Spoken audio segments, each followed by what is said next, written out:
Welcome to HOJO Radio. Dentists know what cleans teeth best. And over 4,000 dentists say Colgate tooth powder with a 2-minute routine gets teeth sparkling and super clean. So to remove dull film and get your teeth shining clean, just brush teeth 2 minutes morning and night with Colgate tooth powder. Brush inside, outside, and biting surface.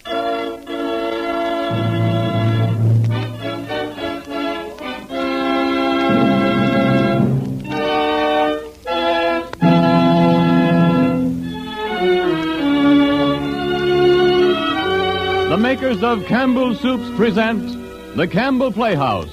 Orson Welles, producer.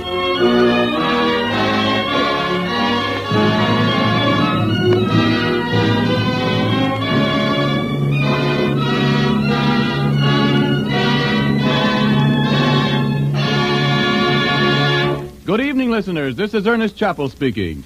Tonight, the Campbell Playhouse presents Orson Welles in his own radio version of that great sea story, Mutiny on the Bounty. But first, a word from our sponsor. Any day you look on the lunch or dinner menu of the most popular restaurant in town, you will likely find that one dish featured is chicken. Ask the proprietor about this, and he'll tell you that chicken is a best seller, not only with the regulars, but with people who are eating out in style. And it's true wherever you go. Chicken is usually first choice when the meal is to be something specially fine. I mention this because it seems to me the widespread liking for chicken is one reason Campbell's chicken soup is enjoyed so eagerly by families everywhere. You see, this soup is chicken through and through, so that as sure as you like chicken, you'll like Campbell's chicken soup. In the aroma that drifts up as this soup is set before you, there's an unmistakable promise of chicken. There's deep down chicken flavor in each spoonful as you taste it, and tender pieces of chicken meat, too. That's what makes this such a grand soup, the lavish emphasis on chicken. Why don't you surprise your family with Campbell's chicken soup for some meal this weekend?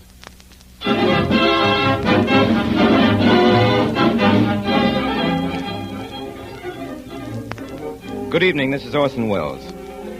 On the 12th of September, 1792, there occurred in England the most remarkable court-martial in maritime history.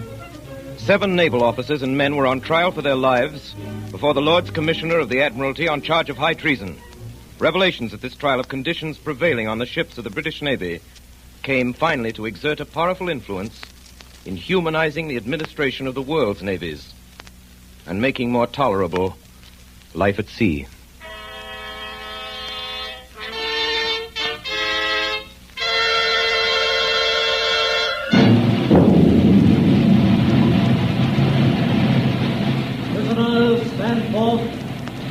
Roger Byam, midshipman.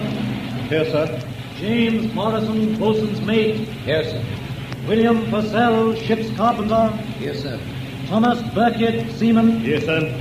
John Mills, seaman. Here, sir. Thomas Ellison, seaman. Here, sir. You are here to be tried by a special court of naval inquiry assembled aboard His Majesty's flagship Duke under Article 19 of the Naval Articles of War, which read as follows. If any person in or belonging to the fleet shall make or endeavor to make any mutinous assembly upon any pretense whatsoever, every person offending herein, being convicted thereof by the sentence of the court-martial, shall suffer death. First witness to the Crown, Captain Bligh. Captain Bligh? Yes, my lord. Captain Bligh, have you any statement to make to this court concerning the mutiny aboard His Majesty's ship Bounty while under your command in the great South Seas? I have, sir. I have prepared a statement which I now beg the court's permission to read. The court will hear your statement, Captain Bligh. I respectfully beg to submit to the Lords Commissioner of the Admiralty the information that His Majesty's armed vessel Bounty, under my command, was taken from me by some of the superior officers and men on the 28th day of April 1789 in the following manner. A little before sunrise, Fletcher Christian, who was mate of the ship and officer of the watch, together with the accused and certain others of the crew, came into my cabin and while I was asleep seized me in my bed and, with cutlasses and bayonets fixed at my breast, threatened me with instant death if I spoke or made the least noise. I was hauled on deck in my shirt and without a rag else. The boatswain was ordered to hoist the launch out, and the officers and men who remained loyal were ordered into the boat. We then veered astern, all 19 souls. The boat was so lumbered and deep in the water that it was believed we should never reach shore. The size of the boat was 23 feet from stem to stern, rowed 6 oars. After considering our melancholy situation, I was earnestly solicited by all hands to take them toward home. Therefore, after commending our souls to God, I bore away for New Holland and Timor, across a sea but little known, in a small boat laden with 19 souls, without a single map of any kind, and nothing but my own recollection and general knowledge of the situation of places to direct us. After enduring dangers and privations impossible to describe, we sighted Timor on the 12th of June, and on the morning of the 15th before daylight, I anchored under the fort of the Dutch settlement at Kupang. This voyage, in an open boat, I believe to be unparalleled in the history of navigation. One thing I wish to add, that on the night preceding the mutiny, coming up on deck during the middle watch, according to my custom, I discovered Fletcher Christian, the ringleader of the mutineers, in earnest conversation with Roger Byam, midshipman, one of the accused. In the darkness of the deck, I was not observed by these men who were standing on the starboard side of the quarterdeck between the guns. Nor had I any apprehension at that time that their conversation was not innocent. But as I approached unseen, I saw Roger Byam shake hands with Christian. And I distinctly heard him say these words, "You can count on me," to which Christian replied, "Good. That's settled then." The moment they discovered me, they broke off their talk. I have not the slightest doubt that this conversation concerned the forthcoming mutiny. It is all, my lord.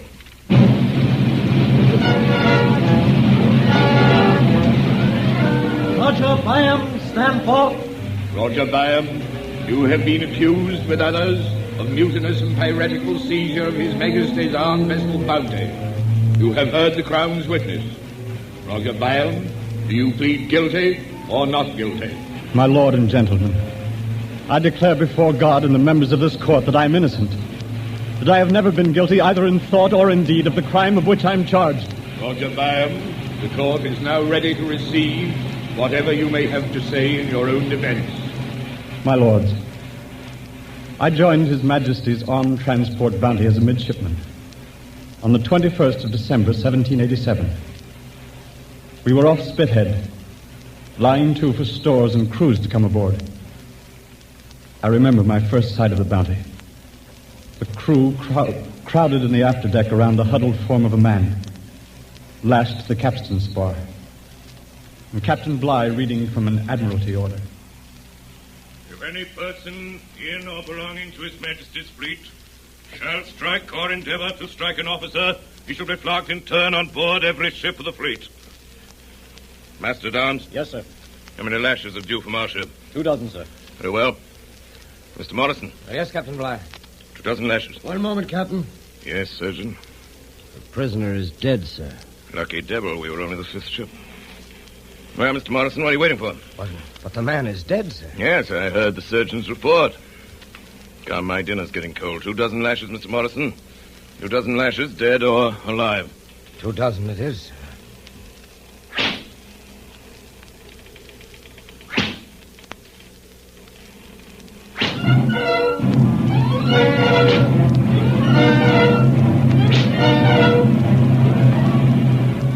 On the morning of the 23rd of December, with 45 officers and crew aboard, and as the guns of the fleet fired a farewell salute, the Bounty set sail for Tahiti and the Great South Seas.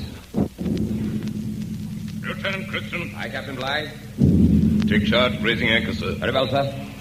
Fryer, topsail. Aye, sir. Berthel. Aye, sir. Stinkler. Aye, sir.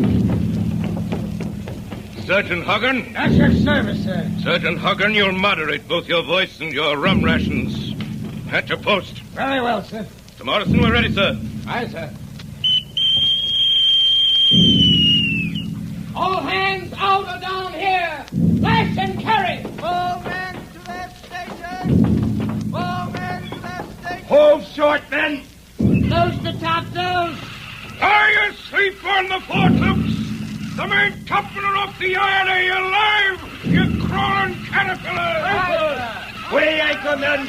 Yo heave ho! Yo heave ho! Close the forecards. Ho! Get the mainsail at us. Ho! Heave party. Ho!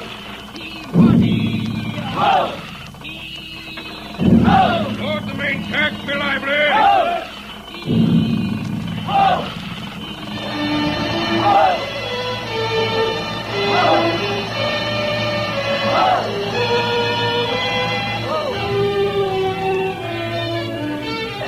On Christmas Day, we passed Land's End, and the Bounty headed away to sea with succulent sail.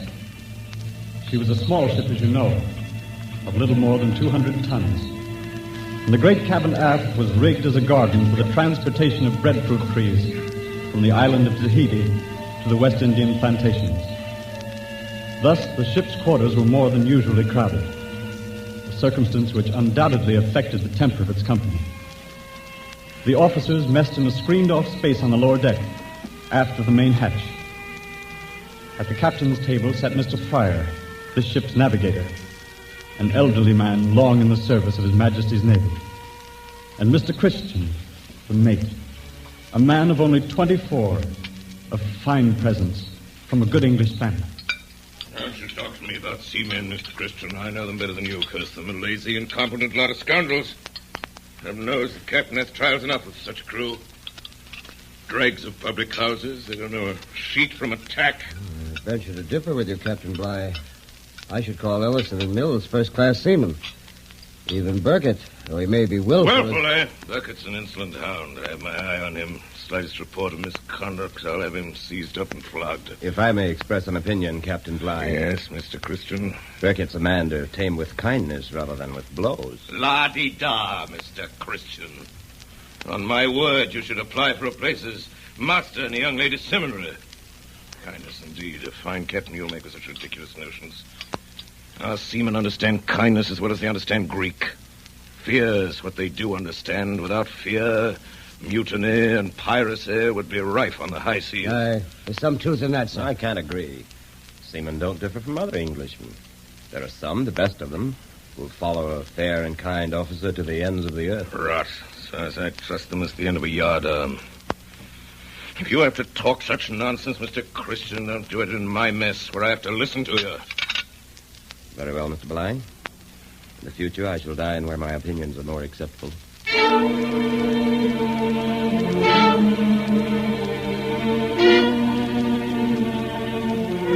From that day on, and for the rest of the voyage, Captain Bligh took his meals by himself in his cabin. In latitude 39 degrees north, just off the coast of Tenerife, we ran into heavy weather. A huge wave stove in 3 of our longboats, carried away our cases of beef, and spoiled a large part of our stock of bread.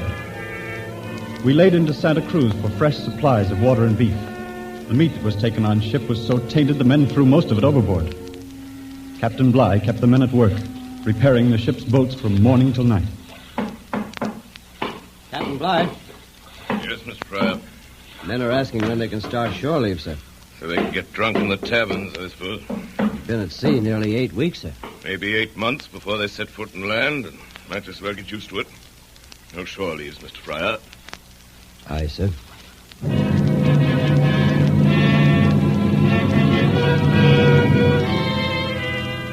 We left Santa Cruz at the end of February. We carried no purser. Bligh filled the office himself, assisted by Samuel, his clerk, a smug, tight-lipped little man who was believed to be the captain's spy. On Monday of every week, he and Captain Bligh opened up the casks and checked over the supplies in the storeroom. 18 pounds salt beef. 18 pounds, sir. What's wrong with that keg bucket? Seems like it's been opened, sir. Oh, so it has. Mr. Fryer, come here at once, sir. Mr. Fryer, Captain Bligh calling you, sir. Yes, Captain? One of these casks has been opened and 2 cheeses are missing. Well, they may have been short-weighted when we were provisioned, sir. They were not, Mr. Fryer. I checked them. These cheeses were stolen. Well, perhaps you'll recollect, sir, that while we were at Spithead, a cask was opened by your order and the cheeses carried ashore. Hold your tongue, Burkett. Boat is manned by a pack of thieves. Surely, Captain, you don't think that You're all in collusion against me, officers and men. But I'll tame you, by heaven I will.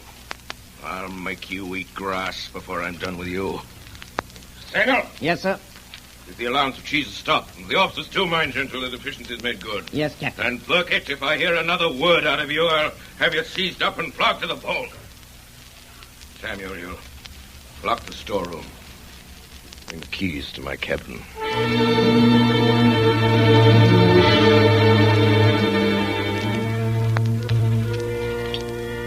So help me. Bly ordered those 2 cheeses taken out at Spithead. I can back you there, Burkett. I carried them myself. 2 cheeses and a cask of vinegar at Blythe's house. So that's the game, is it? Lining his pockets by starving us. Curse his blood. I'll be hanged if I do any more work on this ship. If he puts back our cheese rations. I'm with you, lads. No more work by any in this mess. And I'll give the word to Quintal's and he'll pass it on. No more work. No more work. No more work. No more work. No more work.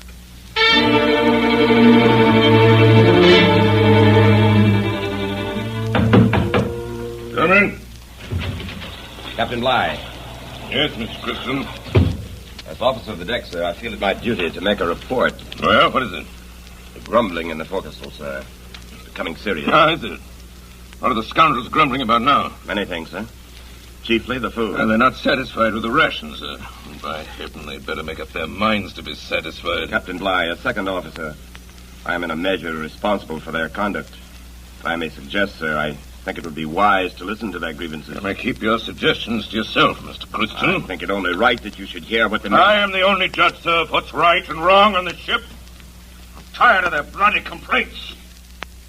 Since you seem to be their advocate, Mr. Christian, you can tell them this. The first man to complain from now on will be placed in chains.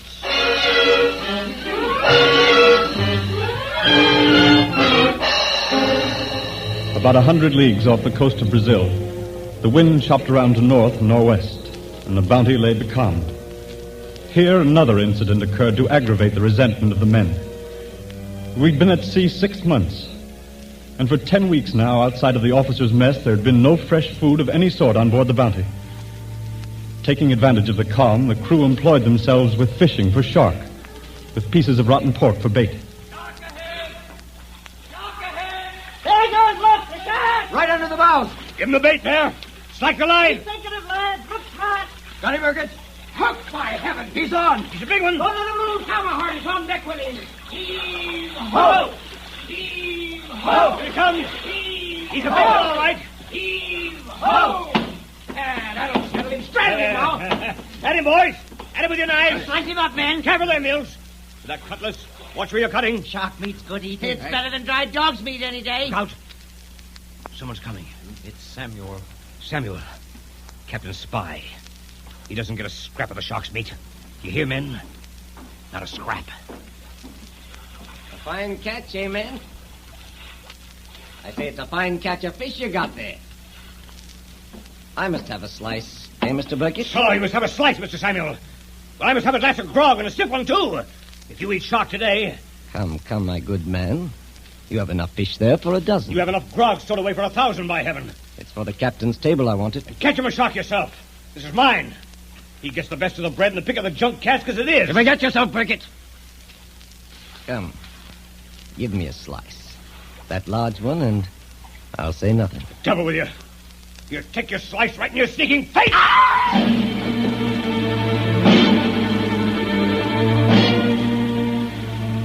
Burkett spent the night in irons. His messmates saved in their entire allowance of grog to fortify him against the flogging they knew to be inevitable. At 6 bells, Mr. Bly came on deck. Christian? Yes, Captain Bly?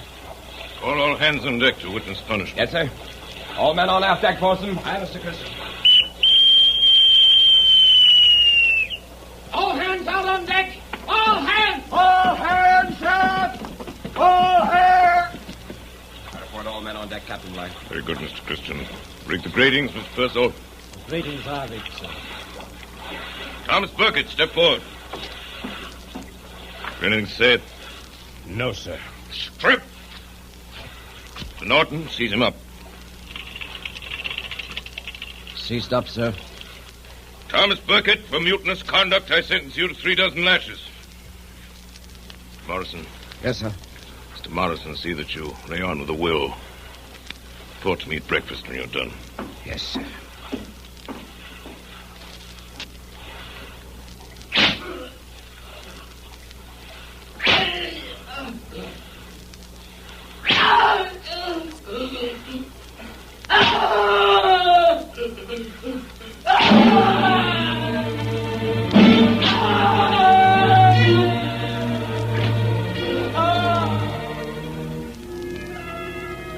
blood from the dog. Did you see Burkett when they cut him down? Black in the face he was. The bone showing through the flesh. And now the old devil's got Purcell in irons. I say, Mr. Fryer and Bly ain't speaking no more. Pretty past that, for a ship what's got half the world between her and England. Wait till we get back. It'll be a day of reckoning for old Bly. Aye, maybe before we get back. What are you saying, Mills? We gotta get back to England, don't we? We could get back without Bly if we had to. There's a man that could take the bounty home. I ain't a better man than Bly. Christian, you mean? Christian. Yeah, that's right. Mr. Christian. Mr. Christian.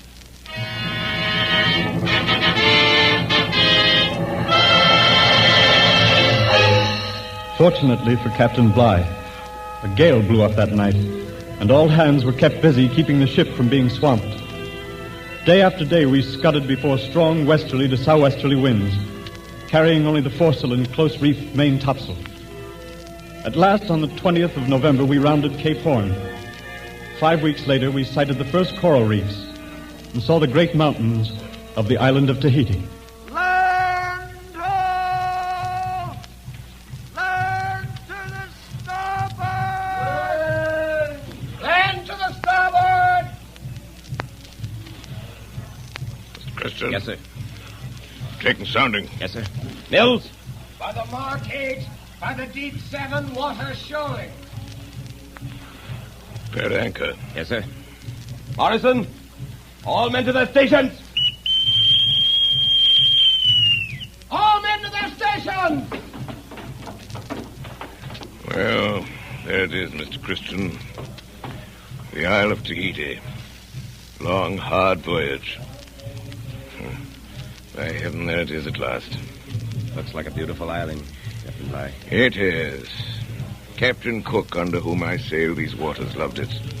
Only next to England. Were I an old man and my work done, I should ask nothing better than to end my days under its palms. Mr. Christian. Yes, sir. Sounding. Mills? By the deep 5, 1/2 less 5, sir, and shoaling fast. Lower away. Lower away there. Aye, sir.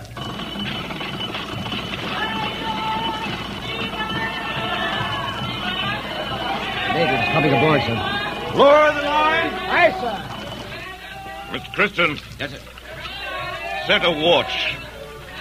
See that those thieving yellow devils don't steal anything when they come aboard.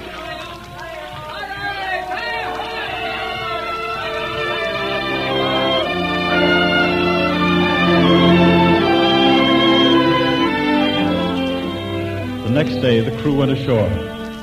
The danger of the mutiny seemed past. The hardships of the voyage were soon forgotten. We lived on the fat of the land, amongst affectionate native friends. Those were the happiest weeks I ever spent. Our host was the chief of the island. He had 2 daughters, Hina and Tahani. Mr. Christian and I used to visit them often. The 4 of us would go swimming, sporting in the breakers or lying on the white sand of the coral beach.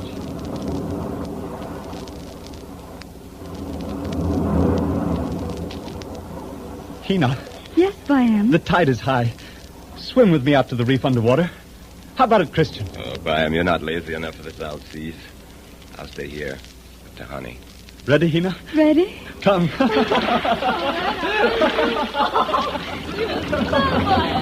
You English, you swim like frogs. I'll show you when we get to the reef.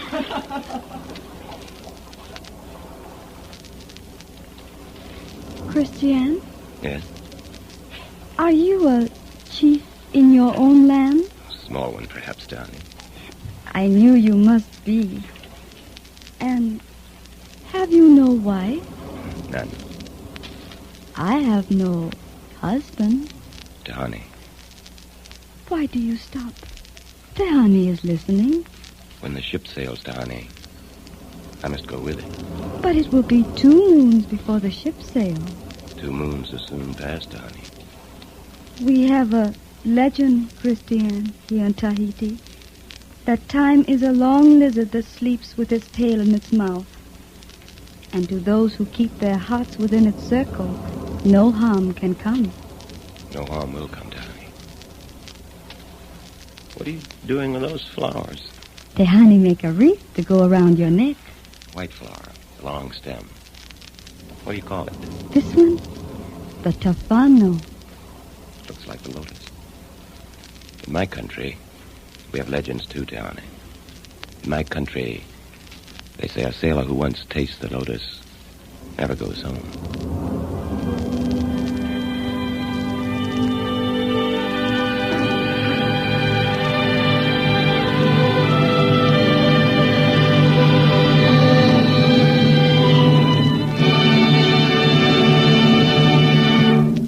You are listening to the Campbell Playhouse presentation of Mutiny on the Bounty.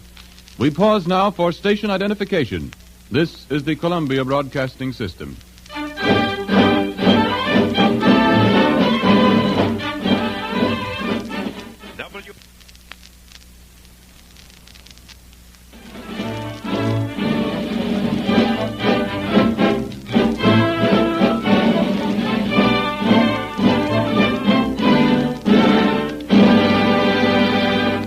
This is Ernest Chappell welcoming you back to the Campbell Playhouse. In a minute or two, we will resume our presentation of Mutiny on the Bounty, starring Orson Welles. Meanwhile, may I say a word or two about mutiny in another form? Over many years, modern genius has been showing women the way to give their families better food with less kitchen time. And call it mutiny or call it evolution, women have been quick to take full advantage of these benefits for their families and themselves. No longer does the good housewife feel she must spend long hours each week making her own bread and churning her own butter. To give her family their favorite dishes, it is no longer necessary to spend so many hours in her kitchen. Her household shelves are laden down with many of these foods, ready prepared for her and of a quality equal to her own good homemade kind. Among these fine foods are soups, Campbell soups. If you have never tried them, I invite you to try a can of Campbell's chicken soup tomorrow. I cannot think of a finer way to introduce you to Campbell's soups than that. Once you've tasted Campbell's chicken soup, I feel certain you'll be convinced that soup making at home is a task you can well turn over to Campbell's chefs. And now, back to the Campbell Playhouse presentation of Mutiny on the Bounty, starring Orson Welles.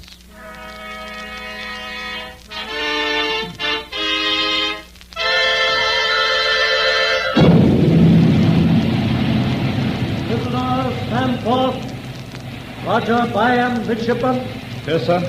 James Morrison, boatswain's mate. Yes, sir. William Purcell, ship's carpenter. Yes, sir. Thomas Burkitt, seaman. Yes, sir. John Mills, seaman. Yes, sir. Thomas Ellison, seaman. Yes, sir. Roger Byam, have you anything further to say in your defense? I have, my lord. Toward the end of March, it became evident to all hands that the Bounty would soon sail. More than 1,000 young breadfruit trees in pots and tubs had been taken on board. The relaxation of discipline now came to an end. Captain Bligh ordered Samuel to seize all the gifts which the friendly natives had given the men. With abundance around them, the crew were again put on slender rations. 2 of them, deserted to the hills, were caught and severely flogged. On our last visit ashore, Mr. Christian was more than usually silent.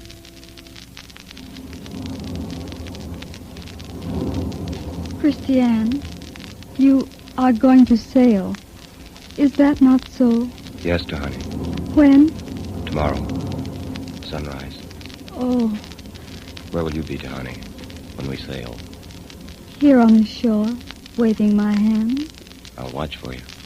Christiane, will you think of Tehani sometimes in your own land? I will not stay in my own land. I shall come back, Tehani. Here, Christiane. These are for you. Black pearls. Tehani, where did you get these? I swim very deep one morning off Coral Reef. Our people say pearls make man never forget. Your people say right, Tehani. And I shall wait, Christiane. I shall wait for you to come back. And every noon I shall watch for your ship. Me aloha paoli, Christiane. Me aloha paoli.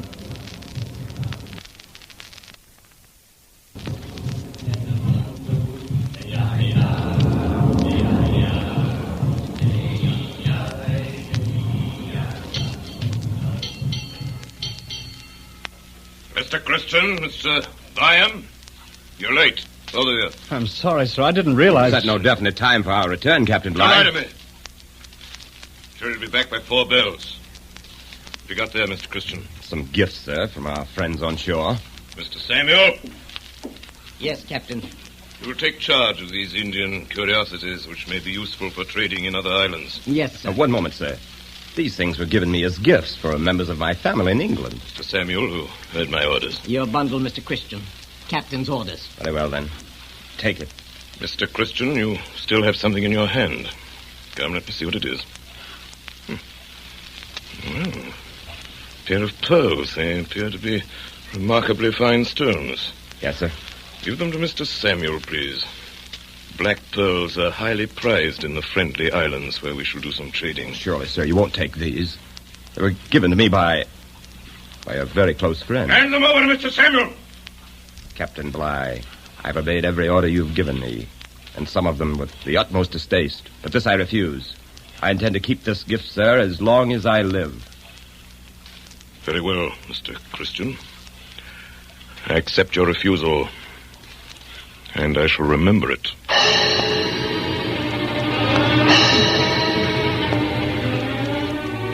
On the 4th of April, 1788, the Bounty with her cargo of breadfruit trees set sail from Tahiti.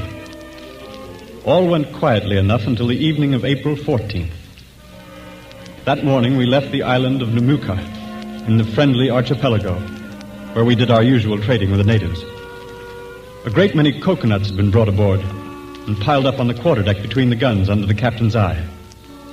At about noon, some of the coconuts were found to be missing. Mr. Morrison. Aye, sir. Are all the officers assembled on deck? Aye, sir.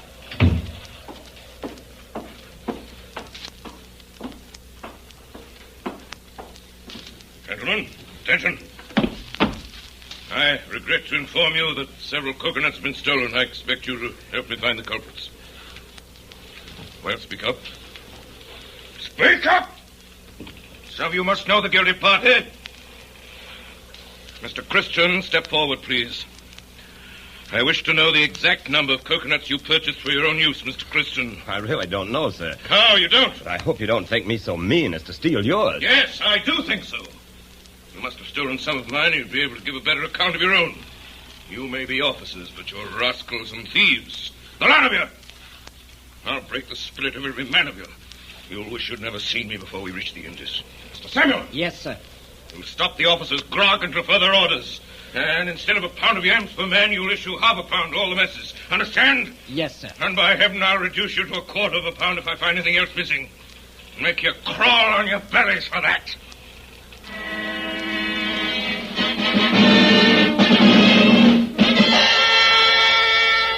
It was feverish hot below deck that night, and there was an uneasy stirring in the forecastle. I couldn't sleep and went up on deck. It was then about 1 o'clock, and with the exception of the watch, there was no one on deck but Tinkler, curled up asleep under one of the guns.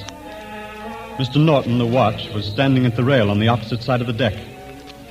I could make out his form standing in the starlight. Someone appeared at the after ladderway. Who's that? Oh, it's you, Byam. Oh, hello, Mr. Christian. Have you seen Captain Bligh tonight? Did you know that he invited me to sup with him? Why? Can you tell me that? After spitting at me, wiping his feet on me, sent Samuel to ask me to his table. He didn't go? After what happened, I should say not. Maybe he's got a conscience, Christian. His invitation might have been a way of letting you know he was sorry. I might have believed that once, but not now. Byam, we're in his power, officers and men alike. He considers us so many dogs to be kicked or fondled as he pleases. There can be no relief, none, not till we reach England. Heaven knows when that'll be. Heaven knows if I can stand it till then. Heaven knows if the men can stand it. Byam. Yes, Christian? Something I wish you'd do for me. On a voyage like this, one never knows what may happen. If for any reason I should fail to reach home, I'd like you to see my people in Cumberland. That'd be too much trouble for you? Not at all, Mr. Christian. Just before I joined the ship, my father asked that I make such an arrangement with someone on board. In case anything should happen, he said that it would be a comfort to him to talk with one of my friends. You can count on me, sir. Good. That's settled, then. Well, Mr. Crimson. You're up late. Yes, sir. And you, Mr. Blind. Can't you sleep? It's very warm below, sir. I've noticed it. A true sailor can sleep in an oven if the case requires, or on a cake of ice. Good night, Mr. Byam. Good night, Mr. Christian.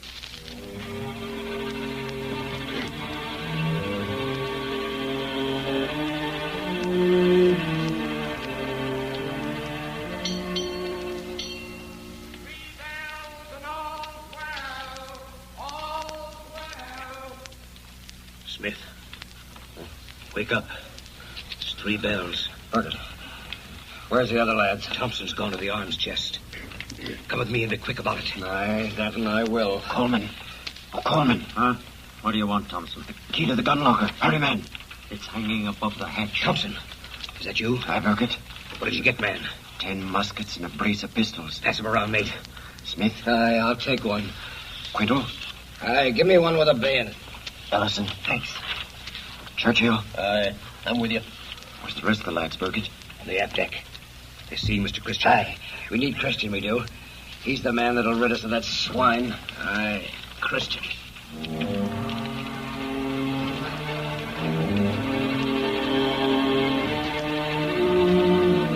Mr. Byam! Mr. Byam, get up!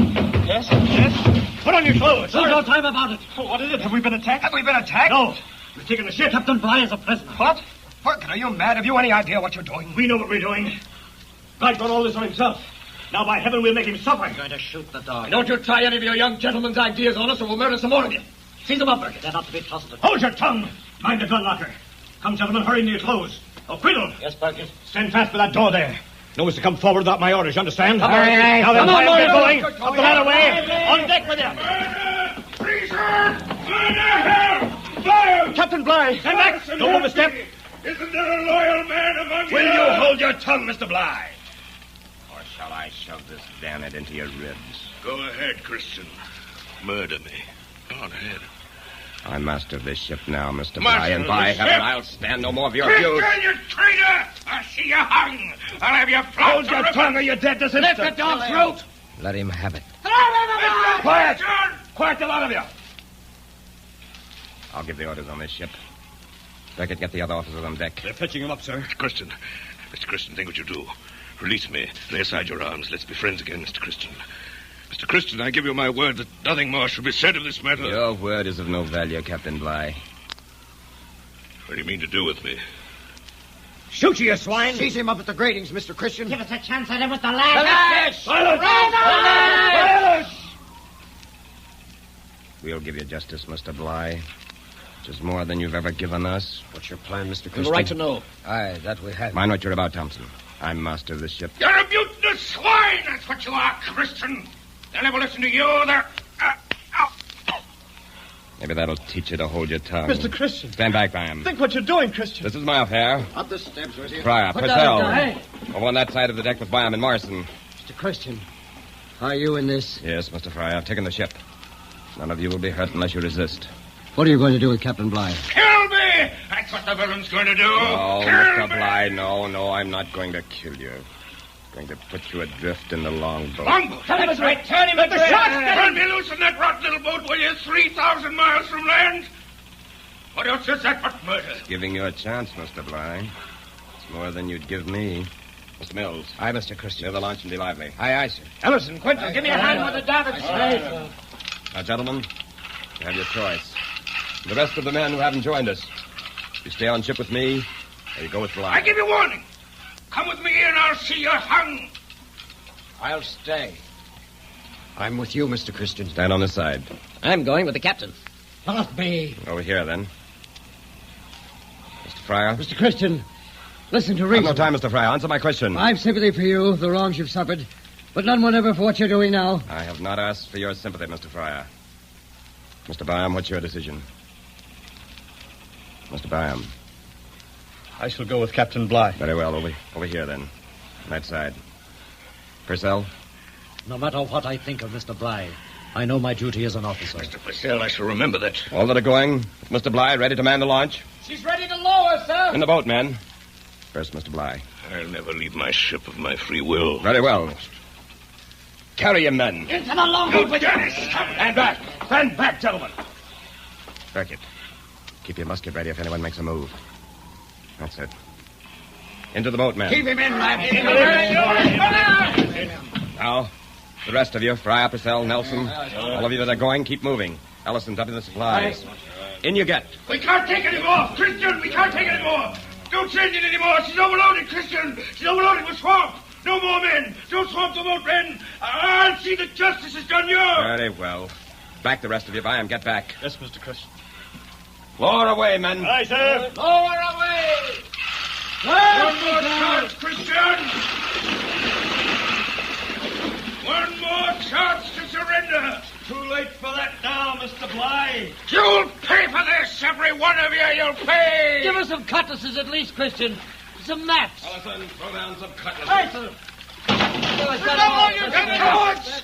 Are these all the arms you'll give us? You'll get a belly full of lead. They're off and turn one of the swivels on him. Give him a whip of grape. Wait from that gun, Quiddle. I'll put you in irons. Cast off there below. You scoundrels! Murderers! Traitors! I'll have vengeance on you. I'll see you swing a yardarm before 2 years have passed. If I have to go to the edge of the earth to get you.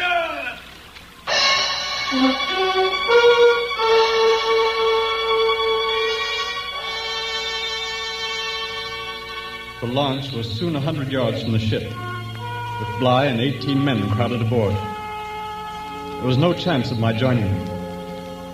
A northeast breeze freshened and the Bounty began to gather way. Under Christian's command, we put back to Tahiti. There we parted. It was his intention to turn us back forever on civilization and settle in some remote island in the South Seas. The rest of us well determined to return to England. With him aboard the Bounty went 8 members of the crew, 8 native women, and Tahani, his wife. The last I saw of the Bounty, she was standing off the shore of Tahiti, with all sails set, heading north into uncharted waters, where the light easterly breeze had been.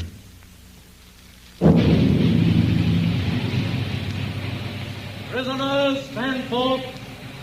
Roger Byam. Here, sir. James Morrison. Here, sir. William Musprat. Here, sir. Thomas Burkett. Here, sir. John Mills. Here, sir. Thomas Ellison. Yes, sir. Do any of the accused have anything further to say in your defense? No, my lord. No, my lord. No, my lord. No, my lord. No, my lord. Having heard the evidence produced in support of the charges made against you, and having maturely and deliberately weighed the whole of the evidence, this court is of the opinion that the charges have been proved against you. It doth therefore judge that you shall suffer death by being hanged by the neck on board any of His Majesty's ships of war not later than 1 month from this date, and at such a time and such a place as the commissioners for executing the office of Lord High Admiral of Great Britain and Ireland shall, in writing, under their hands, direct.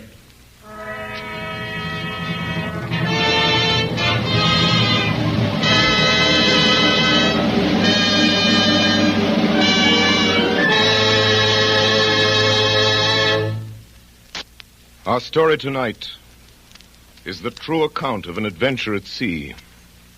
It is not fiction, it is history. And history seldom accommodates us with a happy ending. The boundaries of fact reach farther than the boundaries of romance. And even when the last of the principles of any action have died, it cannot surely be said that any human event has ended in the sense that a story ends. If our hero tonight was Captain Bligh, then our story concludes with the fulfillment of his promise. For Captain Bligh, sailing without charts or instruments, against thirst and hunger, against heat and cold, after 41 perilous days on the open sea, brought the launch of the Bounty with its crew of 19 souls into the Dutch port of Timor. 3,618 miles from where they had been set adrift. He kept his word, returned to England, brought 7 of the mutineers to trial and saw them convicted to treason and condemned to death. If our hero was Roger Byam, then the story still has a happy ending.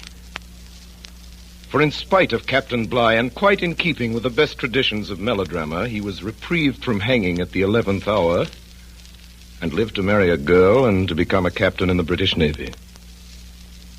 As to Mr. Christian, the end of his story has not been written. It has been told that with his wife Tahani and a few of the mutineers, he sailed the Bounty far off the trade lanes to an island they called Pitcairn. They may not have lived happily ever after, but for almost 150 years their descendants have continued in existence, free from the bondage and misery against which Fletcher Christian rebelled.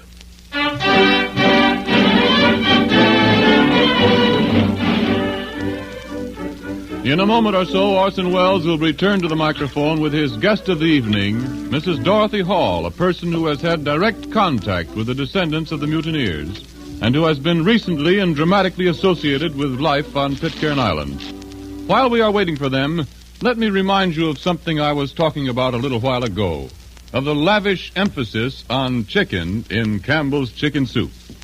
Actually, all the good meat of fine government-certified chickens goes into the making. The broth bubbles slowly and softly in shining kettles until it takes on a golden glint, and the flavor of chicken is rich in every drop.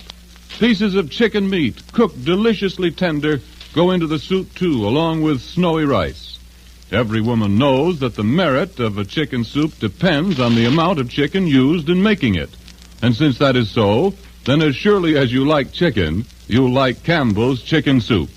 You like it for lunch, for supper, for family meals, whenever the idea of chicken sounds good. Why not put Campbell's chicken soup on tomorrow's shopping list and have it this very weekend? And now, Orson Welles. Ladies and gentlemen, the last, or at least the latest chapter in the strange story of the mutiny on the Bounty, we're going to tell you tonight, before this broadcast is over. It was written only last summer, and only a few miles from this studio.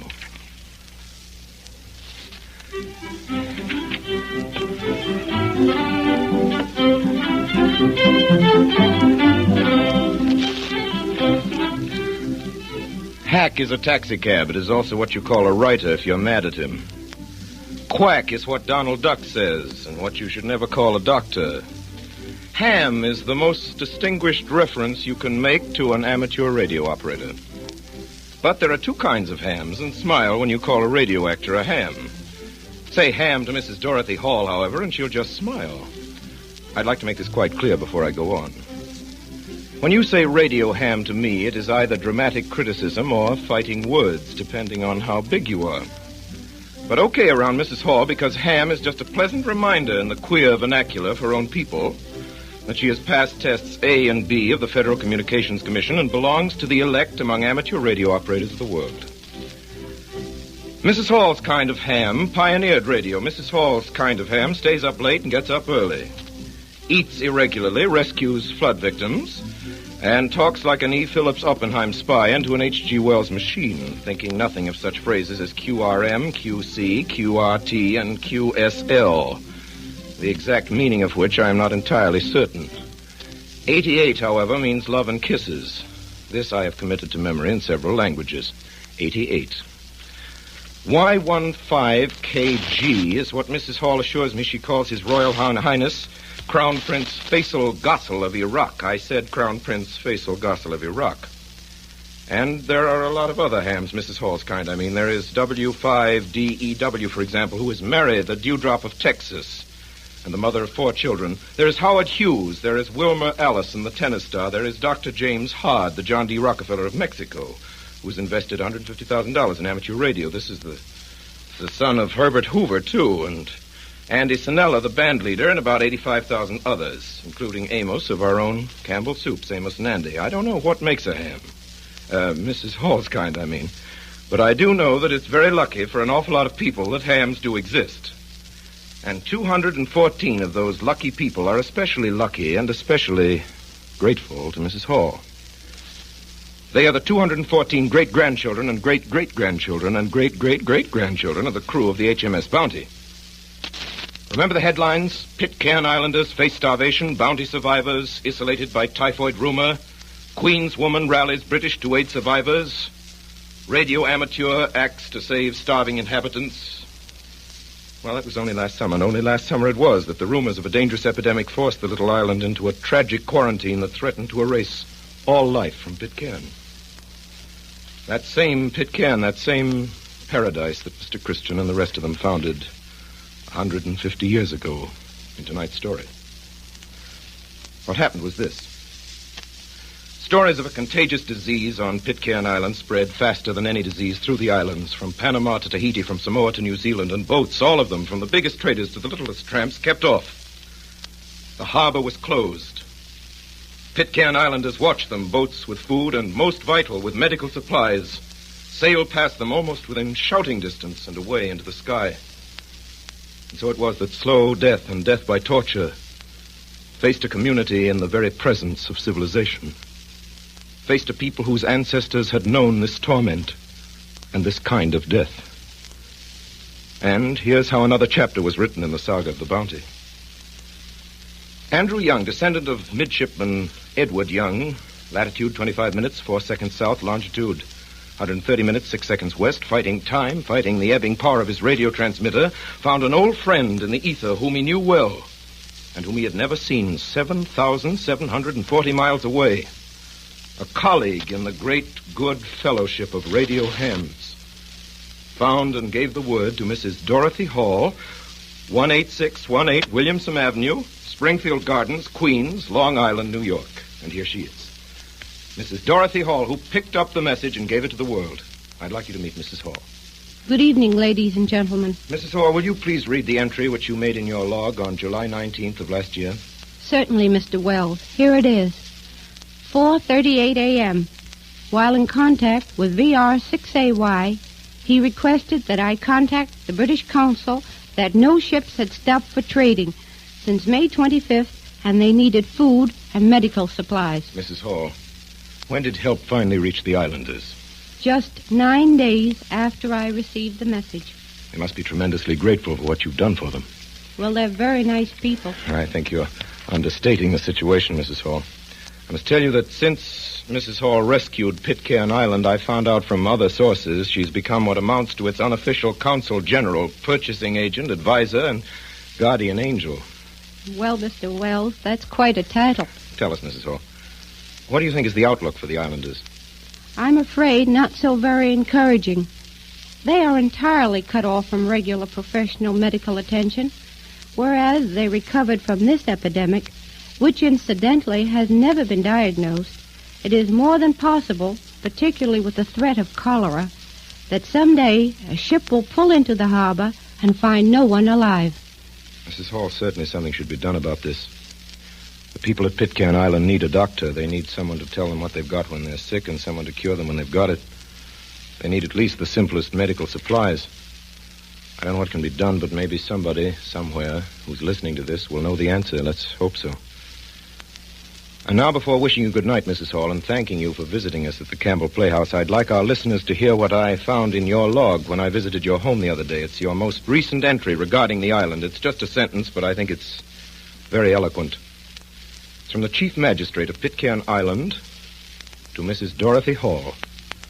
Quote, "You do what is for our good. It's okay with me." Signed, Richard Edward Christian.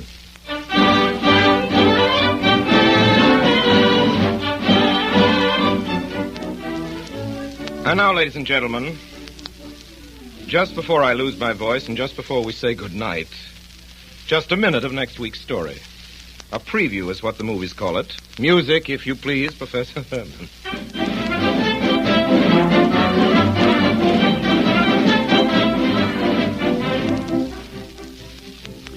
When Mr. Phippeny took the mules out of the traces to lead them down to the stream to drink, he noticed that his wife continued sitting on the spring seat staring ahead of her, and that Addie, now 10 years old, remained in the wagon under the canvas. When he came back, they were as before. Josephine, are you feeling all right? Fine. Don't you like this camping place? As well as any camping place. Well, what about supper? I don't plan to cook any more suppers in this fine, free out of doors. Well, how come? Tomorrow, Addie and I is going back to some town to live or die. Some town like Natchez. And leave me? We two are going back to that town to live or die. Perhaps Mr. Phippany's poker playing, in spite of his wife's frequent corrosive remarks about it, had given him some helpful training. At any rate, Mr. Phippany leaned down and began pulling at Brickstill's long ear. Brickstill? We all want to go to town, we do. We're ashamed of the old wagon. Who are we anyhow? Why, we're the chicken wagon family and ain't got no home except only such as this. Yes, Brickstill, yeah. We can't be chicken wagon people no more. It's disgraceful. We're ashamed. We're going to town, we is, Brickstill, and... Hey, we're going to town. And by dogs, we're going to the biggest downtown in the world. We're on our way to New York City. Mrs. Phippany screamed.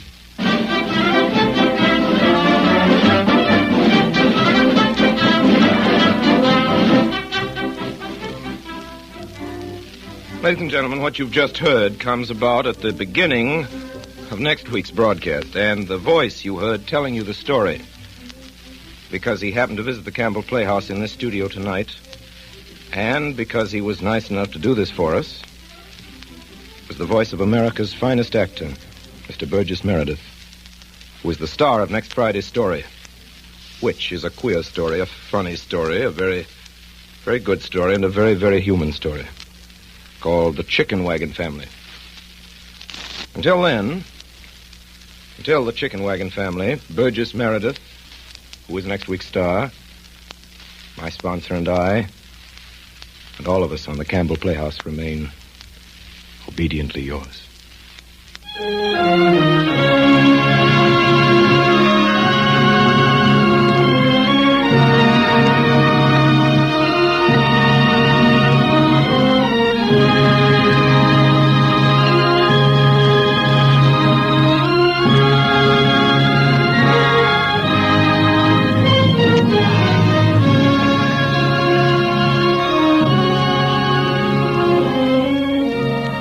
In tonight's broadcast of Mutiny on the Bounty, Captain Bligh was played by Orson Welles. Roger Byam was played by Carl Frank. Joseph Cotton was Fletcher Christian. Thomas Burkett was played by Ray Collins. Mr. Fryer by Frank Reddick. Morrison by Myron McCormick. Edgar Barrier was Purcell. Richard Wilson was Thompson. William Allen was Samuel. And Memo Holt was Tahani. Don't fail to listen in next Friday night when Orson Welles brings to the Campbell Playhouse Burgess Meredith in that lovable, laughable bestseller of a dozen years ago, The Chicken Wagon Family.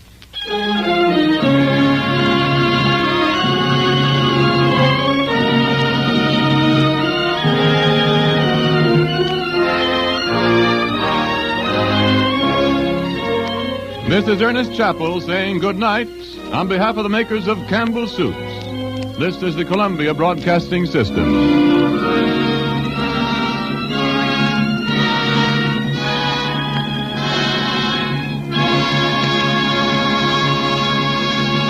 Millions know that the best laxative ever made is Haley's M.O.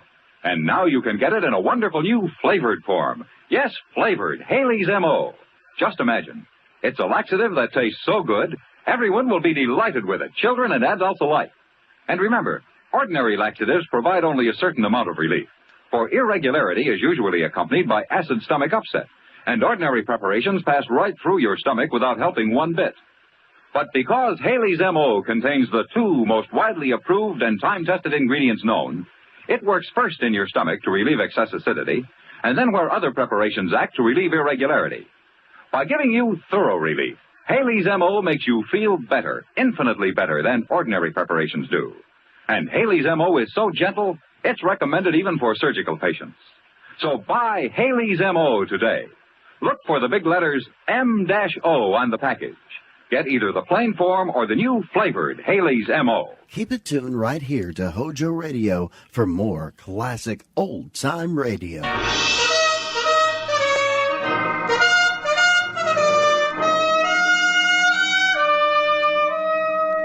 Bold Venture. Adventure, intrigue, mystery, romance, starring Humphrey Bogart and Lauren Bacall. Together in the sultry setting of tropical Havana and the mysterious islands of the Caribbean. Bold Venture.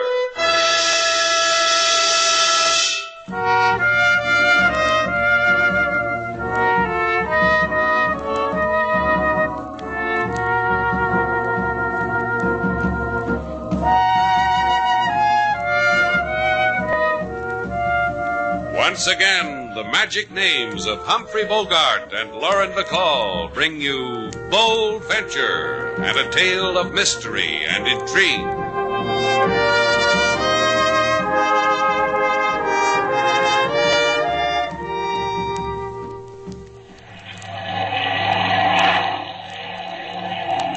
No, that doesn't do it either, sailor. That was a two-motored plane. Your boy is 2 hours late. Oh, Carrie will get here. You don't have to worry about him. I'll tell you a secret. I spent my whole life not worrying about Carrie. You like him. Wait till you meet him. Blonde, wavy hair and wears a white silk scarf. Is his mustache blonde, too? No mustache. I showed you his picture. Well, there was a mustache in that picture someplace. Just Carrie Martin in his plane. Here, look, I brought it along.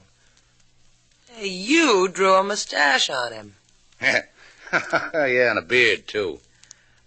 Does it bother you because I knew a man named Carrie Martin before I knew you? Because he sent you a wire from Miami to meet you at a crummy airstrip outside of Havana.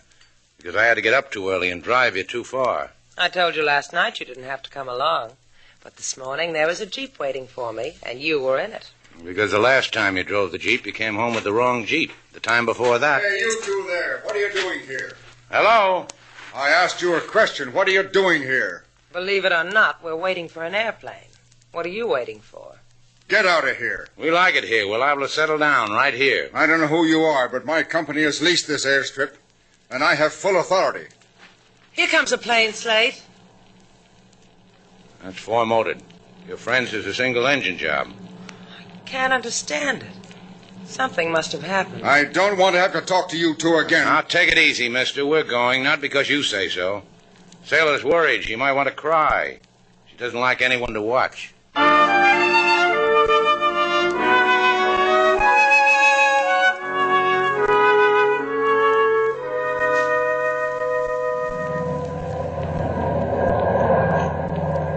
Spot him yet, Mickey? Nope. Take her up another 1,000. We can use that cloud for a blanket. Yeah. Like the gay old times, huh, Mickey? Better. That was for glory. This is for getting rich. A $500,000 payroll floating in the sky like a little bird. Just waiting for us to knock it off. And Anderson promised us the drumsticks. 20 grand's worth. A man could get fat chewing on a thing like... Haze off your wing, Joe. 10 o'clock. Uh-huh. Make a pass. Scare him. I'll signal we want him to land on that island. Uh-huh.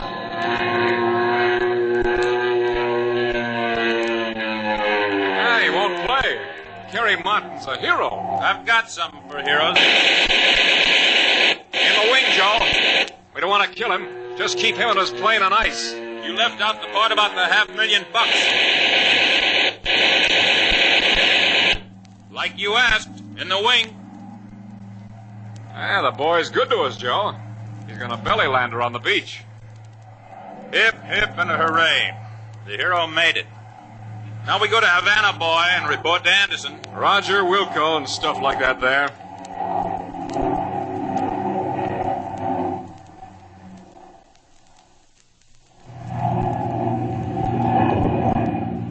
You think anyone will find him, Mickey, before... Not anyone, kid. Just us. That scrap of beach is not even on the charts. It's our secret. Goody. Hey, look at that ocean below us, Mickey. Gorgeous, huh? Hey. What's the matter, kid? Motor gone sour? Both of them. Must be out of gas. They're conking out on me. It's a... Hey, Mickey, what? Oh, we had it in our hands and we're gonna...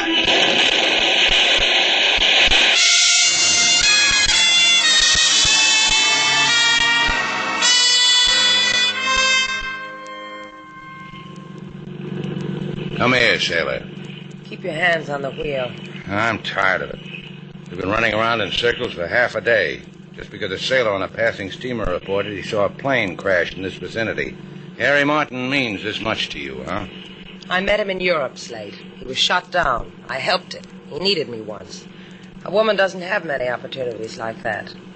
Okay, we'll keep looking. Thanks. Slate, look over there to starboard. Is that a wave crest in the sun, that thing shining? I don't know. That's metal. It's a wing. Yeah, it could be. It's a wing, Slate. Let's take a closer look, huh? Hey, wait. What? Carey flew his own plane when he left Miami, and it's a single engine. That's what the telegram said. I don't understand what you're trying to say. But this wing has a nacelle where it housed an engine. That means it was a two-engine job. It can't be Carey's plane. Maybe it's an old wreck. Wrecked planes don't float that long. Maybe Carey's alive. Can't look any more, sailor. Our fuel is low. We've got to let the authorities know about this wreck. A little while longer. Something's wrong here, but I'll promise you this. If Carey's alive, we'll find him.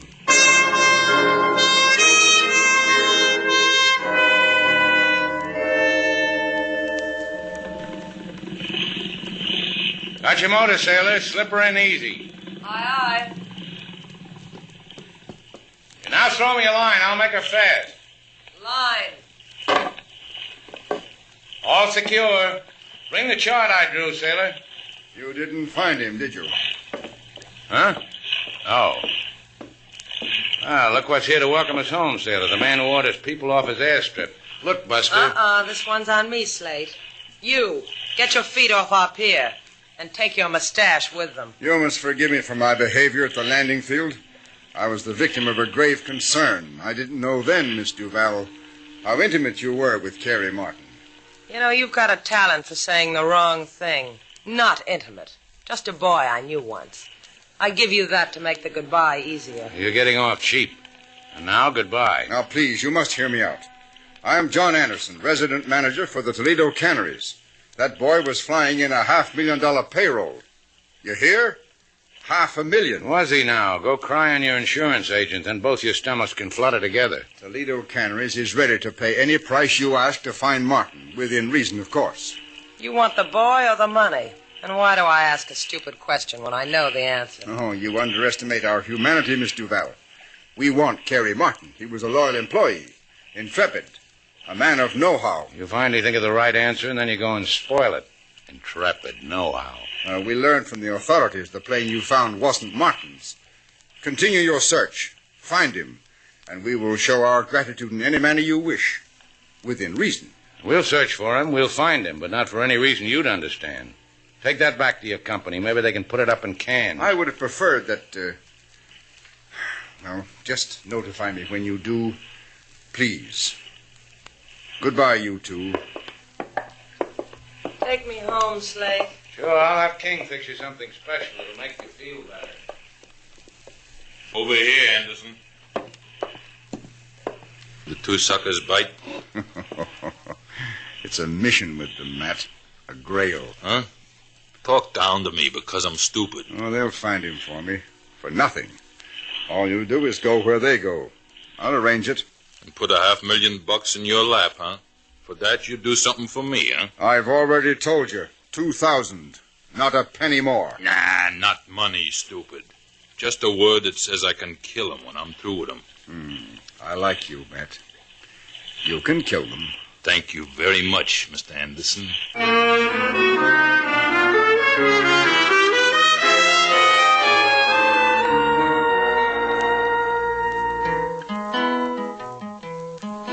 Miss Sailor, she had a friend so true, a man who went in the yonder so blue. In a flying machine he had no fears, on account of this drove Miss Sailor to tears. This man, he swooped from Miami to see Miss Sailor flying Romeo he. But he didn't arrive, hasn't done it yet. Now Miss Sailor, she worry and fret. Yeah, that about sums it up, King. Where's Miss Sailor now, Mr. Slate? On the patio, worrying and fretting. You go look some more for this Carrie Martin? Yeah. One of Bold Venture's motors has reverse gear trouble as soon as it's fixed. Why don't you go put an arm around Miss Sailor and say, there. I tried it. She didn't even know I was standing beside her. Oh, she got company now. Huh? Yeah, I wonder where she found him. Slate, look who I found. This is Carrie Martin? This is Pablo. Tell him, Pablo. I am Pablo. I find a man. He say the name Carrie Martin belonged to him. Yeah, where'd you find him? I have a chart of Tortuga's Key. I will put a pencil mark where I find him. So small it is. Okay. Tell me how it happened. I am Pablo. I am fisher. I take boat to place in Tortugas where I fish. There is airship on beach, standing on nose. Carrie must have crash landed. He's all right. It's not so. He have in him great hurt. Hard to talk. He is too big for small me to carry. Say his name. Say name of Sailor Duval. This name I know because all of Havana know name Sailor Duval. I come. Why didn't you go to the police? I am Pablo. Once I talk to police, I am in jail for 2 years after that. I am Pablo who does not talk to police. You go to man in Tortuga's Key, senor? Yeah, we go.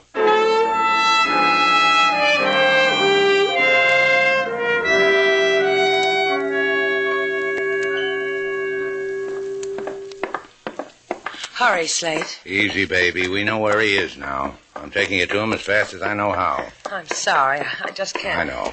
He needed you once. He needs you again. Pablo said he was badly hurt. I'll do what I can, sailor. He'll be all right. He'll see you again, and it'll help make him all right. Look, Slate, I told you. Carrie was just a guy who... Here, I'll give you a hand aboard. Thanks. Just a nice guy who wanted to be friends. Now, tell me about it later. Right now, we got company. You, Anderson, and your friend off my boat. I won't ask you again. No, just a minute, Mr. Shannon. This is Matt, one of our employees, and he's at your disposal. That means I'll help, Mr. Shannon. I and Carrie Martin work for the same company. If you're so anxious, Anderson, why don't you go hire your own searching party? Leave us alone. If I did that, the Caribbean would swarm with fortune hunters. Their palms itching for all that money. Martin's flight was a secret, and we'd like to keep the finding of him that way, too. Yeah, I see what you mean. They might kill Martin. Exactly. Matt could be of great help in preventing that. And for nothing. Well, I could use an extra hand. Okay with you, sailor? The more the merrier. Let him come, Slate.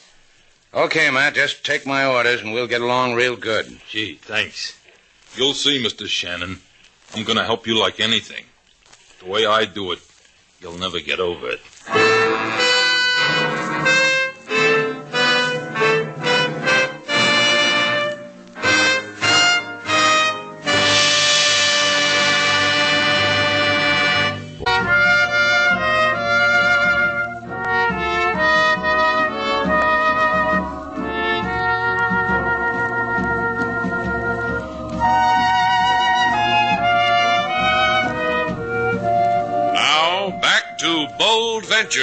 Our stars, Humphrey Bogart and Lauren Bacall, and the second act of our story.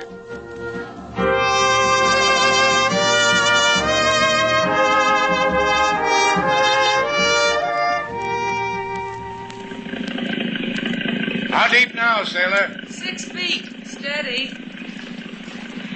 Now 4. Cut the motor, Slate. Okay.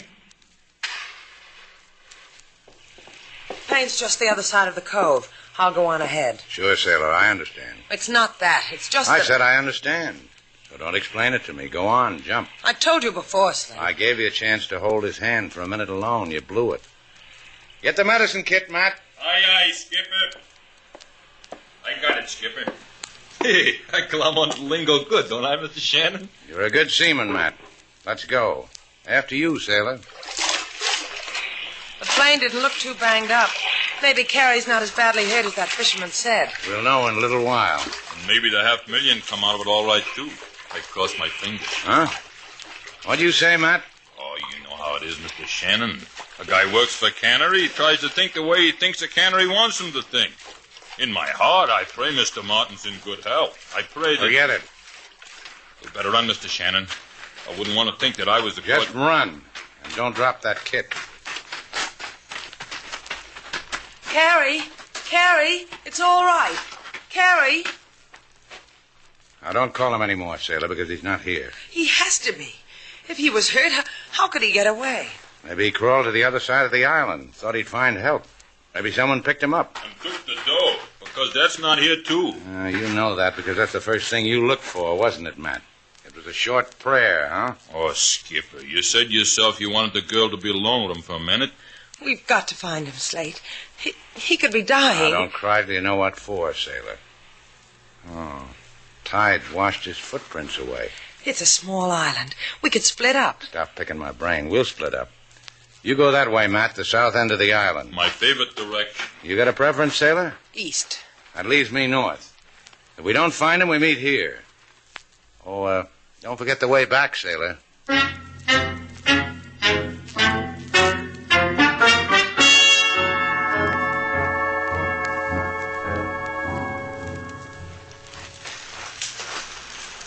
Martin! Hey, Martin, can you hear me? Martin! That you, Shannon? You get lost, kid? Not me. You're supposed to be casing the south end of this island. Well, I started that way, then I got worried. Maybe you'd find that dough and I'd be far away. Things like that. That money really bothers you, doesn't it? Ever since Pop taught me how to beat the pay telephones. He used to bring them home by the dozens. And you work for a big outfit like Toledo Canneries, huh? Well, I'll tell you. A guy works for a place, troubleshoots, makes a salary. Gets to sniffing $500,000, he gets downright disloyal. I guess I'm what you'd call disgusted. You trying to sell me something? You bought it, baby. You're one too many on this island. Look, I take out a knife, then I point knife upward for ripping and rip. Yeah. Next time, hold it close to your body. You're breaking my arm. Drop it. Drop it. Now, dream about what I told you. I couldn't bother with you, Matt. On second thought, I'll need your shirt to tie you up. And I'll find Carrie.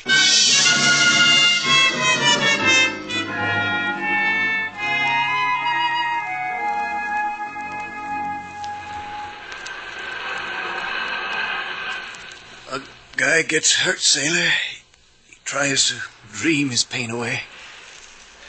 Let me touch you again. Don't try to move, Carrie. I'll come closer to you. See? I'm really here. How did you come? On downy wings? Slate and I have a boat. A fisherman told us you... Slate? He's my guardian, Slate Shannon. There was a shadow in the dream. Now I know his name. Slate's at the other end of the island looking for you. May he never find me. There are 3 of us. Slate, a man from the company. Anderson? Someone named Matt. Good old Matt. Never heard of him, but good old Matt. What happened to you, Carrie? What went wrong? Bandits. You mean bandits like... I mean like in the war. They shot holes in my wing. Shot up my rudder. Forced me down. I crash-landed. Was very happy till something in my chest told me my chest was caved in. Why did they do that to you? Shh, big top secret. $500,000 payroll. But it wasn't a secret. Carrie, all this time with that hurt. The money, I buried it under the plane. Take it away. Give it to somebody. Carrie. Shh, I sleep now. Gotta sleep. Carrie, it's beginning to rain. We've got to get you. Martin! Martin! Over here, Slate. Over here. How is he, sailor? He's asleep. We've got to move him, Slate. The rain... We can't move him. He's hurt too bad. Here, cover him with my coat. These leaves. Now, don't crack up on me, sailor. We'll get help, a doctor. He'll be all right. Okay, let's go.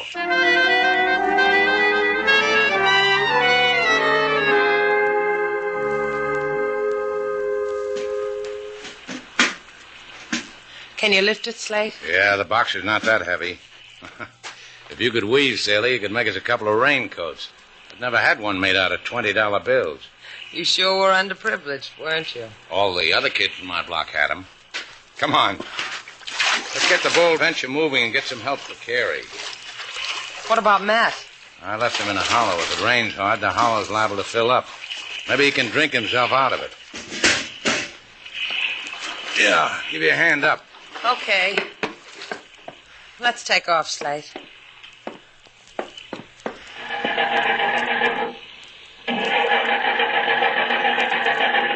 Now what? I don't know. I'll take a look. Hey, Sailor. What? Both carburetors gone, probably on the bottom of the ocean. Matt must have done it before he caught up with me. And this is turning out to be a gay afternoon. Let's get back ashore. Grab that flashlight. It's getting dark. I'll take the money. Okay. Why didn't you leave the money aboard? In case we have callers, in case people who don't have... Wait a minute. Listen. You hear it? Yeah, sure. It's a plane. Wave the flash. Maybe we'll get home faster than we think. He sees us. He's landing. That guy can handle that ship. Look at him. He'll be able to take Carrie back. That you, Shannon? Hey, it's Mr. Anderson. Yeah, it's me with Mr. Val. Oh, good. Start running, Sailor.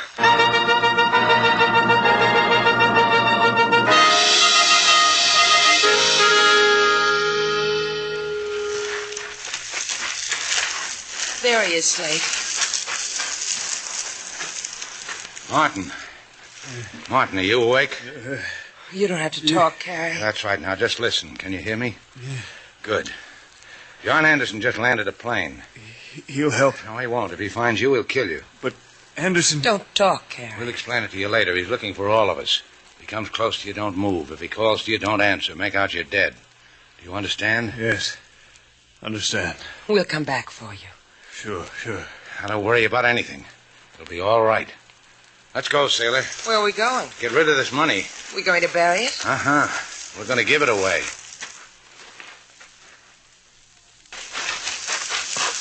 There's the hollow, Sailor. There's something in it. That would be Matt. I brought you something, Matt. Oh, go die. That's no way to talk. We brought you $500,000. It's soggy from the rain, Matt, but you won't mind. Your hot breath will dry it out. Hey. That's right. Anderson landed a little while ago. This knife says don't answer him. Talk soft. Anderson made it, huh? You two pigeons are in trouble. How'd he find this island? In Havana, when you were getting your boat ready for this haul, you stepped ashore for coffee, remember? That's when we come aboard and nuzzled your charts. Anderson flies a plane accurate. He's got a loud voice, too. Oh! I don't blame you, Matt. If that knife was sticking me, I'd go, oh, too. Okay. What's with the money? What are you trying to say? You want to look at it? Yeah, I do. All right. Open it, Sailor. The man on that $20 bill winked at you, Matt. Oh, pretty. It's all yours. What about him? He'll find you in a few seconds, then you can chat about the money. Me tied up like this? He'll kill me. I know him. He's double-crossed his company. He'll do it to me. I'll put this knife in your hands. You can saw your way out. Matt! Let's get out of here, Slate. Yeah. Matt! Here I am, Anderson. Got the money right here. Help me get out. Yeah! In cold blood, Slate. Shannon! Can you hear me, Shannon? I'm going to be on your back in a second. Can you rot here, Shannon? You and your... Not me, John boy. You made a mistake, Slate. Pardon me. You won't get out alive. You betting?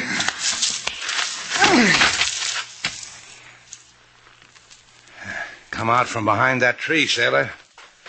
I haven't got time to pat your cheek. Let's get help for Carrie. Sure, with this gun in back of Anderson's head, that plane will get help here in an hour. I'll say it again, Slate. It's been a gay day. That's almost over. Let's go take a ride in an airplane.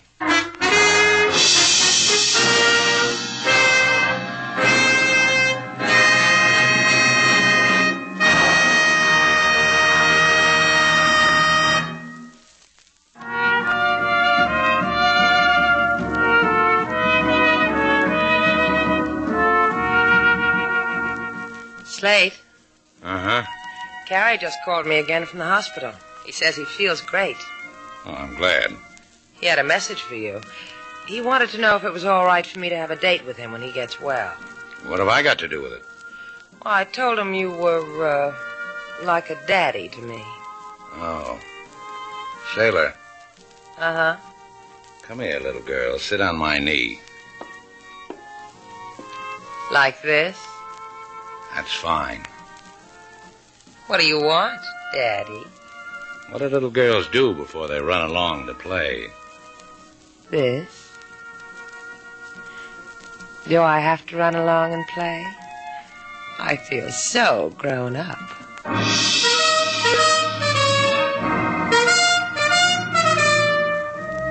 And so our two stars, Humphrey Bogart and Lauren Bacall, have brought to a close our latest bold venture story. Special music was composed and conducted by David Rose. May we invite you to listen again next week at this time for another exciting adventure starring Humphrey Bogart and Lauren Bacall together in Bold Venture.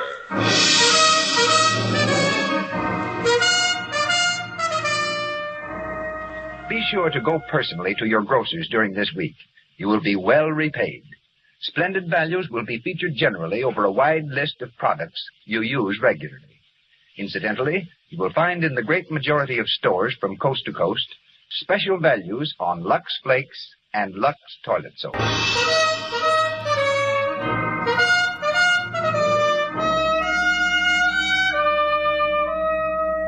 Bold Venture. Adventure, intrigue, mystery, romance, starring Humphrey Bogart and Lauren Bacall. Together in the sultry setting of tropical Havana and the mysterious islands of the Caribbean. Bold Venture.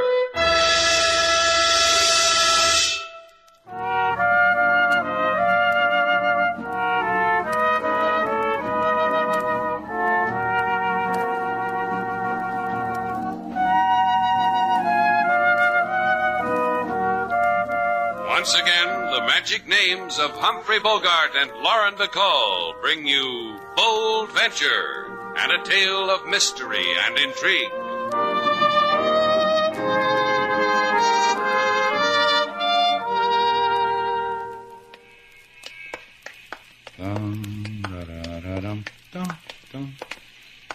Every little movement has a meaning all its own.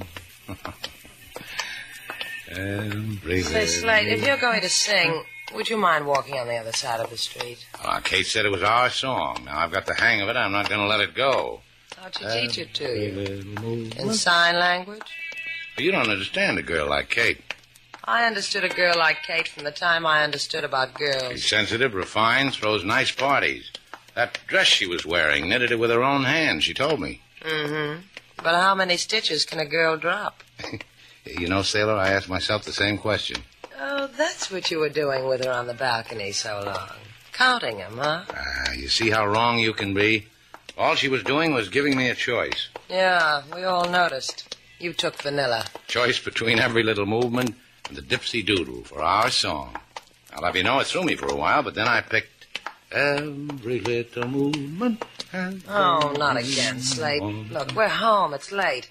You want the people in the hotel to wake up screaming? Now, look, Sailor. Just open the door. Do not trouble yourself with opening of doors, Senor Shannon. Well, what are you doing here, LaSalle? This time of night, every little policeman should be home in bed. You are gay, senor. It grieves me to spoil such gaiety. See, Slate? You see what happens when you sing? You spoil gaiety. It is much more grave than that, senorita. It is you we are concerned with the most gravely. You are under arrest. Look, I'm on your side. I tried to stop him. You need sleep, LaSalle. You act crazy without it. Into my car, please. And do not force me to wave my authority, this gun, in your faces. You are wanted for questioning by Commissioner Rodriguez. I prefer to deliver you in a peace to answer such questions. Understood? Si, it is understood.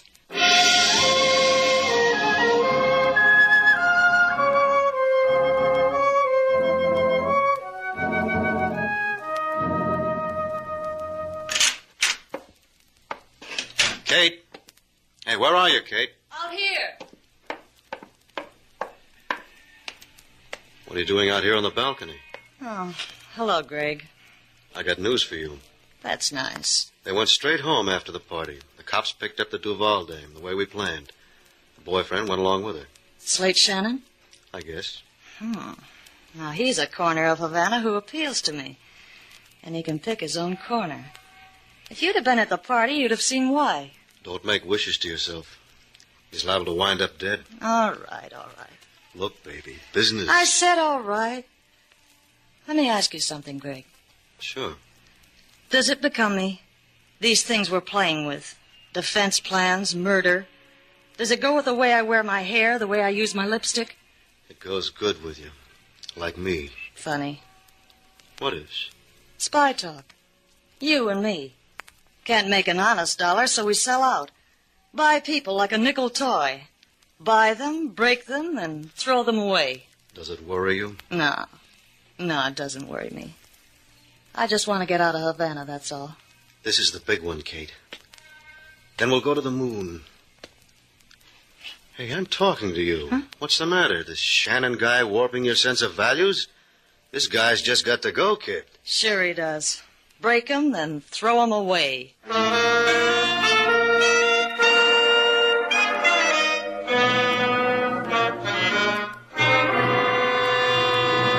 Now, look, Rodriguez, you've held us here at police headquarters through the night, through the dawn. It was a delicious dawn. When we are finished here, I will go home and write a poem about it. You guys must be spy-happy, Rodriguez. You've got a loosening of the brain. What makes you think Sailor... We have been over it to a point of weariness, Senor Shannon.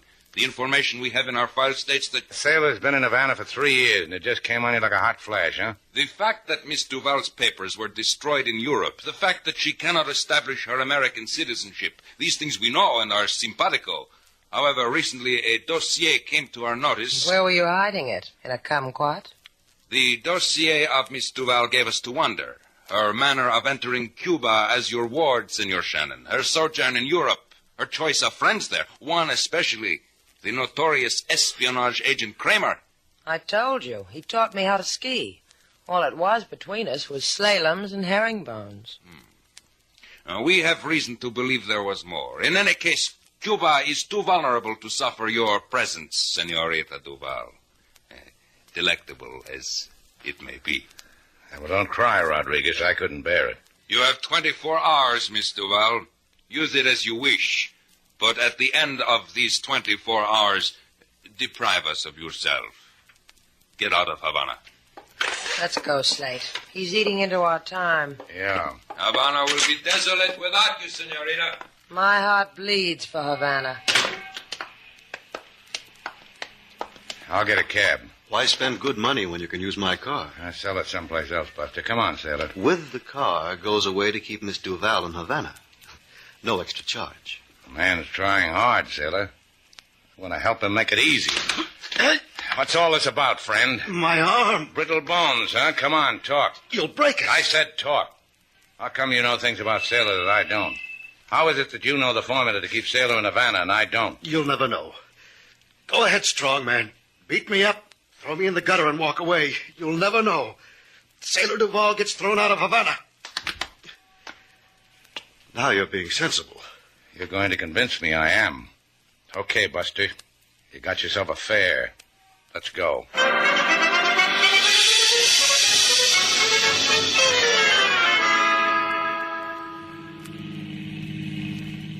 We've been driving for a half hour. All you've done so far is point out the tall buildings. You're dying to know how I'm going to let you keep Miss Duval forever and ever.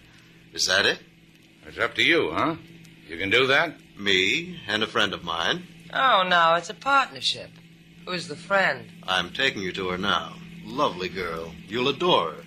Oh, she can keep me from being thrown out of Havana, thrown away from Slate. I'll darn her socks, wash her pots and pans, any little odd chores around the house. That won't impress her. It's going to take something much more than that. Money? How much? Not money. Just Mr. Shannon. You get out here, Mr. Shannon. That's the house. I'm going too. I'm taking you home. That's the price, Miss Duval. Slate Shannon goes to talk to my friend, and I take you home. You're going to buy? She buys. Go home, sailor. Havana needs you.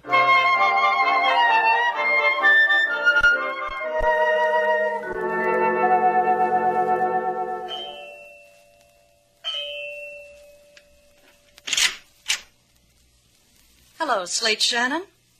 Well, if you stare at me that way, I'll blush. Then you'll lose the illusion. Come on in. All right. Sit down. Over there'd be nice. It's my turn to stare. I like the way you move, Slate. I've got a hop, skip, and jump routine that used to be the talk of PS 62. You want to see it? Sit still. Talk to me. I like Havana best because the climate is nice all the year round. Why don't you try me in 20 words or less? You bewilder me. A few hours ago, you were cooing at me at a party. Now you're mixed up with... Tell me what you're mixed up with, Miss Stoddard. You know, your mouth is nice, but no one's taught it how to speak softly. Try my loud, clear voice. A man told me you'd know why Mr. Val is in trouble. Listen to me. I'm greedy for a thing. Once during the last war, a defense plan was set up by the island republics. A master Caribbean defense against invasion, against enemy submarines. Now these plans have been elaborated, bettered. Espionage. You're working for a foreign government. And you, too. And you're Mr. Val. Friends of mine who can do such things have planted documents in government files which incriminate her. I'll take it from there. I get the defense plans and sailor's off the hook. That's right. Deliver the plans and the evidence on Mr. Val will disappear. What am I supposed to do? Walk into the Chamber of Commerce and tell them I'd like to have a copy of the Caribbean defenses? A copy of the plans will be stolen and placed where you can get to them. You know the waterfront. Near the edge of it, to the south, there's an old fish shanty built on pilings. Pancho's old place. It's deserted. Sometime before 10 o'clock tonight, an envelope will be hidden between two large pilings that stick up together from the pier. A few minutes after 10, you will be there and pick up the envelope. It's such a simple thing for an experienced spy. Why don't you do it? So I can keep on being an experienced spy. There's always a chance of a courier getting caught, you know. And if it's you that's caught, you'll have to suffer for it, not me. I'll deny even knowing you. What do you want to do with me, Slate? Kiss me or kill me? I'll bring you the plans, then I'll flip a coin.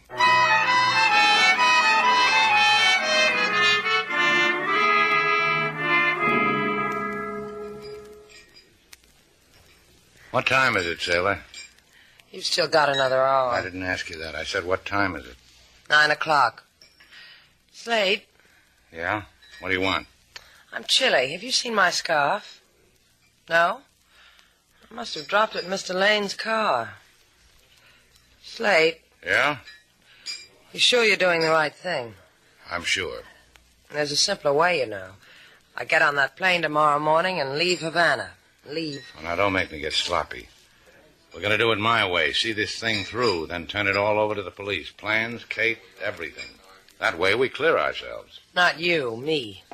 It's espionage, Slate. It's a word you read in books. How did it happen to us? Wait a minute. Can I help you, Chico? Senor Shannon. Slate Shannon. What's the matter with you? You look sick. Run away from them. Spies. Get some water, sailor. Hello, Chico. Why don't you sit down? The plans. I put them... Do not... Here. Let me help you. Run from them, senor. Run.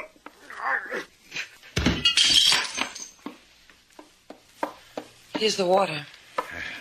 You better drink it yourself. Little Chico tried to warn us about something, sailor. He didn't make it.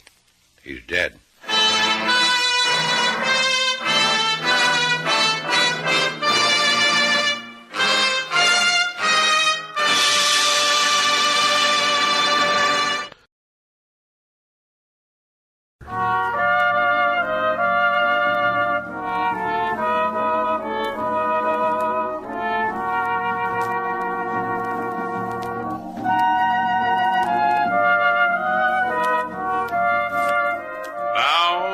to Bold Venture. Our stars, Humphrey Bogart and Lauren Bacall, and the second act of our story.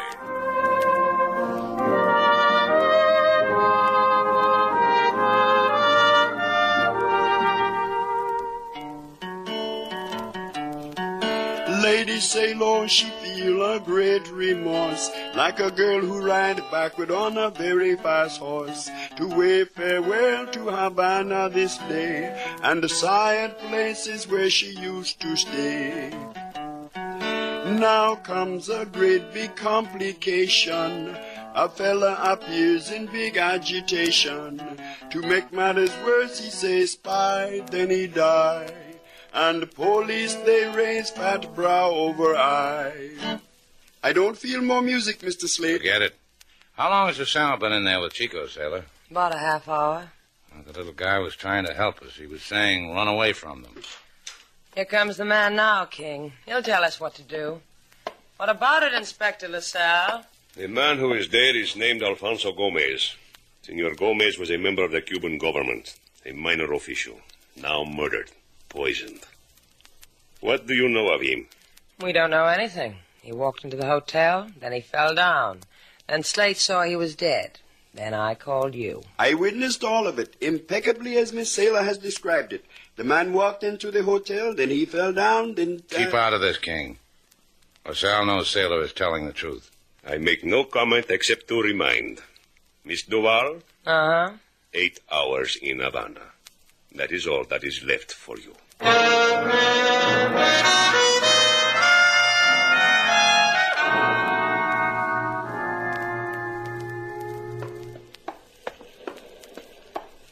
She said between two pilings sticking up together. She must have meant the ones over there.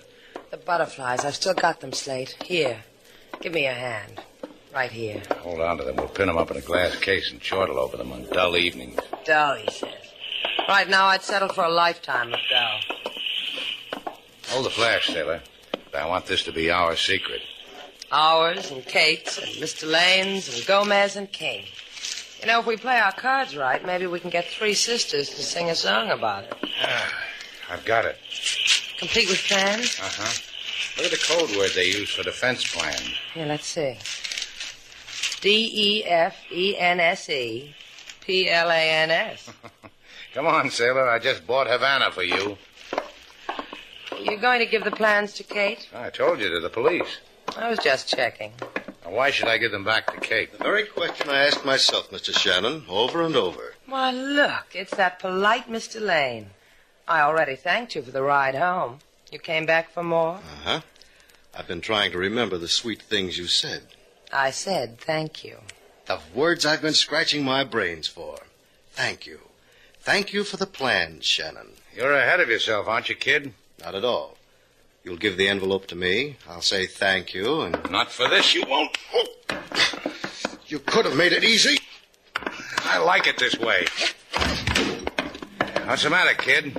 You fall down from something in the teeth?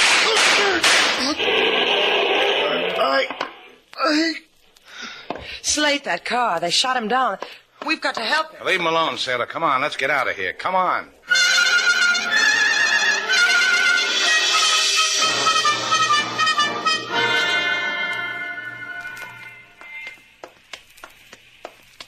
Two more minutes, sailor.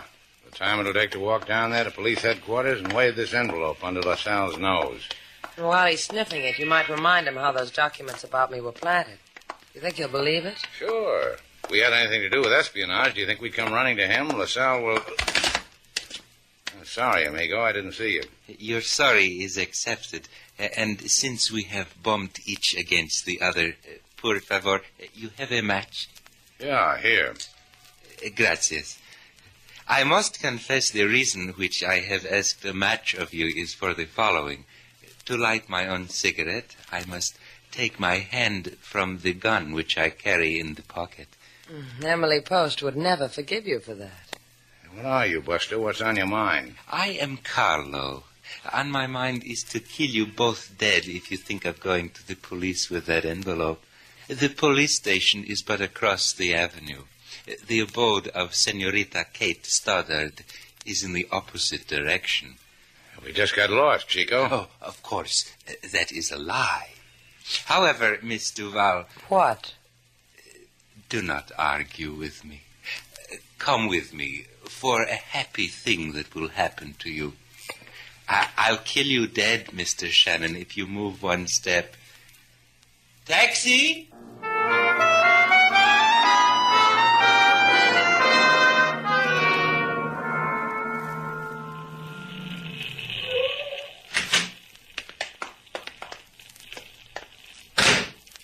Gracias, driver. The change is for you.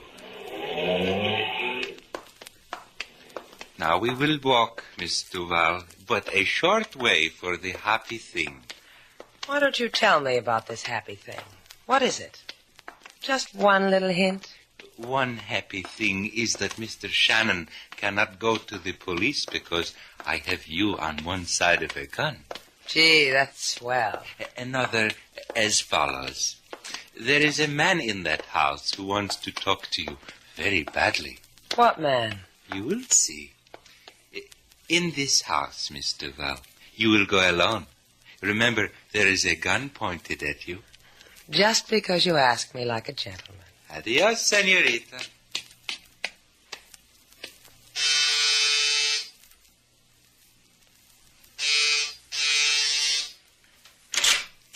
Hello, Miss Duval. Inspector LaSalle, what are you doing? Please come in. In here, please. I'm glad you are here, at the home of Senor Rodriguez. Senor Rodriguez? Si, Rodriguez, the commissioner. And I must tell you this. You are under arrest. Again? For what? For his murder.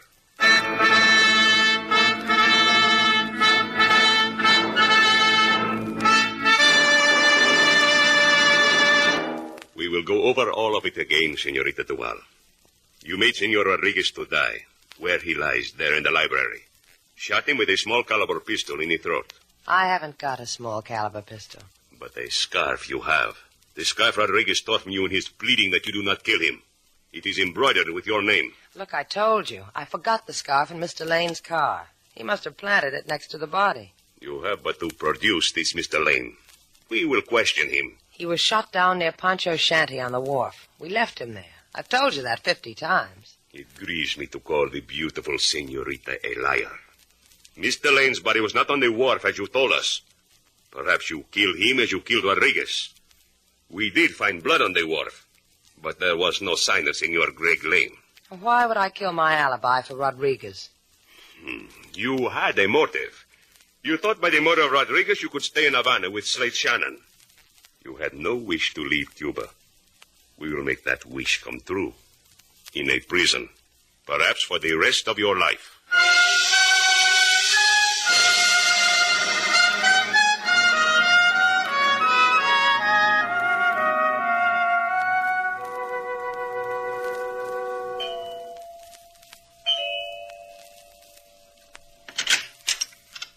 Hi, Slate.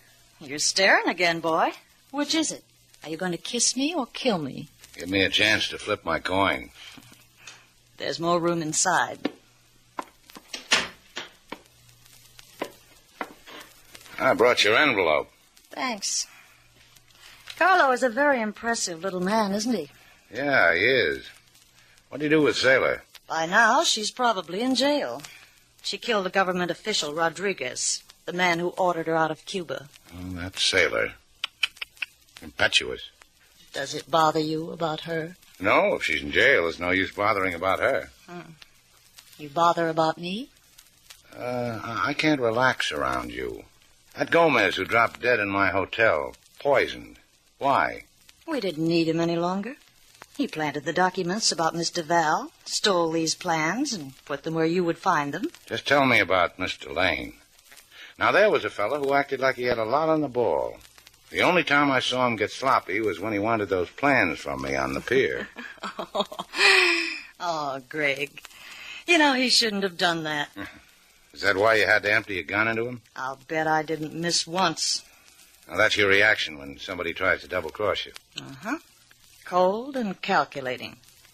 So don't you try it, Slate. Well, I brought you the plans, didn't I? Yeah. Yeah, and that brings out the other me. Warm and feminine. The way you want me to be. I get all that for the plans? Uh-huh. Say yes to me, Slade. We'll go a long way from here. With the money the plans will bring anywhere you want. I know a place near the edge of the world. Sun burns through you, and at night the moon does the same. I'll go well with that. I'll get it. Leave it alone. It'll go away. I'll send it away. You lose your bet, Kate. You must have missed. It's Lane. Greg. Come on in. Sit down. Greg, listen to me. Put that gun away and listen. There's a dead man. Outside. Carlo. He tried to stop me. Greg, listen to me. All you have to do is kill Shannon. Then it's you and I. Think of what we could do. She'll take you anywhere you want to go, kid. Kill him, Greg. He doesn't mean anything to me. Kill him. Keep talking, Katie. You've got him almost convinced. Stop staring at me like that, Greg. I'll be the way you always wanted me. The things we could do. Shannon's in the way. Get rid of him. I'll take the gun, Greg. Thanks. You fool! Giving him that gun. Don't scream at him, Katie. He can't even hear a whisper up close. He's dead. You think you can scream like that again? I want LaSalle to hear it. Slade, I knew he was dying all the time. You've got to believe me. You've got Police Department. Let me speak to Inspector LaSalle. Slade, wherever you want to go. That place you talked about, we'll go there. The sun will burn through us and the moon. Everything like you said, Slade. But Kate, by the time you get out of this jam, you'll be too old for that sort of thing.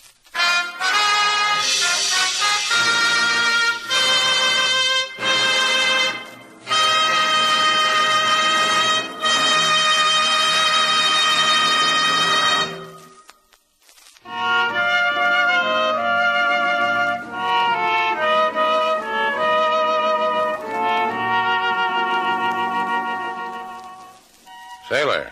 Uh-huh. Let's go dancing, Sailor. Let's get a bucket of red paint and tear Havana apart. Uh-uh. I just want to stand here and look at Havana. I almost lost it. I almost lost something, too. Slade. You mean me? Oh, my suitcase. You packed your stuff in it. You'll get it back. Cardboard, twine, and all. Yeah, well, see that I do. Is that all I am to you? A cheap cardboard suitcase? That's right. Where that suitcase goes, I go. You mean you were going to go with me? Come here, Slade. Why? Come here. I'll explain it to you. That's why. Do it again, Sailor. I didn't understand a word.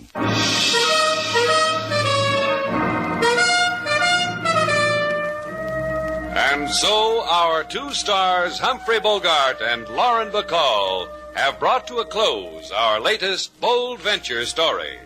Special music was composed and conducted by David Rose. May we invite you to listen again next week at this time for another exciting adventure starring Humphrey Bogart and Lauren Bacall together in Bold Venture.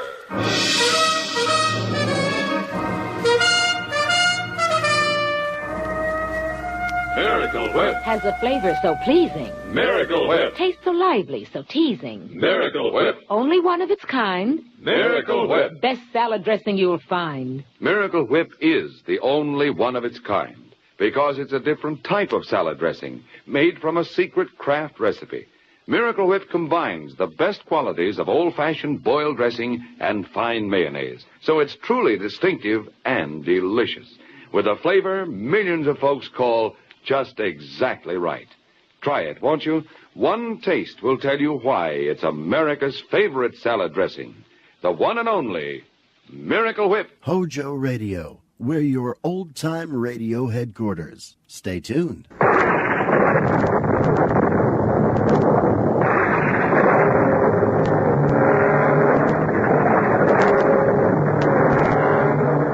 I'm Tom Bosley, welcoming you to the magic world of radio, the world of your imagination, a world as vast as the universe.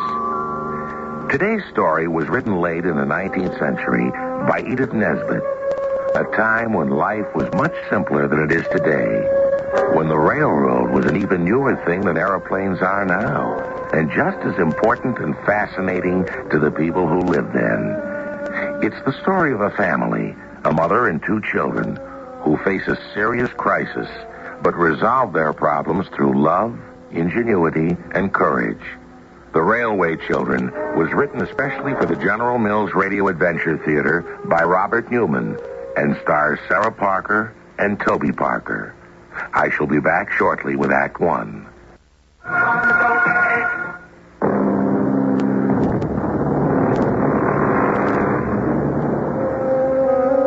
They were not called the Railway Children to begin with. They were just Roberta, known as Bobby, and her younger brother, Peter. And they lived in a comfortable house just outside of London and thought of the railway as a means of getting to places like the museum and the zoo. They only became the Railway Children later on, after that strange and terrible night that changed their whole lives. I can't tell you much about it because there's so much I don't know. It began when two men came to see Father one night, after supper, and he went to talk with them in his study. After a while, he sent for Mother, and when she came out, her face was white. Is anything wrong, Mother? Yes, Peter. I'm afraid there is. Those men brought some very bad news. What kind of news? I can't tell you that, but your father has to go away with them. For long? I hope not for long. And since if he's not here, we won't have much money, we're going to have to move. To where? To a place I've found for us in the country, about an hour from here. Are we moving because we're poor now, Mother? Yes, Bobby. Do we have any money at all? We have a little, enough to live on for a little while. And as you know, I've been thinking of trying to write some stories, the kind I tell you at night. So I'm going to work very hard on that, and if I start selling them, we'll be fine. A few days later, we did move. The moving men came for our furniture, and we took the train. It was dark when we got to the house, so we couldn't see much of it. But it seemed very small after our old one. After we were in bed and Mother had said goodnight to us, Peter came into my room. I'm worried about Father. Where do you suppose he's gone? I don't know. Maybe they sent him on a secret mission somewhere, and that's why we're not supposed to ask any questions about it. Maybe. The next morning, we went out to explore while Mother got things settled in the house. By daylight, the house turned out to be quite pretty. A small white cottage with a garden behind it. There was a field beyond the garden, and beyond the field, there was a railway. We walked down to it and sat on the bank. It looks different here, doesn't it? Looks or feels different? I guess feels, but I don't know why. Maybe because that's how we came here, by the railway. So it's kind of a link to our old house, and our old life, and London. And Father. Yes, and Father. Listen, a train's coming. There it is, on its way to London. Shall we wave to it? Of course.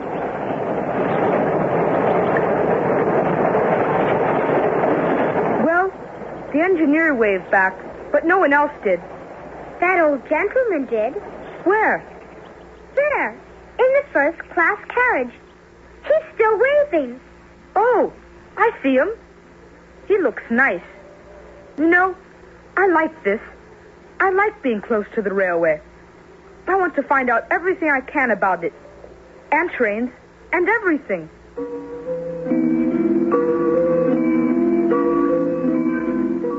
The same way about it, and we decided the place to find things out was the station. So we walked up there. A gray-haired man in a uniform had just come out of the ticket office. Well, who are you? We're Peter and Roberta Brandon, and we've just moved into the white cottage, up on the hill. Oh, yes, I remember. Well, I'm Mr. Perks, the station master. Oh, don't tell me you're leaving here already. Oh, no. We're not going away. It's just that we're very interested in the railway, and we'd like to learn something about it. Well, now, what would you like to know?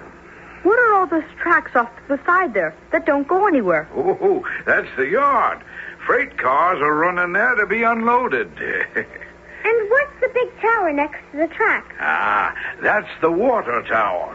Engines need water, you see, and coal to run. And when one of them's low on water, they just stop there and fill up. And I suppose that's why there's that big pile of coal next to it. That's right. Oh, trains don't often need it. They take on coal further up the line where they start. But we have it here just in case. Thank you very much, Mr. Perks. Can we come back sometime? Why, any time. I'll be glad to talk to you if I'm not busy. So we now, Mr. Perks and the old gentleman on the train. The next morning, and every morning after that, we went down to the tracks and waved to the old gentleman in the first-class carriage. And he always smiled and waved back to us. Several days later, it was raining, but we went anyway. And when we got back, we found Mother warming her hands at the kitchen stove. Are you cold, Mother? A little. Spring's late this year, and when I'm up in my room for very long, I start to feel it. There's a stove in your room, too, Mother. Why don't I build a fire up there? Because coal's too expensive, Peter. We cook on this stove, so we need it, but we can't afford another fire. Oh. I'll see you both later. Mother really is working very hard on her stories. Yes, she is. And I think it's terrible that she should be up in her cold room. If Father were here, I'll bet he'd see that she had a fire there. He's not here. And if coal is expensive... I know where I can get some without money. Where? At the railway yard. But we can't take any of that, Peter. It's the railway's coal. But they don't use it. Mr. Perks said they just have it there in case. So taking it would be just like taking it from a coal mine, that no one's working anymore. It would be nice to have enough so Mother wouldn't worry about it. Well, I'm going to get some. Tonight.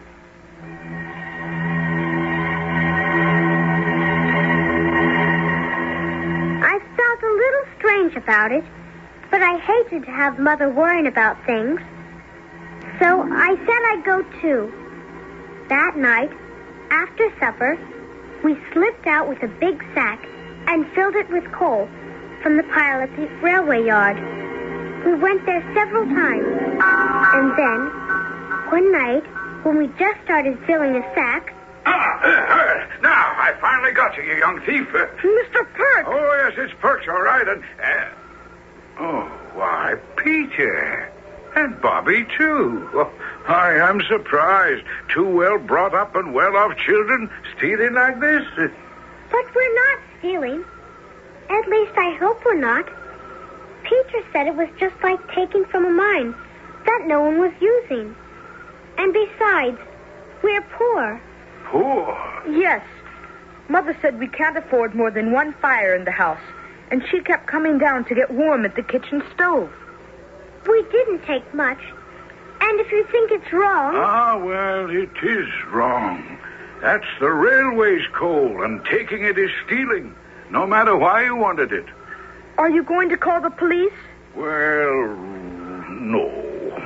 Considering why you took it, and if you promise not to do it again, I'll forget about it. We promise. Mr. Perks, you're a darling.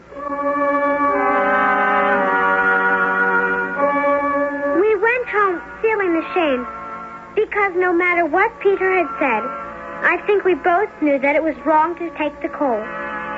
But the next day, we had something much more serious to worry about. Your mother's sick, children. She has a bad case of influenza. Is that serious? Well, it needn't be if she's taken care of properly. That's the next question. Who's going to take care of her? We will. We'll have to. There are just the two of us besides Mother. Oh? Can you cook, Bobby? A little. Enough to make things for her and us. Well, I'd be happier if there was a grown-up around, but you seem pretty competent. I'll send over some medicine for her, but there are some other things she's going to need. I'll write them down.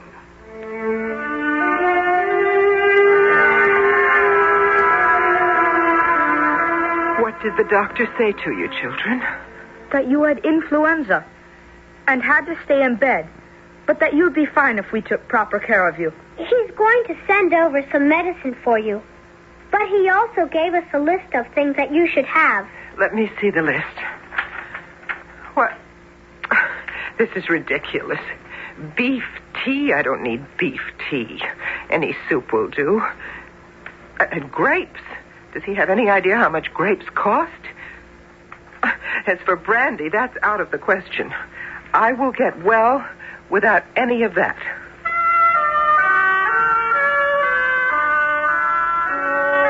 If the doctor says she needs these things to get well, she should have them. But what can we do? We don't have any money. She's got to get well. Isn't there someone we can ask to buy them?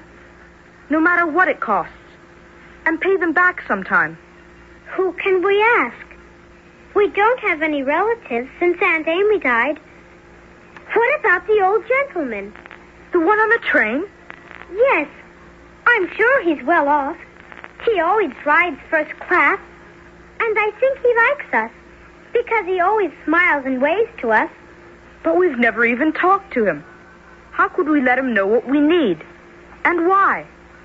We'll write him a letter. When we don't know his name or where he lives? Yes, I'll write him a letter. You'll stand in the field with a sign, telling him to look out the window when the train stops at the station. I'll be waiting at the station, and when he looks out, I'll give him the letter. Bobby, that's a wonderful idea.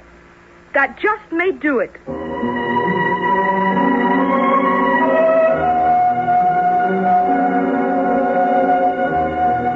And so, out of their deep concern for their mother, the children decide to approach a man they've never met and ask him for help.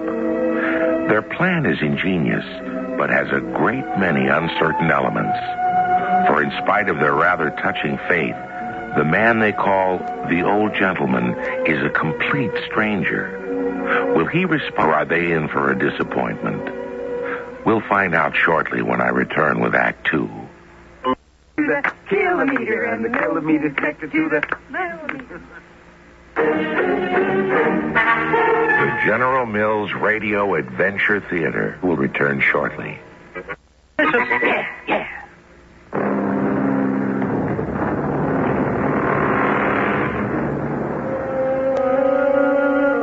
Now back to the railway children who have been trying to be brave about their father's absence and who now have something else to be concerned about, their mother's illness.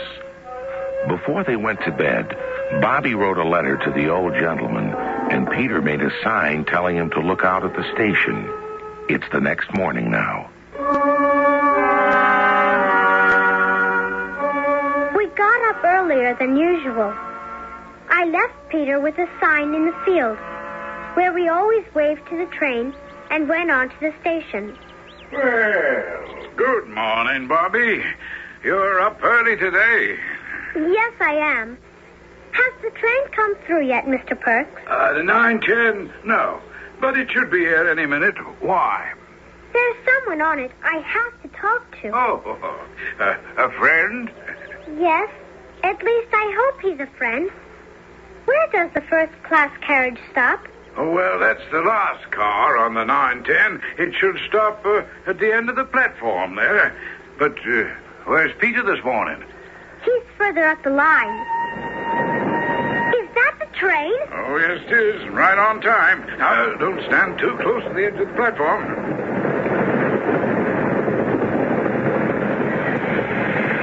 Oh, where is he? Where? Well, there's someone looking out up there, Bobby. Oh, thank you, Mr. Perks. Sir? Well, good morning, my dear. I saw the sign that your brother was holding up, He is your brother, isn't he? Yes, he is. He's Peter, and I'm Bobby. Roberta, that is. Well, I'm very happy to meet you, Roberta. I've been wondering who you were ever since you started waving to me. I find myself looking forward to it every morning. We do, too. And, sir, here's a letter for you. A letter? Yes. It will tell you who we are, and it also asks you to do something. And, well, I hope you won't be annoyed about it. Why should I be annoyed? Well... Hold on. Oh, dear, the train's going. You will read the letter, won't you? Of course, Roberta. Immediately.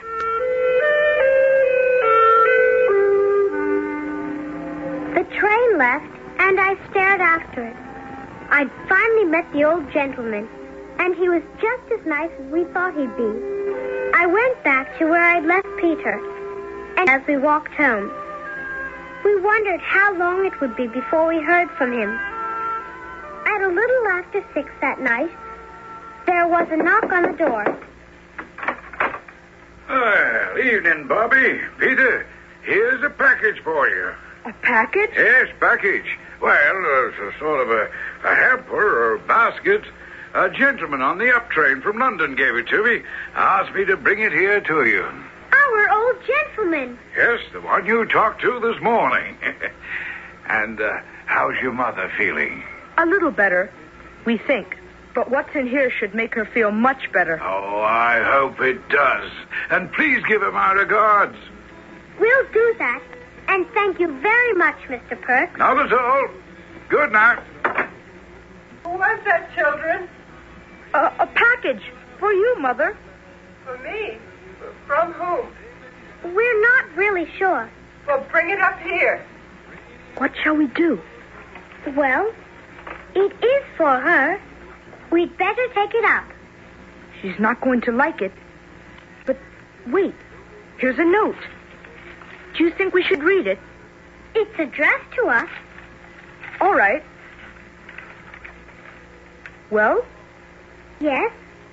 Maybe she won't be angry after she reads it. Children? Yes, Mother. We're coming. Here you are, Mother. Oh, what in heaven's name? What's in it? We think we know, but you'd better look. What? Brandy? And grapes? And beef tea? And 2 roast chickens? And some roses? Why, I don't believe it. Who sent it? Our friend, the old gentleman. What old gentleman? The one on the train we wave to every morning. You see, the doctor said you really needed some of these things. And even though you said you didn't... You mean you asked somebody, a complete stranger, for them? We wanted to get you well, Mother, and we didn't know who else to talk to. And he said in his letter that you shouldn't be angry. Where is the letter? Here. It was on the outside of the basket. But this... He doesn't even sign his name. He just says, your good friend. Yes. Doesn't that and the letter itself prove that he didn't mind doing it? Oh, Mother, don't cry. Please. We didn't mean to make you angry. Darling, I'm not angry. Not anymore. It's just that I'm not used to having anyone do things for me. For us. The things in the basket must have helped because Mother started feeling better right after that. And a few days later, we made another sign that said, "She's all well now. Thank you." And when we held that up, he smiled and nodded so hard his top hat almost fell off. Well, that's that. I think he was pleased. So do I. How about walking down the line away? All right. There are lots of flowers near where the tracks go into the tunnel. We can pick some for Mother. All right. Bobby, look. At what? Those trees on the bank near the tunnel. They're shaking. They're not shaking. They're moving. Sliding. The whole bank's come down on the tracks. It's a landslide. All that rain we've had must have loosened it. It's going to be some job to dig it all up, clear the tracks. It'll take them hours. Even longer. And, Peter, what time is it? I don't know. I don't have a watch. But the 9:10 to London went through. So it must be 9:30. Why? Doesn't the up train come through at about 20 of? Yes, it does. And you mean the tracks are blocked, and they don't know it? Yes, and they won't see it when they come out of the tunnel, because there's a curve. They'll run into it at full speed. We've got to stop the train. If they run into it, people will be hurt, maybe even killed. Let's run towards the tunnel. The closer we get, the more time they'll have to stop. Better not go any closer. If we get into the tunnel, they may not see us. All right. Wait, listen. It's coming. Wave as hard as you can. Bobby, don't stand right in the track. I want to make sure they see us. I'll jump back when it comes out of the tunnel. Stop! Oh, please stop. Bobby, get back. They are stopping. They are. Now, what's all this? What are you doing here on the tracks? There's been a landslide. Look up ahead there. Well, I'll be. Why, if we'd have run into that. That's why we did it. We were afraid you'd be wrecked. And so we would have been. A pair of heroes, that's what you are.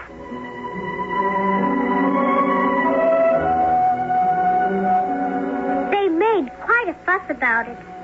And of course we were very pleased. The next day we got a letter from Mr. Jabez Inglewood, one of the directors of the railway, asking if we could be at the station on Friday for a presentation to commemorate our actions. Look at all those people on the platform. There's Mr. Perks and the engineer and fireman of the train we stopped.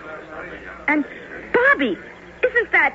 Yes, it's our old gentleman. Good afternoon, Roberta and Peter. Is this your mother? Yes, it is. Well, Mrs. Brandon, I'm Jabez Inglewood, one of the directors of the Northern and Western Railway. You're Mr. Inglewood? Yes, I am. I'm very happy to meet you, and even happier to have an opportunity to thank you in person for that hamper you sent me when I was ill. One of these days, I would like to repay you. Now, don't you think the children have more than repaid me and the railway by what they did? Well, we're very much in their debt, which, of course, is why we're here. May we have quiet, please? Thank you. Ladies and gentlemen, we are here to honor two young people, Roberta and Peter Brandon, for their prompt and courageous action in stopping a train this past Monday and thus averting a serious accident. In token of our appreciation, I, speaking for the other directors, would like to present each of them with a suitably inscribed gold watch. A watch? I've never had a watch of my own. Oh, Mother, can we accept that? Well, of course you can. I'd feel very hurt if you didn't. Then, thank you very much. I don't think I have to tell you, Mrs. Brandon, that they're quite extraordinary children. Now, is there anything else that I can do for you? Any way I can help you? Oh, thank you, Mr. Inglewood. It's very kind of you. No, I don't think there's anything.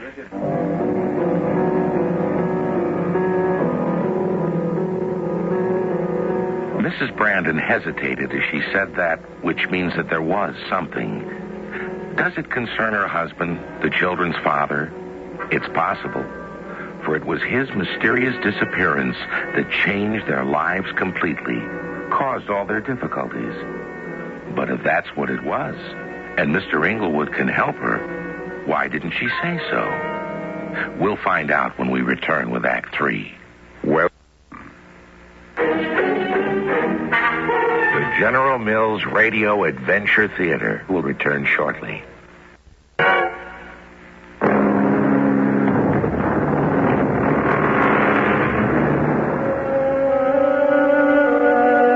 Now back to our story. The next few days were happy ones for the Brandons, The happiest they had known since the night Mr. Brandon went away so suddenly and mysteriously. Mrs. Brandon was working on some new stories, and the children were still enjoying the praise and affection of the small community in which they lived. Then came the morning they would never forget.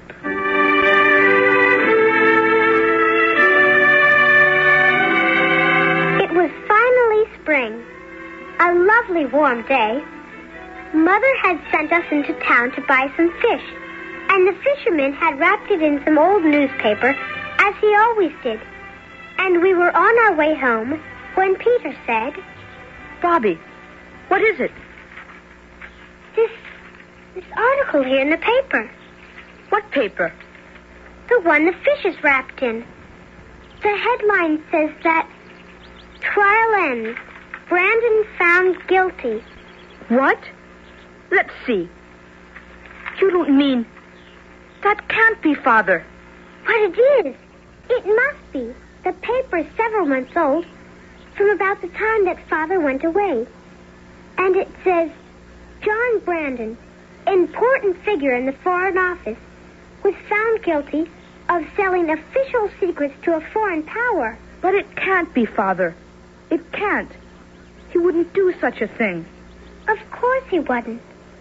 That's why Mother was so miserable. Why she never wanted to talk about it. Tell us where he was. What do you think we should do? I think we should tell Mother we know. I should have known that someday, some way, you'd find out. But you don't believe it, do you? Believe your father did it? Of course not. But how did it happen? There was evidence. Papers were missing, and they found an incriminating letter in your father's desk. Addressed to him? No, it wasn't addressed to anyone. It was just a note about meeting someone somewhere. Then someone must have put it there. But who? Your father and I always thought it might be Forsyth, your father's assistant. He'd always been jealous of your father. He got your father's job when your father went to jail. But why didn't you tell us? Because I felt it would be too difficult for you. That you'd be better off not knowing.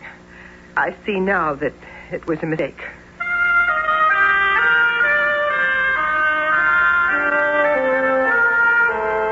Do you have any plans for this afternoon, children? I have.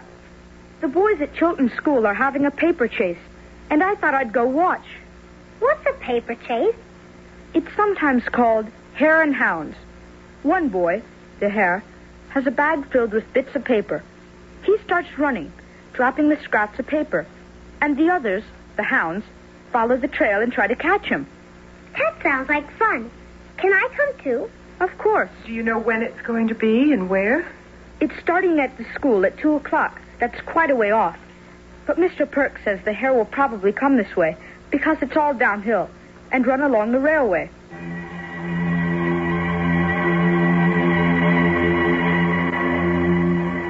We went out along the railway to the hill where the tunnel went through.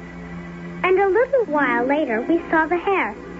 He was a tall boy of about 16, and he was running hard and dropping bits of paper as he ran. He came to the tracks, hesitated a minute, then turned and ran to the tunnel. I say, look at that. Is that fair, going into the tunnel? Why not? It's too dark to see the paper. Well, once the hounds go in, they'll know they have to go all the way through. And they can pick up the trail on the other side. Here they come. How many are there? 4, 6, 8, 10 of them. No, 11. There's another. The one in the red jersey. Oh, yes. He's way behind. He's limping. He must have hurt his foot, or else he has a blister. Now what? Let's go over the hill and watch them come out the other side.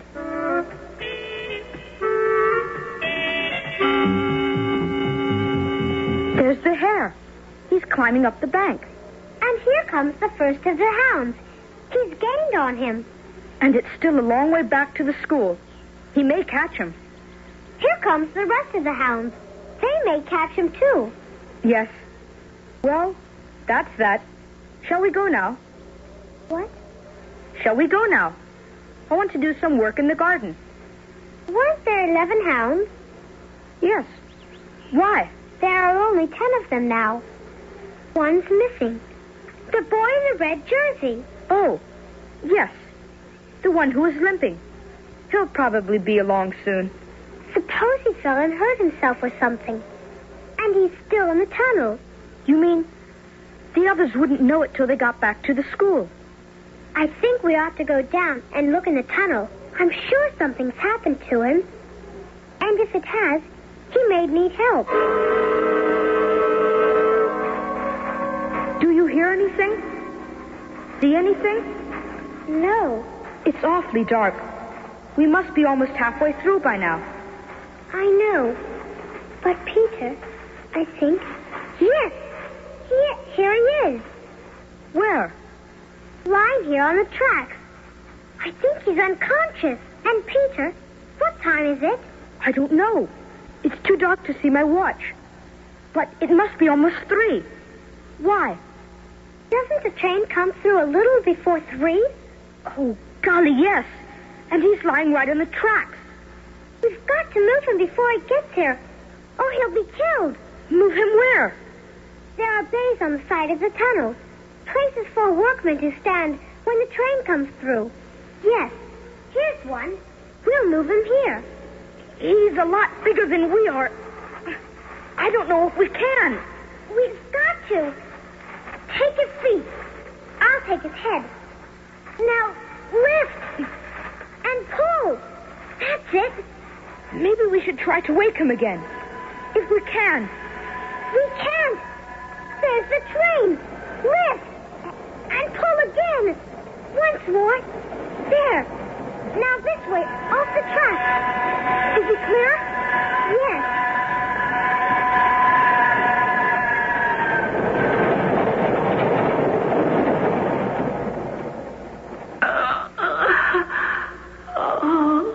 Are you awake? Can you hear me? What? Yes, of course. Where am I? In the tunnel. You were running through and something must have happened. I remember. I tripped on something. You saved my life. I guess maybe we did. What's your name? Jim Knowles. Oh, you two are just about the smartest and bravest people I've ever known.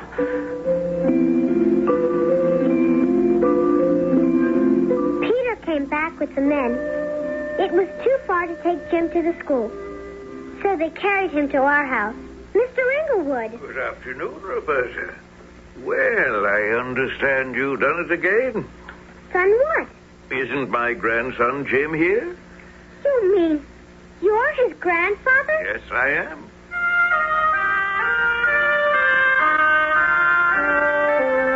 Mrs. Brandon, Roberta, Peter, I don't know what to say to you.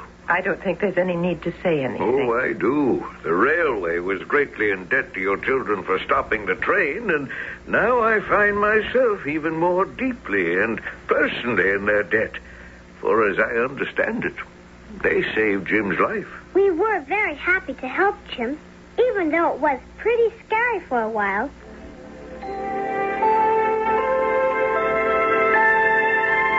Mr. Inglewood stayed for a while, talking to Mother and us. And when he was ready to leave, Peter and I said we'd walk him to the station. There might be something you could do for us. Mother wouldn't dream of asking you, but we thought we would. And what's that, Roberta? It's about Father. I don't know what you could do, but if you could do anything, we'd be the ones who are grateful, more grateful than anyone ever was. Oh, well, you tell me all about it.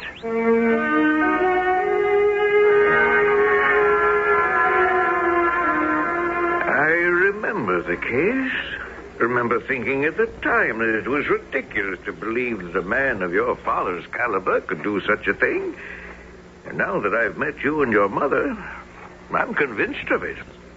Then you think you could do something? Well, I don't know. I have friends in the Foreign Office and also at Scotland Yard. Don't say anything to your mother about it. not even that you discussed it with me. But I shall certainly look into it.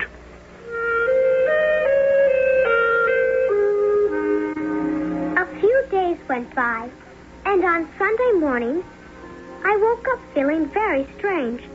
Not sick, but as if something were going to happen. After breakfast, I went out, and Peter followed me. Where are you going? Down to the station. Why? I don't know. I just want to be there when the 942 comes in. That's silly. Nobody ever comes on that. Even Mr. Perks isn't at the station. You don't have to come if you don't want to. I've nothing else to do, so I might as well.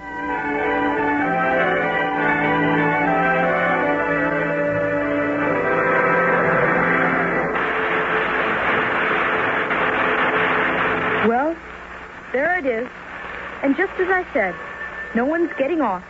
Bobby, isn't that... Yes, Father. Father! Bobby! Oh, Bobby, my darling. And Peter. Is it really you, Father? It certainly is. But where's your mother? At the house. We came down alone. Oh, but why didn't you get my telegram? Telegram? Yes, I was released late yesterday afternoon. I sent a telegram saying I was coming. But today's Sunday. The telegraph office is closed, so they don't deliver telegrams. Well, then, how is it that you're here? I don't know. I just had a feeling I wanted to be. Father, what happened? Well, it seems a friend of yours got interested in the case. Mr. Inglewood. That's right. And he talked to people, and they began investigating again, and Forsyth panicked and tried to leave the country. And when they stopped him, he confessed everything. Then it's all over. You're really free? Yes, children, I'm free and completely clear. Now, come on. Show me the way to the house.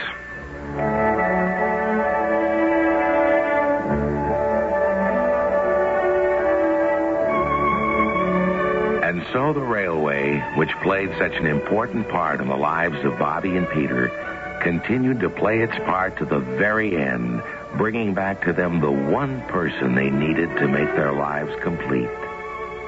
I'll be back shortly.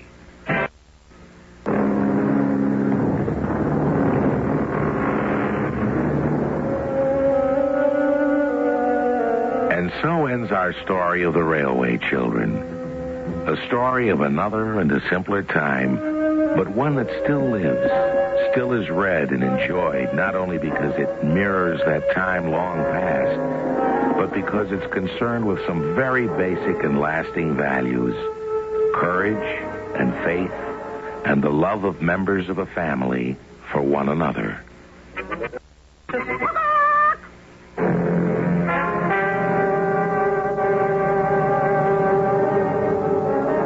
Our cast included Sarah Parker, Toby Parker, Ian Martin, Terry Keane, William Griffiths, and Gilbert Mack. The entire production was under the direction of Hyman Brown. This is Tom Bosley inviting you to return to the General Mills Radio Adventure Theater for another exciting tale you can hear through the magic of radio. The General Mills Radio Adventure Theater is recommended by NEA, the National Education Association.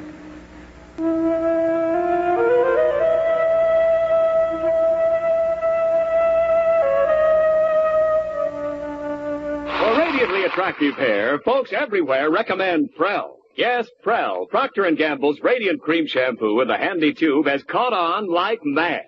And here's why. At last I found something to make my hair radiantly soft and natural. Prell shampoo brings out all its hidden beauty and makes it so easy to set. Prell's wonderful. Gets a fellow's scalp clean, removes embarrassing dandruff, and makes a man's hair look as clean as it should. Once you use Prell, you'll never want to be without it again.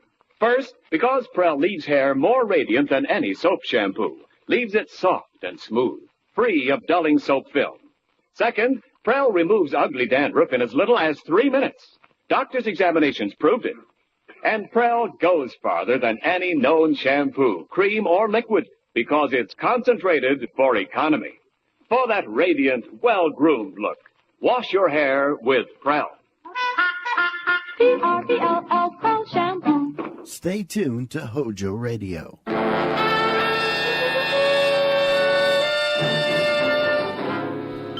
Dangerous Assignment, starring Brian Donlevy as Steve Mitchell.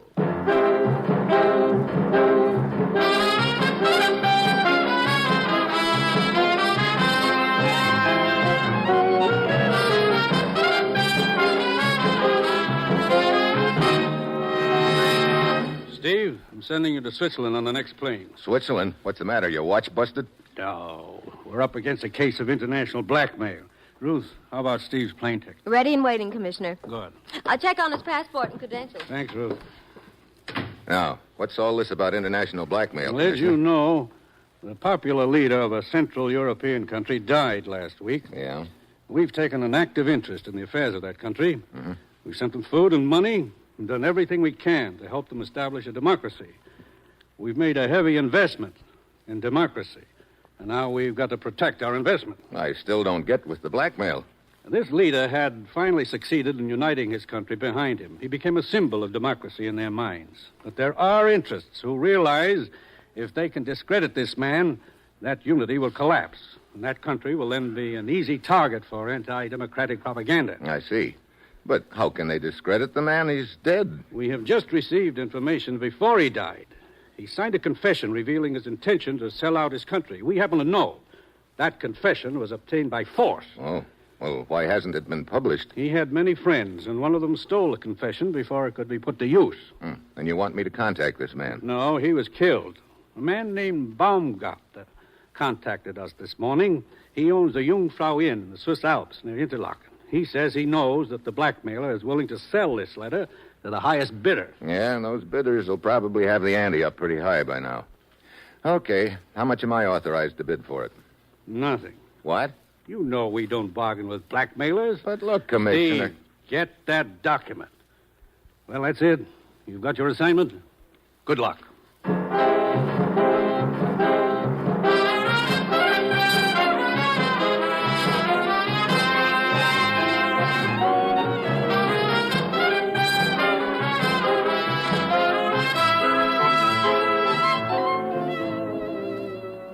The National Broadcasting Company is proud to present Dangerous Assignment, starring Brian Donlevy in the role of Steve Mitchell, colorful, two-fisted government agent. At all those places of the world where danger and intrigue walk hand in hand, there you will find Steve Mitchell on another Dangerous Assignment.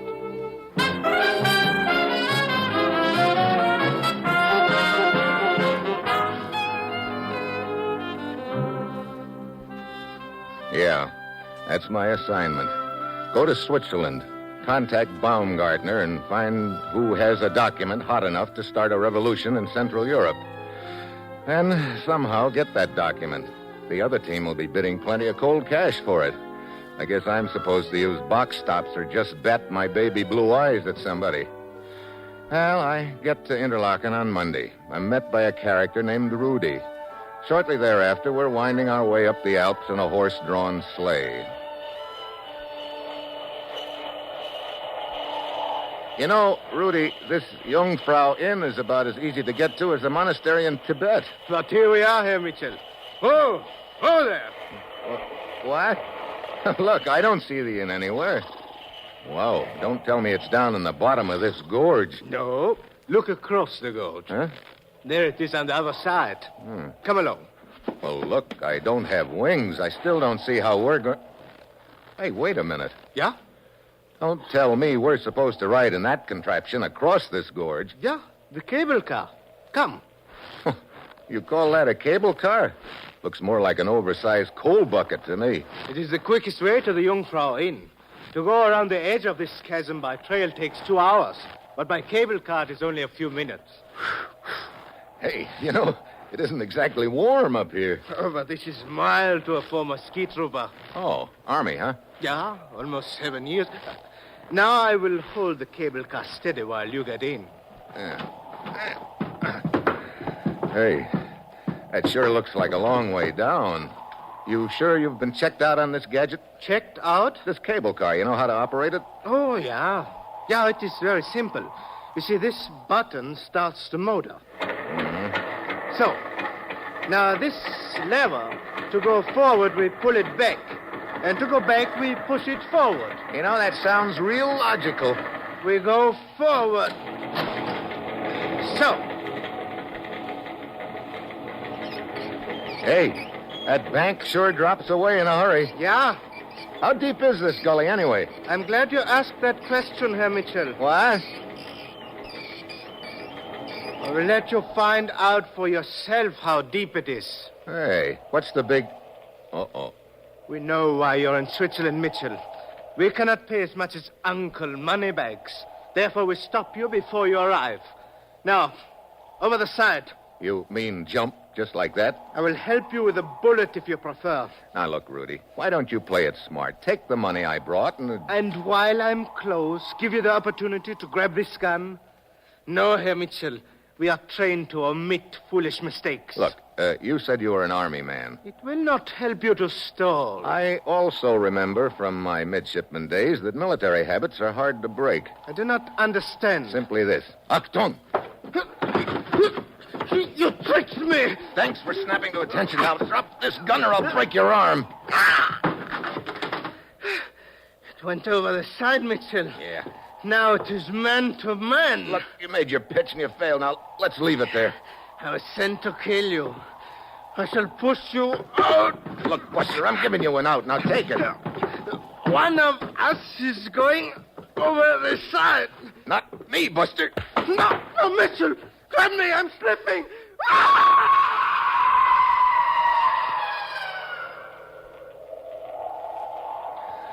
Oh, brother.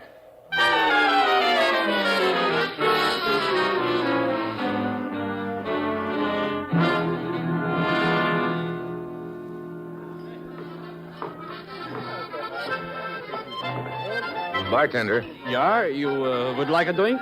Yeah, I could use one right now. Scotch. Yeah. Is the owner of this inn around anywhere? Here. Yeah, Herr Baumgartner. See over at the corner table. Okay. Thank you. Oh. Oh, I'm so sorry. Oh, it was my fault. Did I hurt you? Not at all. I spilled your drink. Oh, that's all right. I wasn't looking where I was going. Well, let me buy you another one. No, thank you. But I... No, really. I tell you, I will take, what do you call it, a rain check? Yeah, a rain check. Okay, that's a date. See you later. Good evening. Is your name Baumgartner? Yeah. I'd like to talk to you. Please, sit down. But let us not talk until the music's over. Look, I want to talk now. My name's Mitchell, Steve Mitchell. You surprised to see me? But of course not, Herr Mitchell. I've been expecting you. Yeah? Well, I wasn't a very cordial welcome your stooge tried to give me in that cable car. What? Please, Herr Mitchell. I'm very fond of this music. It's the very best, you know. The Moserbuben. The what? The Moserbuben. Oh, the Moser boys. Isn't it not good to listen to? Yeah, great. But right now I've got more in my mind than yodeling. We're going to have a talk, so quit stalling. Well, very well. Come, we'll go into the back room. Okay. Just one thing, though. Yeah? Have you got another ape waiting for me in there? Ape? But I do not understand. Oh, well, never mind. Come on. After you, Herr Mitchell. Okay. Yeah, let's sit down. Now, what is all this suspicion of me? You sent a strong arm named Rudy to pick me up and polish me off. Herr Mitchell, why should I want to, as you say, polish you off? I want to do business with you. Then where did this Rudy come from? The man I sent to bring you here was named Otto. This Rudy was undoubtedly working for one of the people who are bidding for the document we're both concerned with. Well, maybe. Look, speaking of that document, our information is that you know who has it and are willing to act as a go-between. Your information is accurate, Herr Mitchell. Do you know the document is still in existence? I've seen it. It's now in a safe deposit box in Bern. But that doesn't matter, any of it. The point is, you will do business directly with me. I'm representing the owner of the document. Now, I've already been approached by 2 different bidders. I'm sure the United States will pay more than either of them. How much are you prepared to offer, Herr Mitchell? Not 1 cent, Baumgartner. You know, it's good to see a man with a sense of humor, even at a time like this. But let's be serious. I am serious. Herr Mitchell, do not try my patience. I've been instructed to sell that document for the equivalent of $100,000. If not to you, and to others. Look, you know that piece of paper could do a certain country a lot of harm if it fell into the wrong hands. It will do you no good to come here with your Boy Scout talk. I am not interested in the harm the document can do to anyone else. I am interested in the good it can do me. And its owner, of course. You're wasting my time, Herr Mitchell. I could be listening to the music. Look, Baumgartner. There is no use prolonging this silly conversation. Unless you make a definite offer, you leave me no recourse but to sell to the highest bidder. I wouldn't want you to do that. Well, maybe I can raise some money and get in on the bidding. Oh, this attitude I like better. However, I shall accept the highest bid that I've had. I will deliver the keys to the document safe deposit box tomorrow night at 10 o'clock. You have until then. If you bring a better offer, the key is yours. Otherwise... Yeah, I get it. Well, then I'd better get back to Interlaken right away. I will send my bartender with you to see that you arrive safely. I do not want anything to happen to you, Mitchell, because I believe that your bid will be the highest.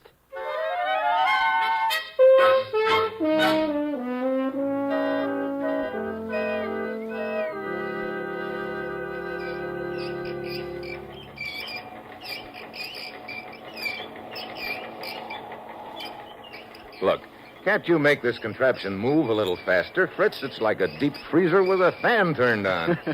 We are almost to the end of the line. Indeed, you are, my friend.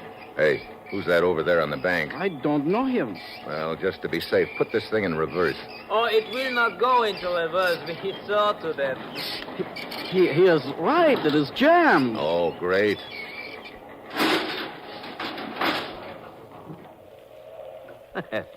And now, as you said, you are indeed at the end of the line, Mitchell. Who are you? Oh, my name is Gerlach. Would you and your companion kindly step out, please? What do you want? Hans? Yeah. Drag him out. Yeah. Hey, look. Gun or no gun, get this big ape away from me. Go. Okay, Buster. Oh, Mitchell, I am so sorry that you did that. It shows that just because I am a little man, you are not impressed by me. Oh, dear. It is always this way. I am such a mild little man, so no one is impressed. And therefore I must make people impressed. Well, never mind the lecture. Where's this leading? Mitchell, tonight you killed one of my men. Oh, Rudy? The guy in the bucket? The same. And now, an eye for an eye. Hans. Yeah. Shoot the little one. Wait a minute. You can't kill Fritz in cold blood for something he had nothing to do with. Oh, Mitchell, you are not impressed. Oh, dear. Hans. Wait. No! Good Lord. What kind of a man are you? The kind of man who will kill you, Mitchell, if you do not give me the document. Gerlach, I don't have it. You came to buy it. You saw Baumgartner, and so it follows that you have the document. Now, please, Mr. Mitchell, take pity on me. It's quite cold up here. I would much rather be in front of a warm fire. I am sure that your conscience would bother you if you made me catch cold. Yeah, I'd hate myself in the morning, I suppose. Look, I don't have it, and I don't know where it is. Oh, dear. Very well, Hans. Proceed. Hey, look, if you think I'm going to hold still while this jughead works over me... Hans! Yeah. Again, Hans, only this time use the butt of your rifle. Yeah. Listen, you big gorilla, Oh, that's lovely. Now, Hans, you may kick him. Again. That's enough to soften him up. Any more would be cruel. Roll the bartender's body into the gorge, and then we shall take Mitchell to my house in Interlaken.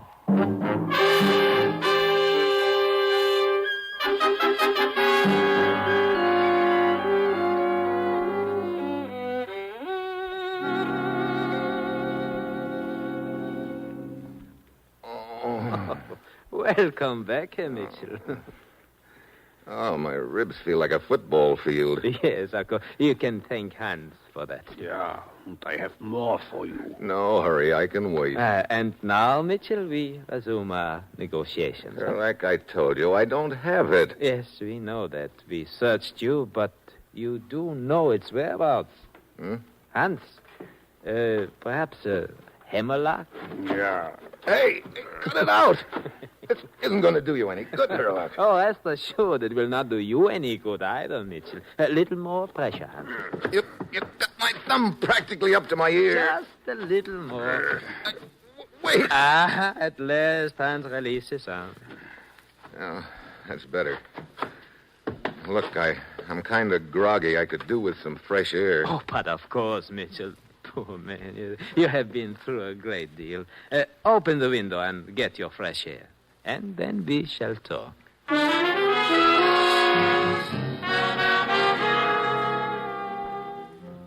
I stumbled over to the window. I was in a hole, but good. These kids were playing for keeps. Something moved in the street. There was a girl leaning out of a car window. It looked like the girl I'd bumped into up at the Jungfrau Inn. She waved again, and I got the message, but quick.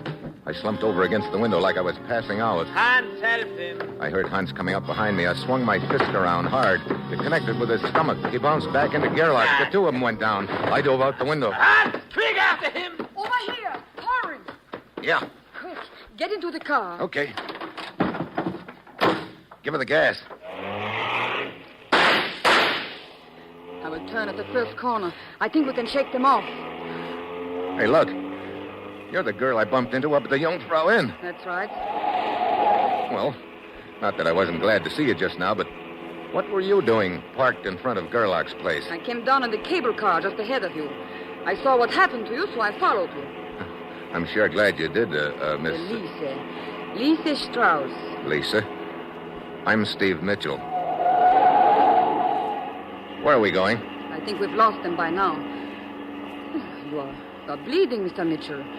I will take you to my apartment. I can bandage your cuts there. Thanks. Anywhere's all right with me, as long as it's where that character Gerlach isn't.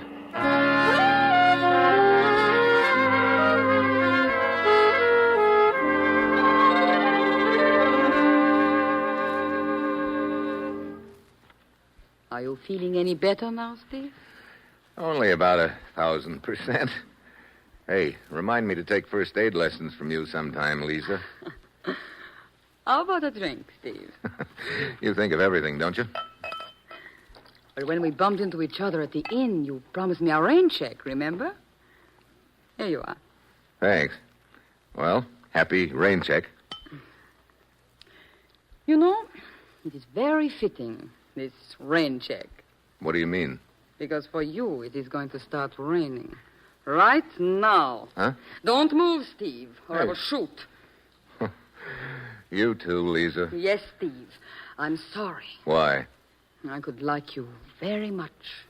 Then, honey, Do let's... not edge toward me, Steve. I have shot men before. But never one I liked so well, so soon. Look, Lisa, let's put up that gun and concentrate on getting acquainted. Oh, no. It would be fun, but this is important to my country. Where do you come in? Gerlach did not get the document from you. Therefore, you did not have it. Well, that's what I tried to tell him. I'm glad you're smart enough to know it. I am also smart enough to know that you must be killed. Why?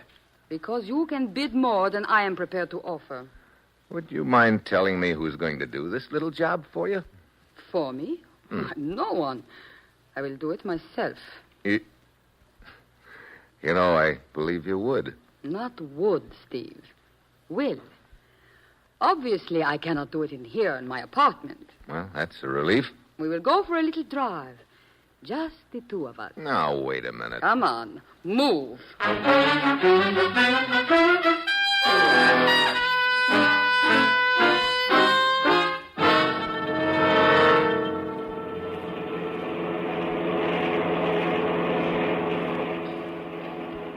Keep both hands on the steering wheel, Steve. Don't worry.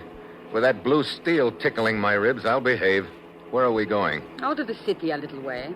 Look, what good's it going to do you to kill me? I don't like competition, Steve. I know you are determined to get that letter, but I am more determined than you are. Steve! Steve, watch out. You're heading for that parked car in front of us. So I see. Slow down, Steve. Oh, no. You will hit it. Yeah, that's the point.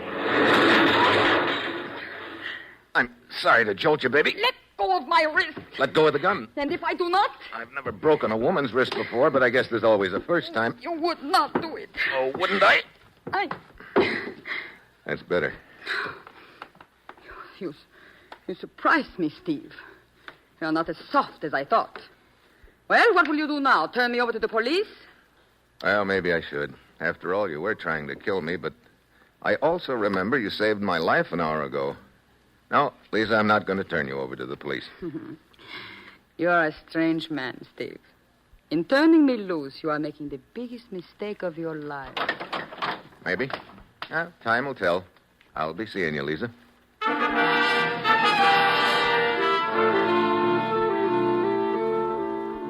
Well, along about now, I'm ready to toss in the sponge. It's only a matter of time until Baumgartner contacts Gerlach or Lisa, and the highest bidder will be waiting at 10 o'clock to claim the key to the safety deposit box and burn. I had no money to offer, and I couldn't scare Baumgartner into giving me the document. Baumgartner was more afraid of Gerlach and Lisa than he was of me. Then a crazy idea hit me. It might work. Fear does talk louder than money, and maybe Gerlach and Lisa could do a little bit of work for me without knowing it. That night, I timed my arrival at the Jungfrau Inn. It's 9 as I open the front door.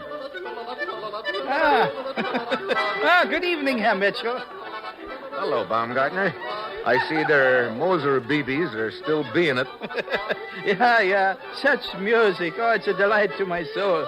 But I'm glad to see you back tonight, Herr Mitchell. It indicates you've changed your mind about that document.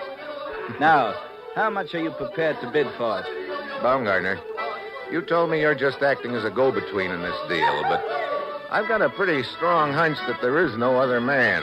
I think you've got the document and dreamed up this story about being just a go-between to protect yourself. I do not understand the purpose of these remarks. No purpose, really. All right, then let's get down to business. How much are you prepared to bid? You misunderstand, Baumgartner. I just came up here to tell you goodbye. Mitchell, sometimes I find your sense of humor very annoying. It's no joke. My train leaves for Bern in about 2 hours. You are serious? Yep. So long. But I do not understand the key. I think you will understand before long. Goodbye. But, Herr Mitchell. Well, hello, Lisa. Hello, Steve. You must like this inn. Let us say rather that I like you. Yeah, sure. You proved that the last time we were together. I'm afraid you were a little too clever for me then. Well, it doesn't matter anymore, Lisa. What do you mean? I'm taking my key, and I'm leaving on the train to Bern in a couple of hours. Key? Leaving? You admit defeat, then. I didn't say that. I just said I was leaving. Well, so long, Lisa. It was nice while it lasted, and I'm glad it didn't last a minute longer. But wait, I do not understand. If you are leaving, that means that Baumgartner... It just means I'm leaving. So long, Lisa. Oh, Mitchell. Looking for me, Hans? Here I am. That's one I owe you. Here's another. And here's one for Gerlach. Give him a message for me, Hans. Tell him I've got the key. Tell him it's too late. I'm leaving on the train to Bern. Don't forget.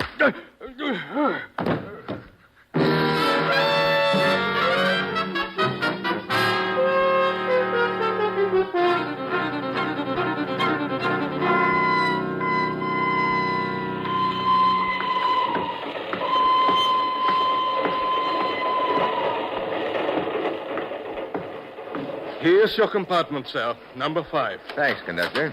When do we arrive in Bern? Late tonight. Mm-hmm. A little stuffy in here. Oh, open the window if you like. Right. See you later.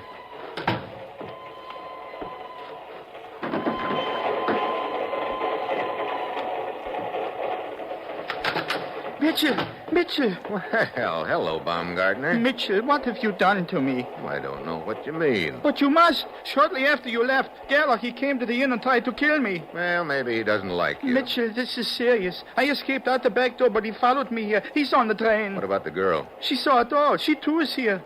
What did you tell them? Well, have a seat and I'll explain it. There isn't much time. They're searching the compartments. Well, then I better talk fast. Yesterday, you called the highest bidder and told him that he or she could claim the key to the safe deposit box at 10 o'clock tonight. Yeah, all this I know. I had to know who was the highest bidder. Tonight, when I told Lisa I was leaving with the key, it meant nothing to her. That left Gerlach. Oh, this too I know. When I left early mentioning the key, they both thought you had sold the document to me. So, that's why Gerlach tried to kill me. That's right. When Lisa learned about that, she smelled the double cross and started on her own. But I didn't double-cross the... Oh, you know that. Well, in that case, you have nothing to worry about. When they find you, if you have time before they shoot you, just tell them the truth and... You must tell them. You are the only one who can save my life. Why don't you go to the police? You know I cannot ask their protection in this matter. Well, then you'd better make a deal with me. Now, you got that key to the safe deposit box on you? But of course. Well, give it to me. I'll tell Gerlach and the girl that you don't have it. But I'll get nothing. No money, nothing. Well, the other way, you'll wind up dead, still with nothing. Come on, make up your mind, yes or no. Oh, but it's unfair. Someone coming down the corridor. It's a woman's steps. Probably Lisa. What's it going to be, Baumgartner? Oh, all right. Anything. Here's the key. Thanks. Now get over there behind the door. And keep yourself You will behind both stay where you are. Hello, Lisa. Looks like you've got quite a collection of guns. Yes, but soon it will be a collection of keys. Baumgartner, you will be first. No, You promised to sell that document to me. Instead, you sold it to Steve Mitchell. No, it's not true. Mitchell, tell her. Yeah, maybe I had better explain. You see, Lisa... Save your explanations for me, Mitchell. Gerlach. Drop the gun, Lisa. Drop it. No. Drop it, Lisa. He means business. So do I. Why, you... Mitchell, let go of me. You bet. You knocked him out, Mitchell. Yeah, but not in time to save Lisa, though. But in time to save me. What? Baumgartner. I have Gerlach's gun now, Mitchell. Give me back that key. I guess I should have known I couldn't trust you. Take that key out of your pocket and give it to me at once. Well, okay, Baumgartner. Here's the key. Catch. Mitchell, you threw that key out the window. Yeah. On purpose. On purpose. I'll pull the emergency stop. Hey. Hey, where are you going? I'm going after that key, and I'll get it back. Happy hunting. Who pulled the emergency stop? The guy who just jumped off the train, conductor. Wait, his body's on the floor. Then it was a shot I heard. Yeah. The unconscious guy's name is Gerlach. He killed the girl there. But I do not understand. You say a man jumped off the train. Why? He's looking for a key in the snow out there somewhere. A key? Yeah, I threw it out the window. You know, I'd give a lot to see his face when he finds it. Why? It's the key to my apartment back in the States. But is the key that valuable? Well, it's not half as valuable as the one I've still got in my pocket. Now, come on, conductor. Let's get this train moving again. I've got a date in Bern. Oh. Oh, no. This date is with a safe deposit box.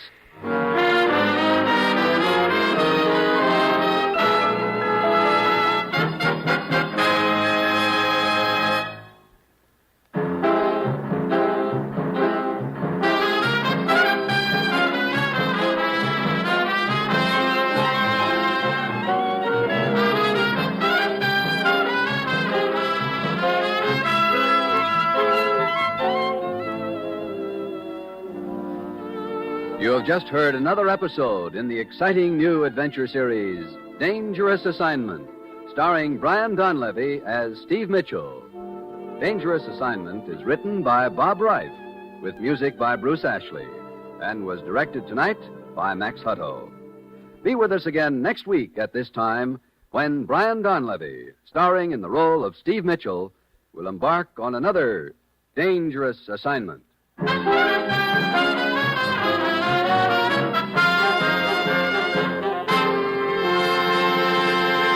New kind of shoe shine, doobly-doo-doo, shine all up. A one, a two, tell them what's new. Kids scuffed up shoes take on a dance and shine. With new Shine-Ola, the liquid kind. 8 and 9, tell them it dries to a shine. No puffin' and no buffin', it dries to a shine. That new Shine-Ola, the liquid kind.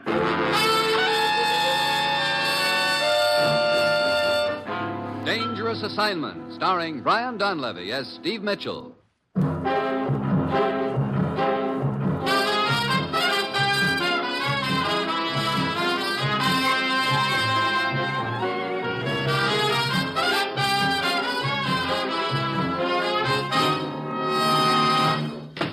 Morning, Commissioner. Morning, Steve. How was the flight back from Switzerland? Smooth as silk. Just got in. Glad you liked it, because you're taking the next plane for Cairo. Cairo? You mean today? Look, I don't even have a clean shirt left. You can dunk it in the Nile when you get there. Oh, Rose. Yes, Commissioner. How are you doing on Steve's plane ticket? I was able to get him space on the next plane. Takes off in an hour. Good. Oh, great. I haven't had a date for a week, and now you want to fix me up with a mummy. Steve, remember Sheik Haroun? Sure, he's an old friend of mine. He should be. What do you mean? About 5 years ago, I taught him to play poker, and he cleaned me. Well, as you know, the Sheik controls a territory on the edge of the Sahara. He has a walled city there. Yeah, I was there once. Quite a joint. We think there's uranium ore in his territory. Oh.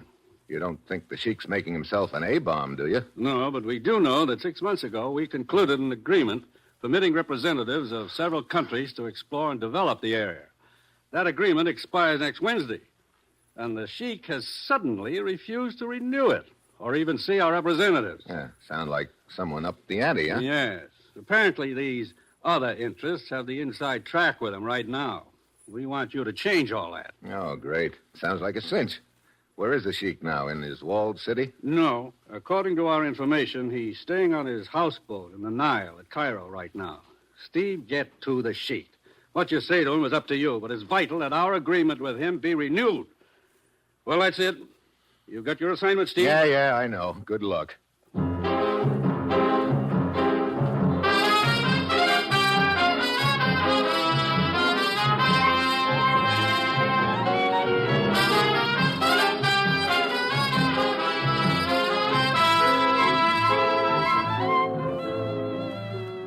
The National Broadcasting Company is proud to present Dangerous Assignment, starring Brian Donlevy as Steve Mitchell, colorful, two-fisted government agent. At all those places of the world where danger and intrigue walk hand in hand, there you will find Steve Mitchell on another Dangerous Assignment.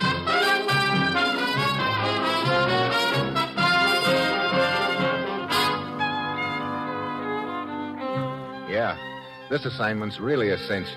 All I have to do is stick my nose into a hornet's nest of more power politics and change the whole course of events just by reminding the leader of 30,000 fanatical tribesmen that he and I used to be pals. So I slip a copy of How to Win Friends and Influence People into my suitcase and head for Cairo. It's Friday when I get there. I check in at the Delta Hotel, and then I head for the Sheik's houseboat on the Nile. Stop where you are, Effendi. Huh? You cannot come aboard this boat. Who are you? One of the Sheik's guards. Look, tell the Sheik that Steve Mitchell is here. The Sheik will see no one. Who's that guy up on the deck? That is Ahmed, the Sheik's confidential secretary. Look, Ahmed. I warn you, do not set foot on this boat, or it will be the guard's unpleasant duty to shoot you. Guard! Oh, good afternoon, Mikan. Has the Sheik changed his mind about seeing me? No, I'm afraid not, Mikan. But surely he will see me. I am sorry, but I have my orders. The Sheik will see no one. Now, please leave. Both of you at once. Very well. Okay, but I'll be back. I would not advise it, Effendi. Well, looks like you didn't have any better luck than I did. Say, your face seems familiar. I am Mikan. I was once the chief's trusted lieutenant. I thought I recognized you. I'm Steve Mitchell. Steve Mitchell, of course. It has been a long time. Yeah. Hey, what's going on anyway? I wish I knew Mitchell. Up until last week, I enjoyed the Sheik's complete confidence. But suddenly, everything has changed. Shake up in the tribe, huh? Now he will not even see me. Something must have turned him against me. Something or someone. I must have turned him against just about everybody.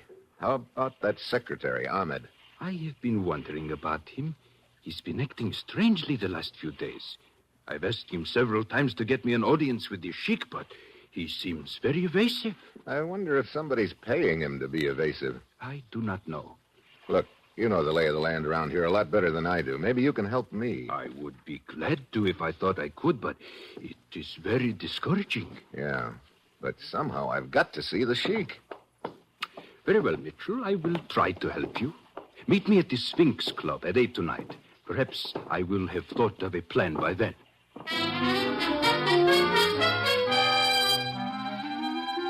I get back to my hotel just in time to see a figure that looks like Ahmed scooting through the lobby. In my room, there's a bowl of fruit on the table with a note, compliments of the management. I pick out an apple and start for the window, thinking about the whole deal. Then, suddenly, I quit thinking and start listening. A sound is pecking away at my ears. A faint sound, but it keeps up. Then it registers. I whirl around. It's coming from across the room, the table, the bowl of fruit. I grab the bowl, run to the window, open it, and then I heave it out in the garden below.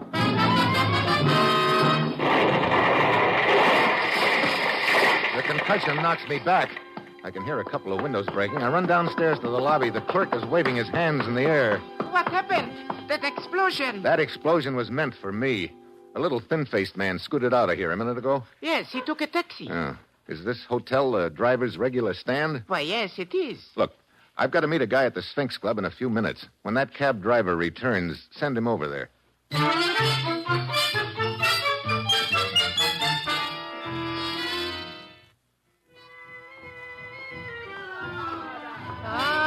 Welcome to my humble Sphinx Club, sir.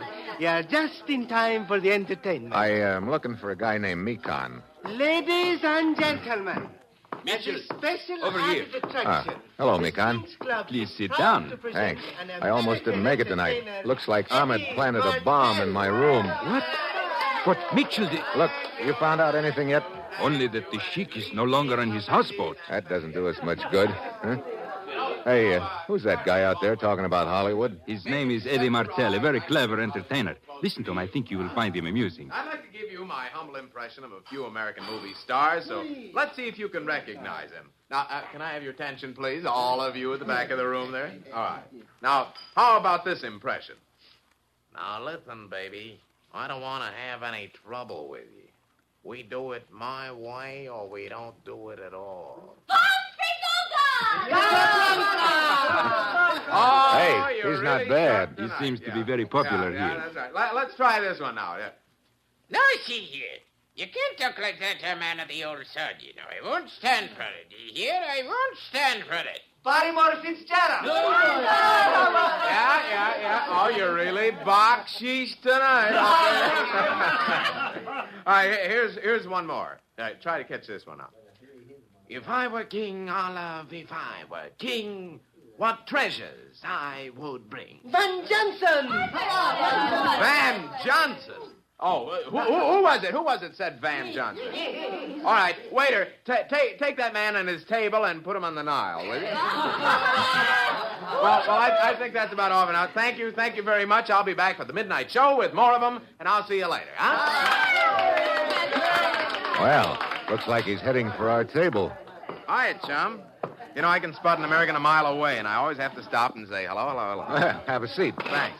Eddie Martel's the name. Steve Mitchell. This is Mikan. Hi. Allow me to compliment you on your act, Mr. Martel. Yeah, it's pretty good. It's just an act. If you got it, you can impersonate almost anybody. Now, take you, for instance, Mr. Mitchell. I haven't heard much of your voice, but... I think this might sound something like it, huh? Is that close? Not bad. Mitchell Effendi. Steve Mitchell. Over here. There is a telephone call for you. For me? Are you sure? Yes, sir.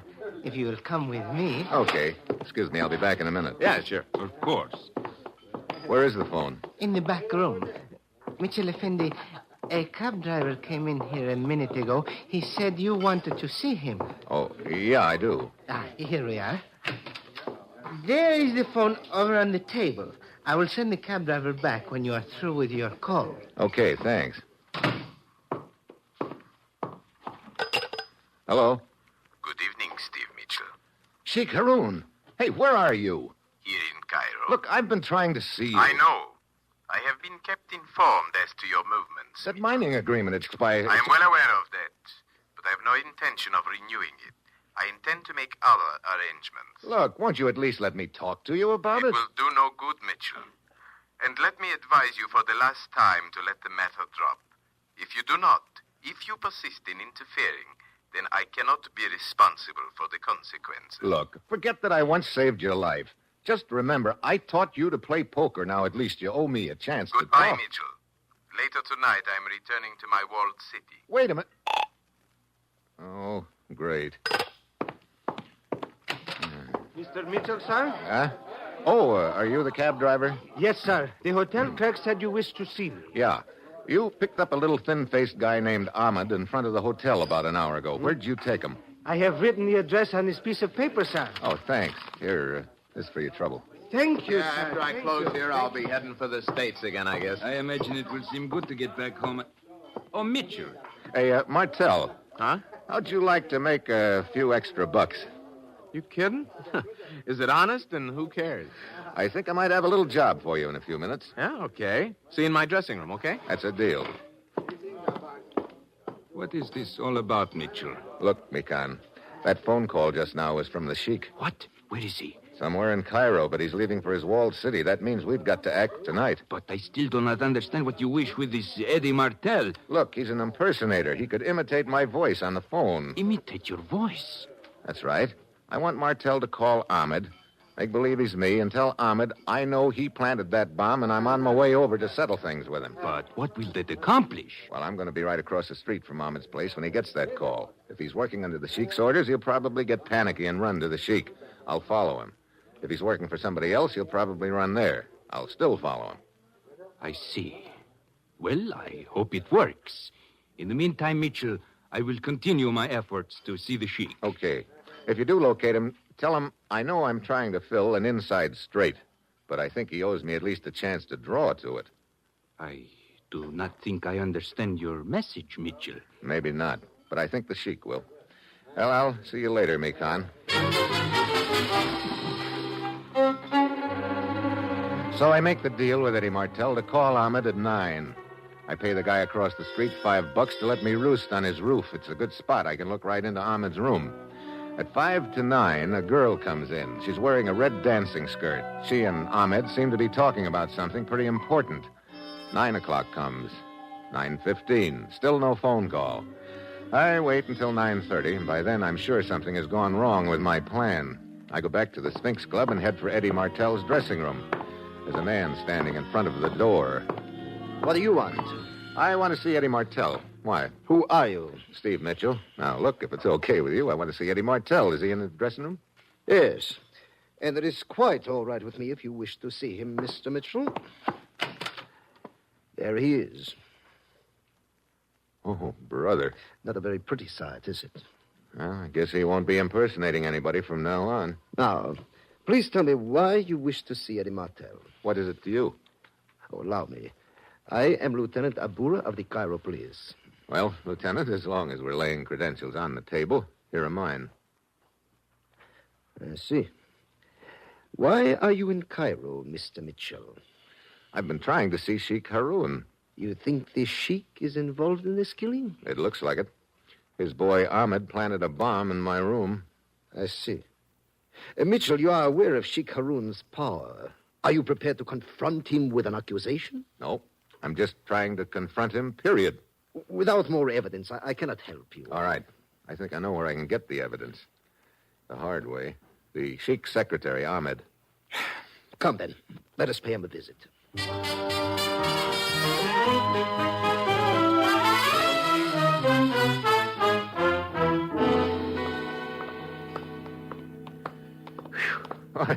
Really hot tonight, Lieutenant. Yes, and the air is quite still. These weather conditions usually signify the start of the Kamseen. Kamseen? What's that? A blinding sandstorm from the Sahara. Oh, fine.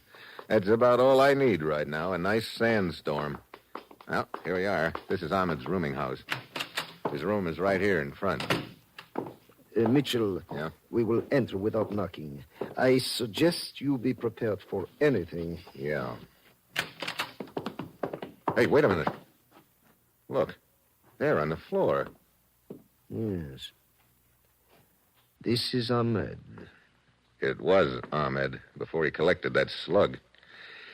Well, Lieutenant, now do we see the Sheik? Yes. Where is he?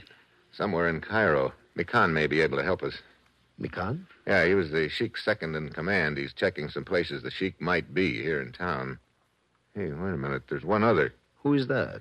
The dancing girl in the red skirt who came to see Ahmed while I was watching his room. I've got to find her. Mitchell, do you realize how many dancing girls there are in Cairo? Sure. Be like trying to find one tree in a forest, I suppose. But it's all I've got to go on right now. Oh, I'll check with you later, Lieutenant.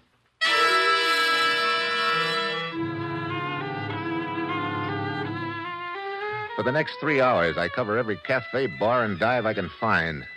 I see a lot of dancing girls, all shapes and sizes. Quite a few are wearing red skirts, but none of them's the one I'm looking for. The sandstorm has started by now, and it's really a beaut. Finally, I give up and head back to my hotel room. I open the door, and there's the person I'd just been turning Cairo upside down to find, the girl in the red dancing skirt. The gun looked very businesslike, but she was trembling. Close the door, Mitchell. Okay. So I'm next. First Ahmed, now me. I was Ahmed's sweetheart. You took a pretty funny way of showing it. I did not kill Ahmed. You did. Hey, look. This is a neat cover-up, if it works.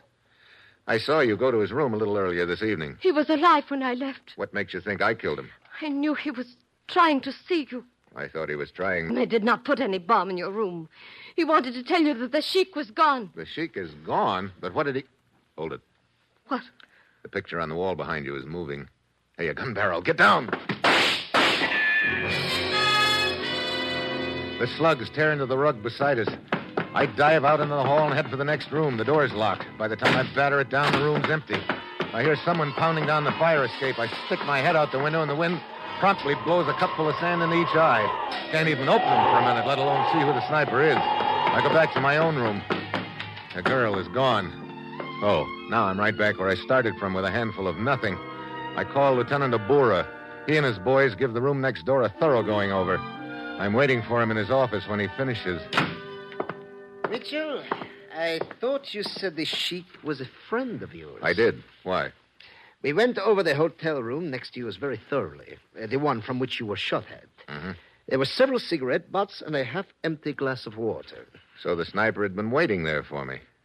Well, what's that got to do with the sheik? The fingerprints on that glass were his. What? Are you sure? Of course I am sure. Several years ago, during a political uprising, the sheik was a guest of ours, temporarily. We got his fingerprints then.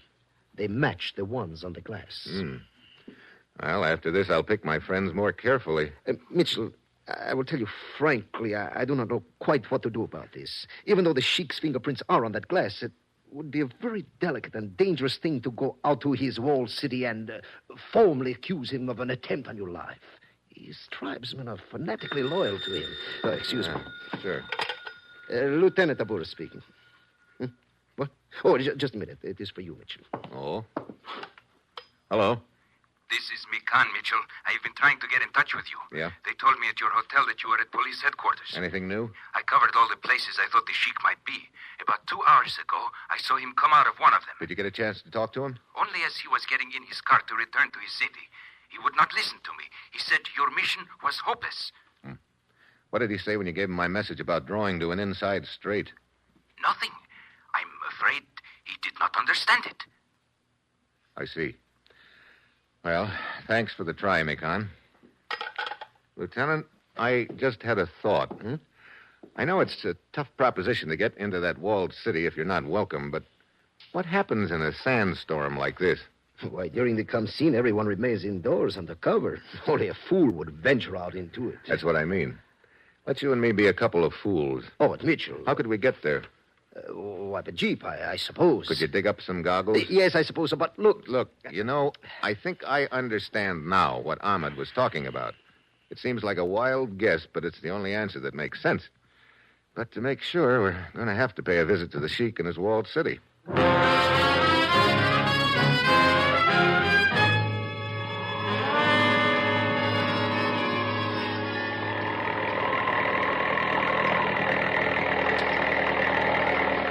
There the walls, just ahead, Mitchell. Yeah, come on.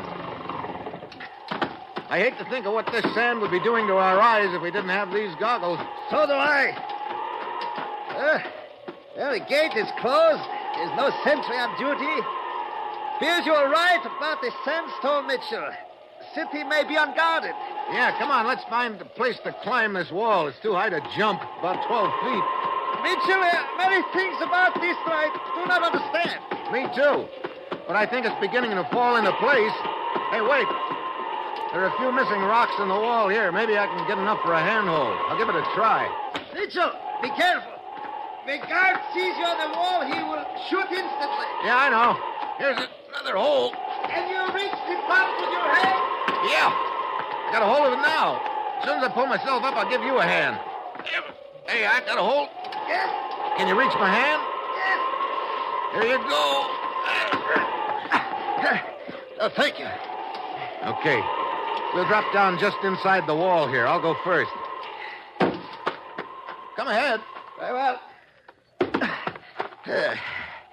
This wall shelters us from the wind a little. Yeah. Now, look. There's a secret entrance to the Sheik's chambers. He showed it to me when I was here 5 years ago. Where is it? Right around the corner of that building over there, I think. We'll be crossing about 20 feet of open space, but we've got to take a chance. You ready? Yes. Let's go. Mitchell, we have been seen. Yeah. Get behind the corner of the building here. Come on. Here we are. Now you press one of these rocks, and it's supposed to open the door. Hurry, Mitchell, hurry. I've got it. Quick. Get inside. Okay, pull the door shut behind you. I cannot see a thing. Turn on your flashlight. Good. Now, up this flight of stairs. This leads to the Sheik's chambers? Yeah. That guard who saw us, he will... We're taking a chance that he doesn't know about that secret entrance. Okay. This door takes us right into the Sheik's room. Now, get ready for anything, Lieutenant.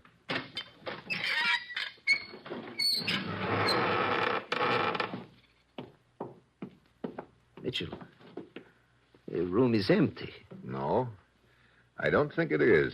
Mikon should be here. You are very clever, Mitchell. Stand quite still, both of you. Hello, Mikon. You're a very persistent man, Mitchell. Not quite as persistent as you are, I guess. How did you know? If you'd known anything about poker, I might never have caught on. But when you told me the Sheik didn't understand my message about drawing to an inside straight... That does not matter now, it all Mitchell. fell into place after that. But, Mitchell, where is the Sheik?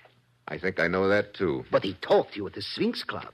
No, that was the impersonator, Eddie Martell. I thought I was going to use him, but Mikon beat me to it. But the Sheik's fingerprints in the hotel room. I guess it wasn't too hard to place a glass with those fingerprints there. Huh, Mikon? We're wasting time. The point is, both of you know too much to live. Abora, keep your hands inside. Watch out, Lieutenant. I warned you!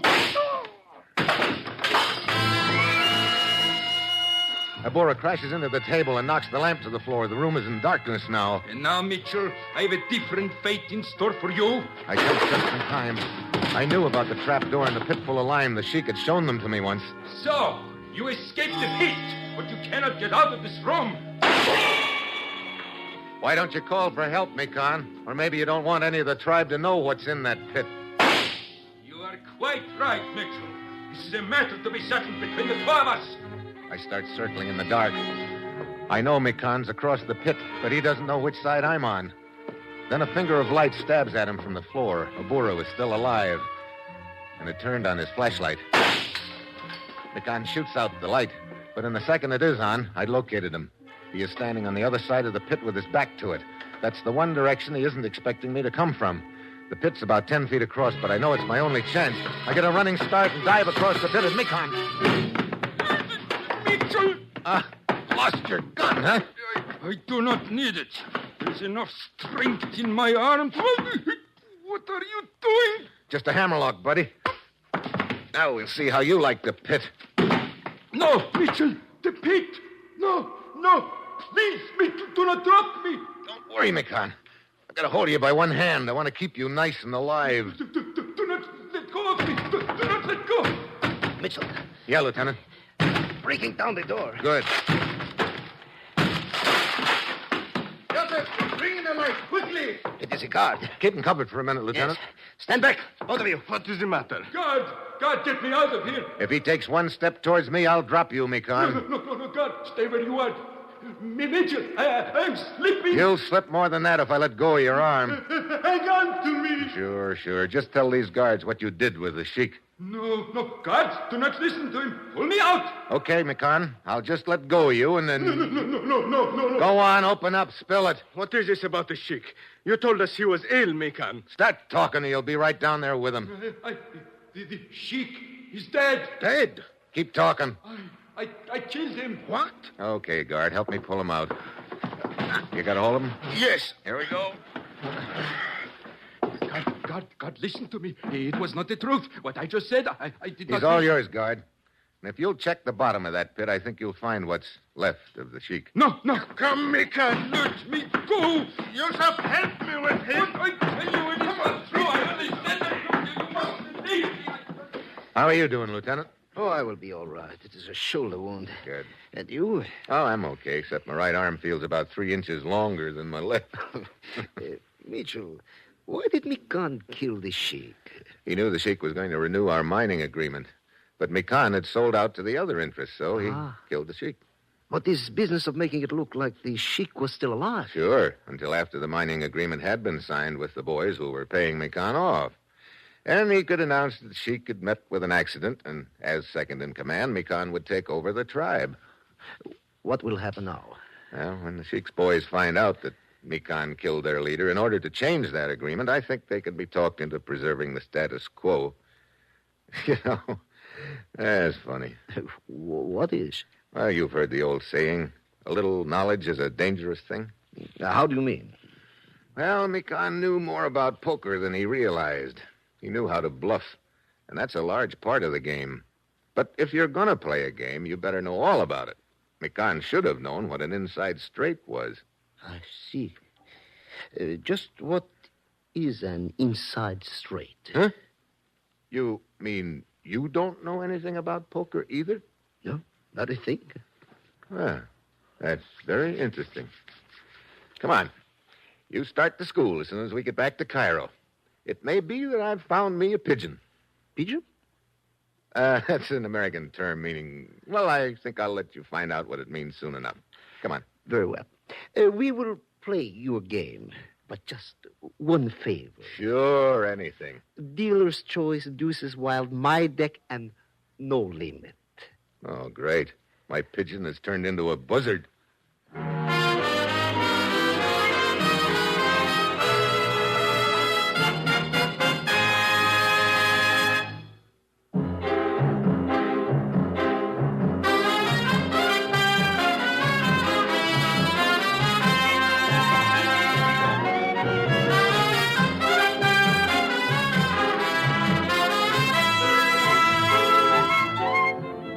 You have just heard another episode in the exciting new adventure series, Dangerous Assignment, starring Brian Donlevy as Steve Mitchell. Dangerous Assignment is written by Bob Reif, with music by Bruce Ashley, and is directed by Bill Karn. Be with us again next week at this time when Brian Donlevy, starring as Steve Mitchell, will embark on another dangerous assignment.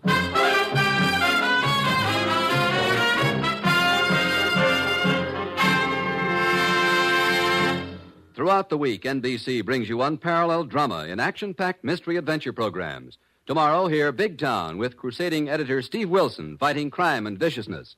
On Wednesday, listen to the champion of the people, Mr. District Attorney, in a fast-moving 30 minutes of action drama. And Big Story, with a true tale from the front pages of America's newspapers. Do you like rich, delicious chocolate-flavored malteds? Well, you can make a malted just like that right in your own kitchen with Kraft chocolate-flavored malted milk. Just make a tasty paste of Kraft chocolate-flavored malted milk and a little milk in the bottom of a big glass. Fill the glass with chilled milk, stir it once more, and there. A Kraft malted is mighty nourishing, too, because it's filled with all the food values in milk. Get a jar of Kraft chocolate-flavored malted milk from your grocer and enjoy a Kraft malted... Waiter. Yes, sir? I'll have cold leg of lamb with mint jelly, baked potato, I think, and a bottle of cold Pabst Blue Ribbon. Yes, sir. Finest beer served anywhere.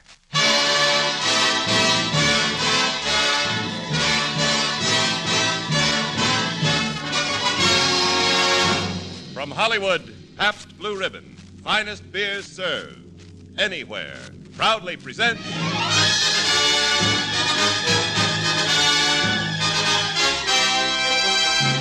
Screen Directors Playhouse, production Jezebel, director William Wyler, star Betty Davis.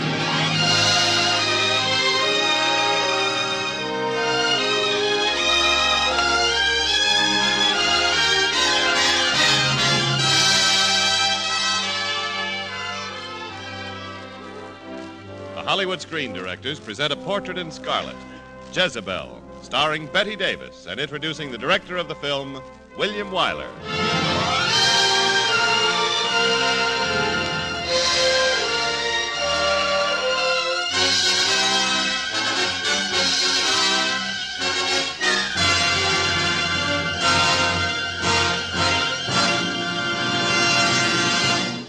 In introducing our guest screen director tonight, we refer you to your own most vivid motion picture memories. There you'll find the films he has created.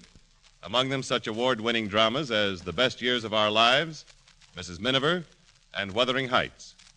Ladies and gentlemen, the director of tonight's story, Jezebel, Mr. William Wyler.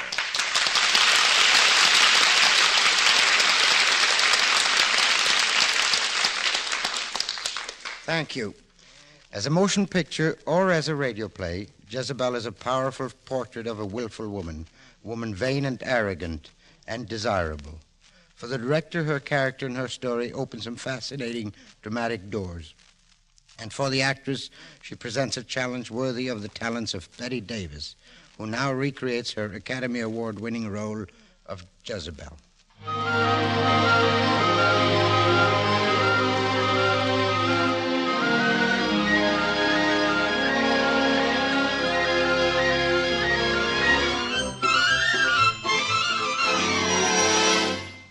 Cars? Railroads? Preposterous. But, gentlemen, it's 1850. And unless we're willing to compete with the energy and enterprise of the North, the South is doomed. We need railroads. What's the Southern gentleman keep a carriage for? What if yellow fever hits New Orleans again? Thank you, Dr. Livingston. Mr. LaCour, gentlemen, what indeed if we suffer another epidemic of yellow jack? Railroads fight disease too, gentlemen. Railroads bring supplies, medical assistance, remove the stricken, carry the... Preston? Julie. Press, I sent Cato for you. Yes, Julie, but gentlemen, will you excuse me for a moment? Of course. Go right ahead. Good day, gentlemen. Julie, why do you do these things?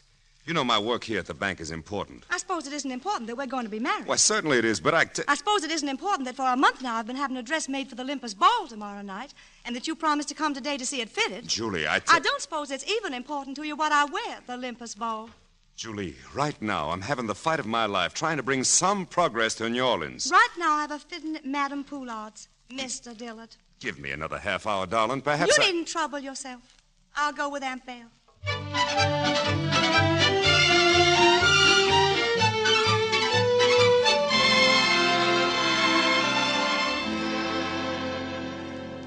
Mais oui, mademoiselle, you look so beautiful I could cry. Oh, Julie, it's perfectly lovely. I don't like the neckline, Aunt Belle. But it's adorable, Julie. And Press has always loved you in white.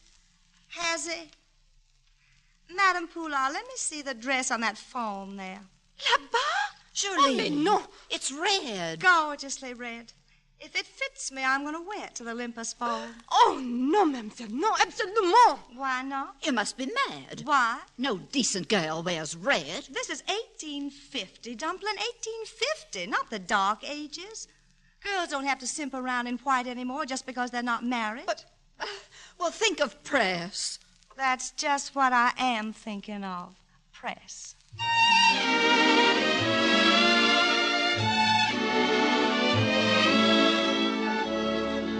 Good evening, Cato. Evening, Mr. Press. Miss Julie, ready for the ball? Yes, sir. She's waiting for you in the parlor.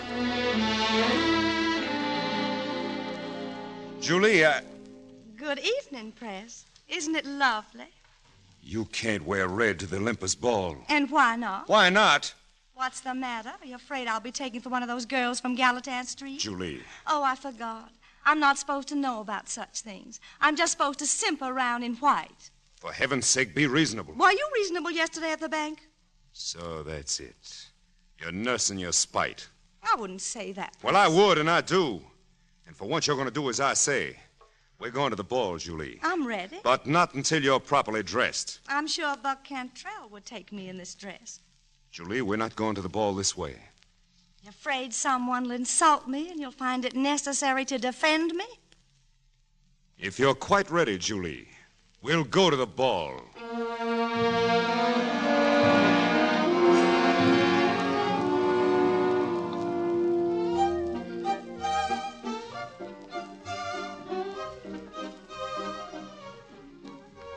wrap, my dear, before we go in and join the dancing?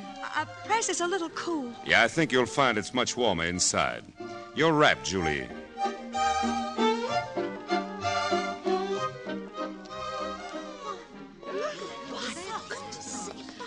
Evening, Mr. Martin. Evening, Mr. Dillard.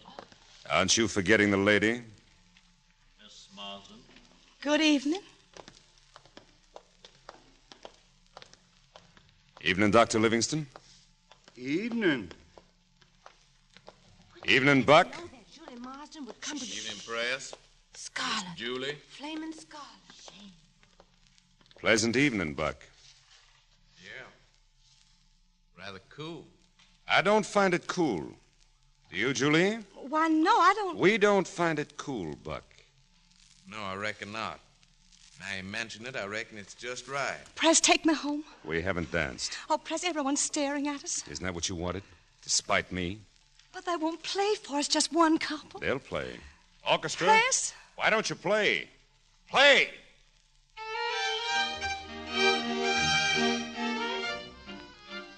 Now, Julie, my beloved, dance. Press? I said dance. Take me home, Press. Take me home.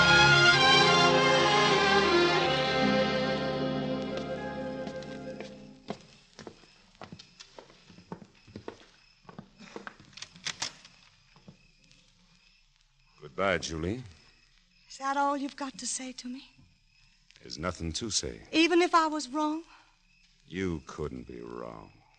You're Julie Marsden. Am I to get down on my knees to you? That would be interesting, but useless. Evidently, you've made up your mind. No, Julie. You've made up my mind. Well, then, good night, Press. Goodbye, Julie. Good night, Press.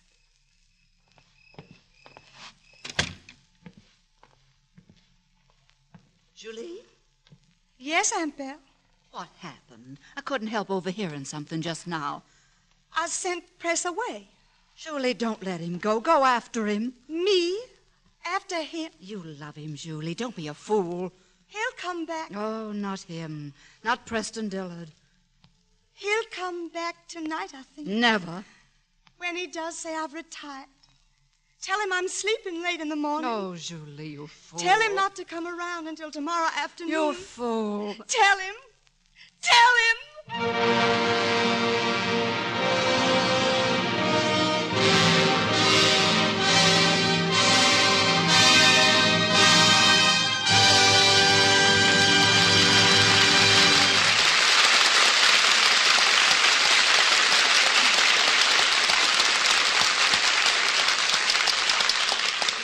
You are listening to Screen Director's Playhouse production of Jezebel, starring Betty Davis as Julie Marsden, with Gerald Moore as Preston Dillard, and introduced by the director of the film, William Wyler.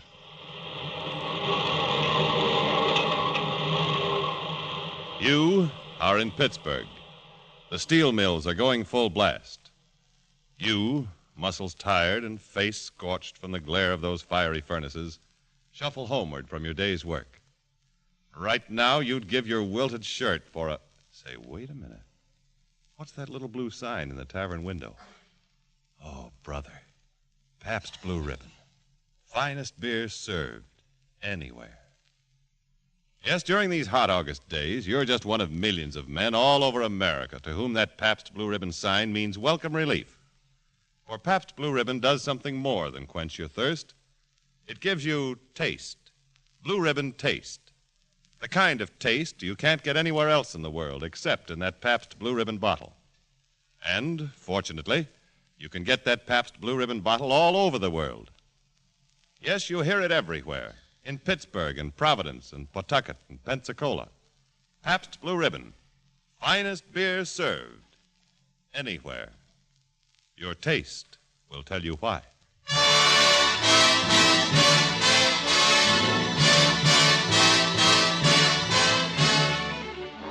Now, back to Screen Director's Playhouse production of Jezebel, starring Betty Davis.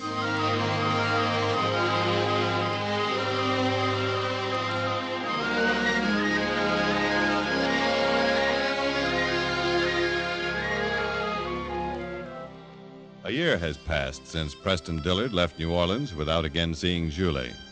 A year in which yellow fever has come to New Orleans. A year of remorse in which Julie has withdrawn from the gay life of the city.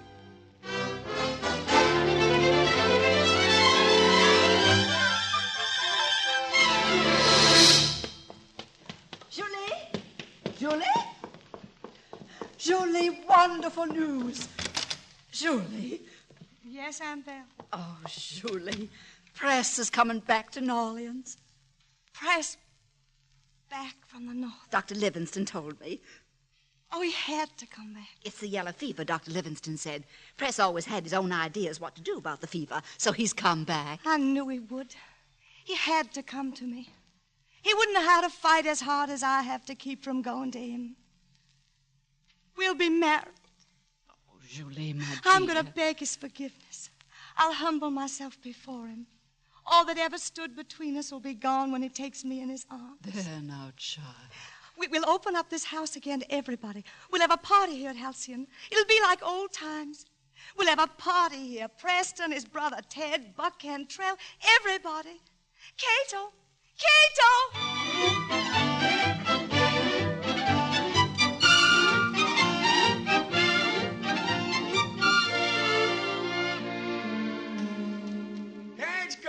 Carriage coming down the road, Miss Julie. Here, Aunt Belle. Carriage coming. It's Press.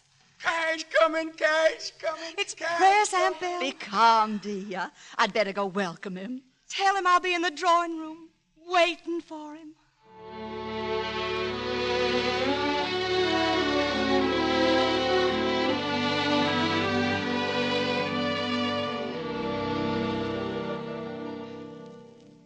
Julie. Cat got your tongue, Press. Oh, Press, I can't believe you're here.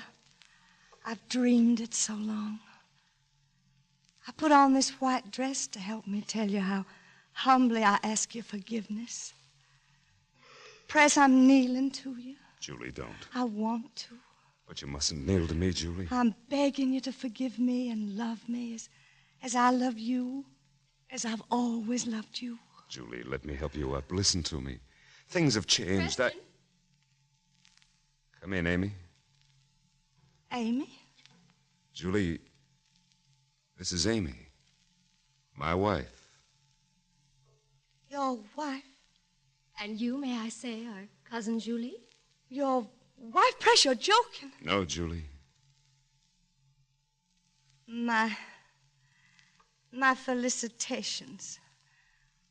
Welcome to Halcyon, Miss Dillard. Thank you, Julie. I'll show you to your room, Mrs. Dillard. Yours and Press's.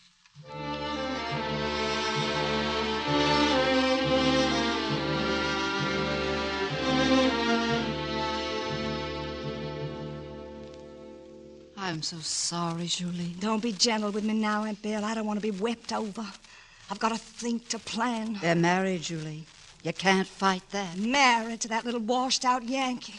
Press is mine. No, dear. He loves me. Not anymore. I'll make him want me. Julie, you mustn't. You'll see.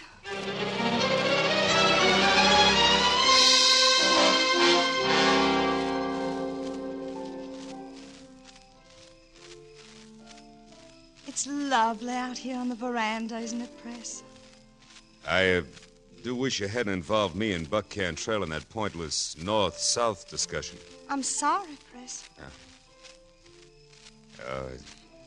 It is beautiful out here. Press, why did you do it? I love Amy. But you had my love. And lost it. Oh, I ought to have come to you. But you came to me because you belong here, Press. Nothing can ever change that. Listen. Hear the night noises, Press. Do you see the moon in the cypresses? It's all part of you. The mockingbird in the magnolias, the blue haze on a spring morning when the air's so soft it presses on you like a kiss. It's the land you love, Press. It's a red flower over a gray wall. It's the river rolling down and down the country you were born to. The land you know and trust. No, Julie, listen. Oh, it isn't tame and easy like the north. It's quick and dangerous, but you trust it. Remember how the fever mist smells in the bottoms, rank and rotten. But you trust that, too, because it's part of you, just as I'm part of you. Kiss me, Prince. Julie. As I'm part of you and will never, never... Julie, darling. Will never, never let you go. Julie, you...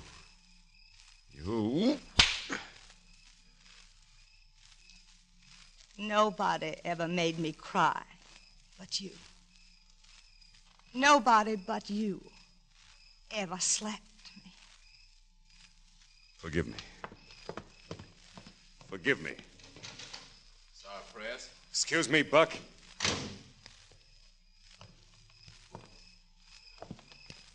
What's bothering him, Julie? Nothing, Buck. It's something. Perhaps his stay up north made him forget his manners. If Press offered you any insults, Julie, I... Take me inside, Buck, to my guests.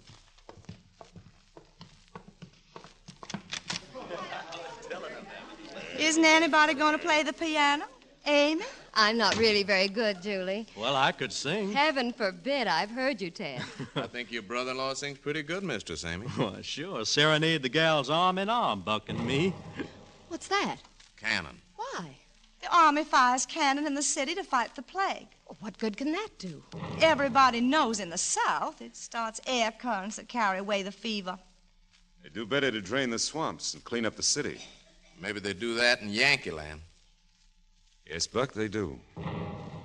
Understand Yankees eat horse beans, too. Everybody to his own taste, I say. I'll remind you, sir, that my wife is a northerner. And you act like the same. Mr. Cantrell, sir, I choose to resent your implication. Cut it out, Buck.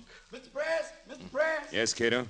Dr. Livingston to see you, sir. I'm sorry to break things up like this, but Preston, you better go with me back to New Orleans. What's the matter? LaCour's down with yellow fever. He's dying.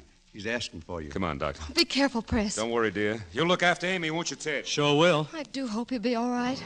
It's a pity he had to leave you now, Amy. But I suppose his bank comes before his chivalry. What an unkind thing to say. Seems to me you'd know Press better than that, Julie. You take exception to what Miss Marsden says, boy?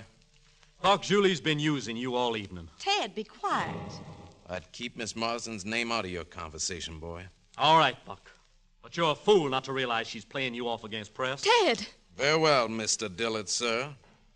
Happy to do you the honor, you young jackass. Ted, you'll apologize to Buck, of course. If he will to me. Young jackass. I'll apologize in the morning with lead.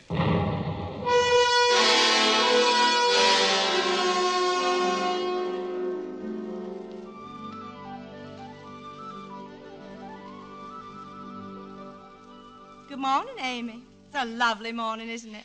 Is it, Miss Marsden? Where are the gentlemen? You know very well where they are and what they're doing. Of course. I envy them, Amy. To face what you hate. To kill or be killed. We women can't do that, can we? You savage! Amy. Ted, are you... I'm all right. Buck's dead. Julie, I never saw a man die before. He was my best friend, and now I've killed him.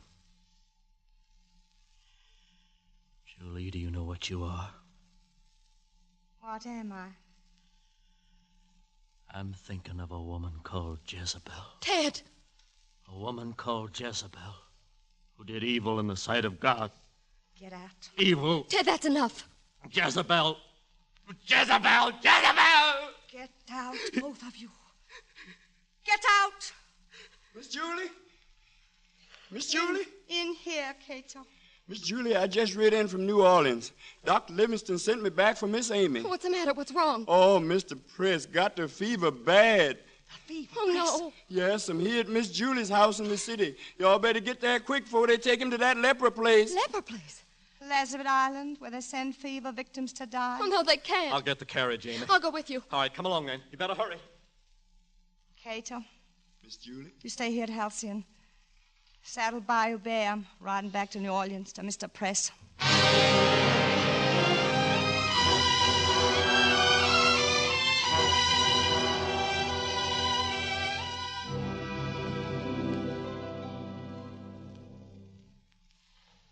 Press. Head. Hurts. My head. It's pretty bad, Julie. Press, darling. White dress. For me. Red flower over a gray wall. White dress. You shouldn't have come. Julie. The river. The river's rolling down. Press, darling, there. Oh, Doctor, how can I help him The most? river. Ice, cold compresses. Dr. Livingston. Come in, Amy. Head. Julie. I rode ahead. How is he? Doctor, They're taking Press away. Lazaret Island? he reported the case. How would it look, Julie, if there was one law for the rich and another for the poor?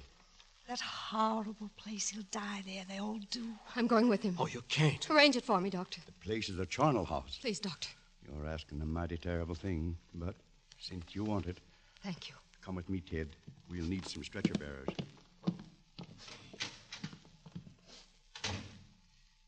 Amy, you can't go with him to Lazaret. He's my husband. I love him. I know, but loving him isn't enough. You're a northerner.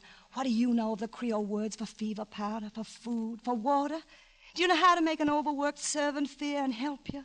Press's life and yours will hang on those things, and you'll both surely die. Then it must be that way. Amy, it's no longer you or I. What do you mean by that? It's Press now, and I'll make him live, because I know how to fight better than you do. I'll fight to the death. I know you'll fight to the death, but I'll fight death itself. Amy, if you only knew the horror of that island. They'll put Press in an open shed with 100 others. You must watch him day and night, bathe him, give him drugs. You'll have to fight for his food and his water and put your body between him and live and death. I'm not afraid. No, I think you're the bravest woman I ever knew. I even think you have the courage to save Press by letting me go in your place. Amy, help me. Let me make myself clean again. In here, men.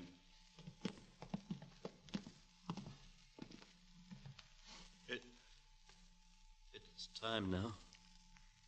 Amy, Does Press still love you? it's his life that matters, nothing else. Tell me. We both know that Preston Dillard loves his wife. Go with him. Amy, thank you. God protect you both. Men, the stretcher. Lift. Go. Carefully. Press. Courage, Amy. Courage.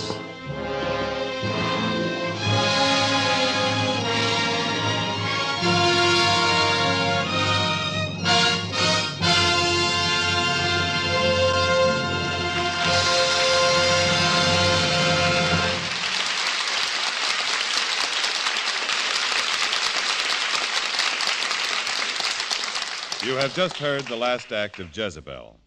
In a moment, our star, Betty Davis, and screen director William Wyler will return to the microphone. Every so often, you see photographs in movie fan magazines of elaborate costume parties in Hollywood. What you may not know is that these glamorous affairs are staged for publicity purposes. The real Hollywood is a quiet, unassuming place where most of the stars lead normal, home-loving lives, just like you and me. Their entertaining is usually simple and unpretentious. A few good friends, a buffet supper of, well, perhaps sliced chicken, mixed green salad, and, you guessed it, tall, welcome glasses of cold Pabst Blue Ribbon beer. Everything in perfect taste. Blue Ribbon taste. And it's that Blue Ribbon taste that makes this internationally famous beer so popular here in Hollywood and all over America. Yes, you hear it everywhere. In New Jersey's beautiful shore resorts, in Kentucky's bluegrass region, in Nevada's cool vacation spots. Pabst Blue Ribbon. Finest beer served anywhere. Your taste will tell you why.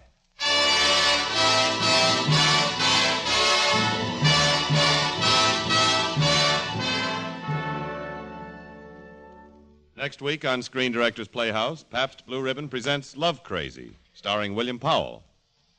Now, here again is tonight's star, Betty Davis, and screen director, William Wyler.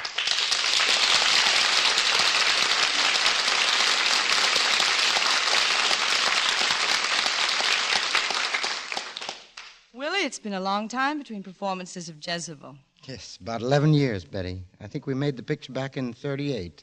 That was the first time we worked together. The first of 3 under your direction. I hope we'll be making it 4 soon. So do I, Betty. Maybe we'll create another deathless studio expression the way we did on Jezebel. Oh, you mean Carriage Coming. Wasn't it amazing the way everyone picked that line out of the script and used it for everything they wanted to say? Yes, you never knew whether carriage coming meant hello, goodbye, or let's shoot that scene again. Well, by the look of the clock, I think right now it means good night. Carriage coming, Willie. Carriage coming, Betty. Carriage coming, everybody.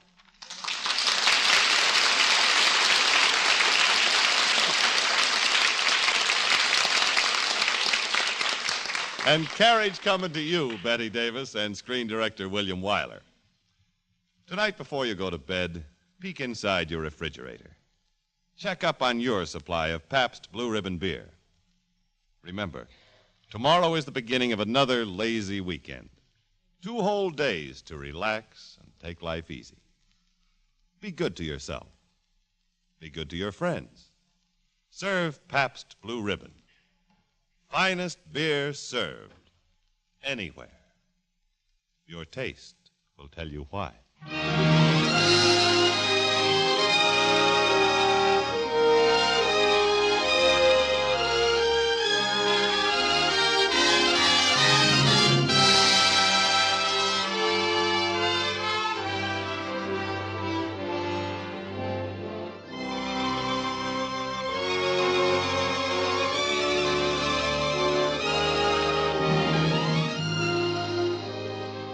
Jezebel was presented through the courtesy of Warner Brothers Studios, producers of the Technicolor comedy, It's a Great Feeling.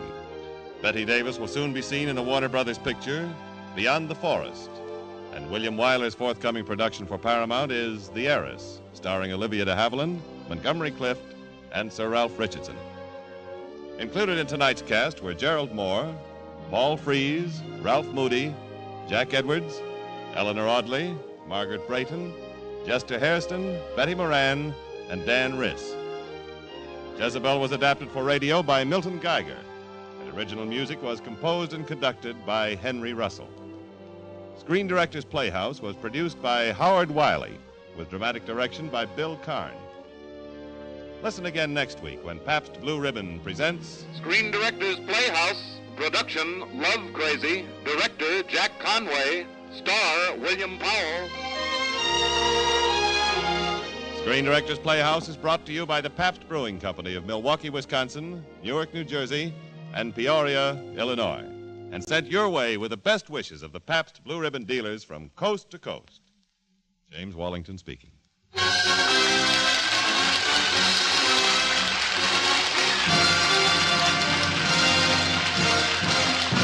This is Sandy Becker saying, keep cooking with Crisco. It's all vegetable. It's digestible. Keep it tuned right here to HOJO Radio for more classic old-time radio.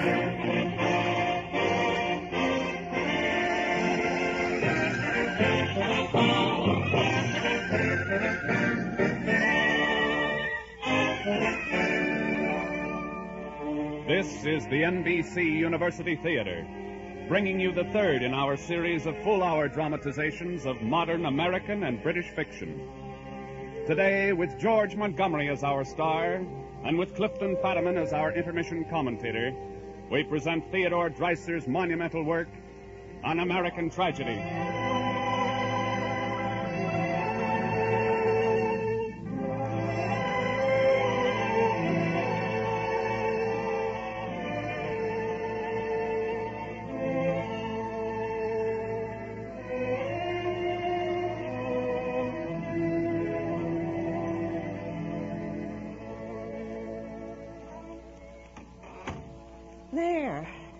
Meeting seemed to go a little better tonight. 6 people even took tracks. Clyde, go help your father with the organ. Oh, Ma, I've got a date. Now, Clyde. Oh, why can't I go out with the other fellas once? Just once. Your father and I have a mission, son. But I haven't. Kids will laugh at me. Ma, I'm not going out to the street meetings anymore. Everybody looks at me and laughs because I haven't got a jacket without big patches on it. It isn't fair. Clyde, you will help with the family's work. We're spreading the word, the Lord's word. Oh, Ma. Look, Ma, if I get a job, well, you could use the extra money, couldn't you? Well, Then I'd be helping the mission, wouldn't I, Ma? I suppose so. We do need money. We'll see. Now go help your father with the organ. We've got to set out the hymn books for the evening service.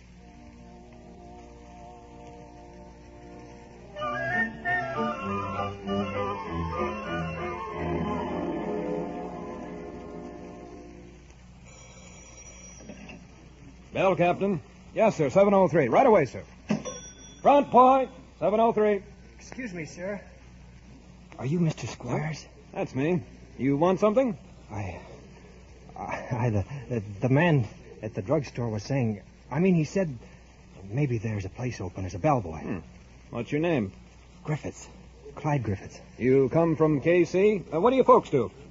Well, we've sort of traveled around. My father's a sort of preacher. Sort of? He hasn't got any regular church. He just preaches. Well, that'll be something new for a bellhop. Maybe it'd be a good thing. Okay, pick up your uniform at the storeroom.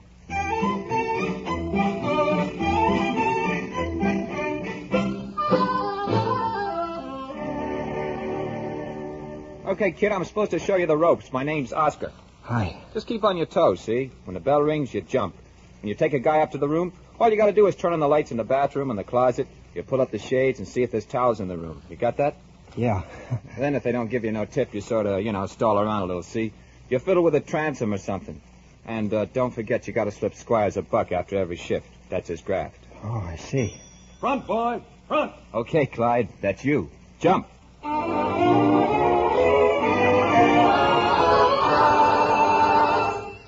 Hey, bellhop, wait a minute. Look, tell me, what do you do for excitement in this town, huh? Excitement? Yeah. Well, I don't know, sir. Well, you find out for me, see? You find out, and there's a buck in it for you. Maybe two.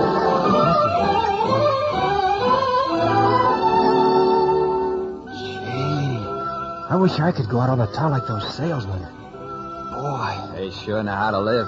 One hotel to the next. Another skirt in each town. Yeah, that's the life. Ah, don't worry, kid. It's payday tomorrow. Payday! And we'll find a couple of chickens of our own.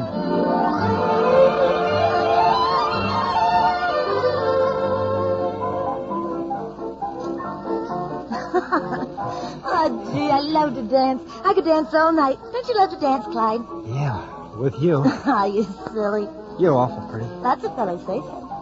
I don't like to see you going with those other guys. Well, Mr. Clyde Griffiths, you don't own me. Gee, I didn't mean that. You know I'm crazy about you. Honest, Hortense, you've got to believe me. Why, I'd do anything for you. You would? Yeah.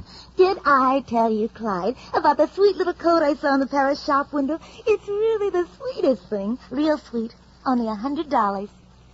$100? Uh-huh. Well, I could arrange to get it on time if I could borrow the money. Oh, it's awful sweet, Clyde. Honestly, the sweetest thing.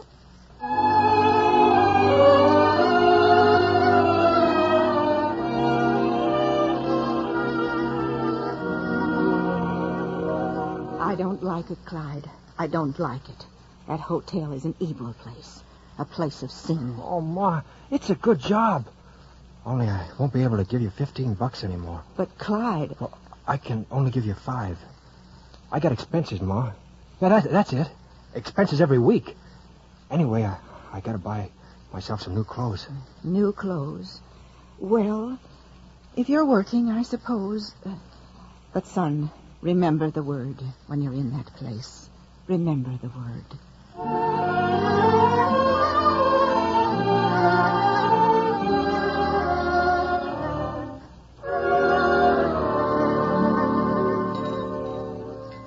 Hey, that's a hot one, Clyde. That's Butcher. Let me tell you, payday comes for once a month, but when it does, wow. Well, are we going to sit here all night? I thought we was going dancing. We have to catch the streetcar. Yeah, it's getting late, Oscar. Streetcar? Huh, that's for poor people. We're going by Cadillac. You're crazy. Ain't he crazy, Hortense? Sure. You're crazy. Just leave it to little old Oscar. My brother don't work for a rich guy for nothing, so we just borrow his boss's nice big car.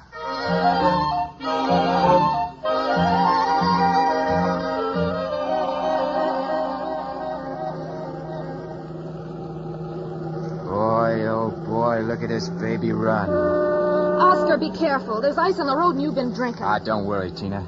Hey, Hortense, Clyde, you two doing all right back there? Yes, sure. Yes, sir. Hey, what time is it, Clyde? About 5:30. 5:30? Hey, we're going to be late for that night shift dance. We better step on it. Boy, you sure can drive. Hey, how about turning off on 17th? Right. Hold on. Here we go. Oscar, the kid! Where'd that kid go? What happened? You hit her. You killed her. Kill the kid. Ran her down. Oscar, what do we do? Hey, we got to get out of here. And there's a cop chasing us. He's on one part of a car. Oscar, stop. We lost him now. One more turn. Hang on.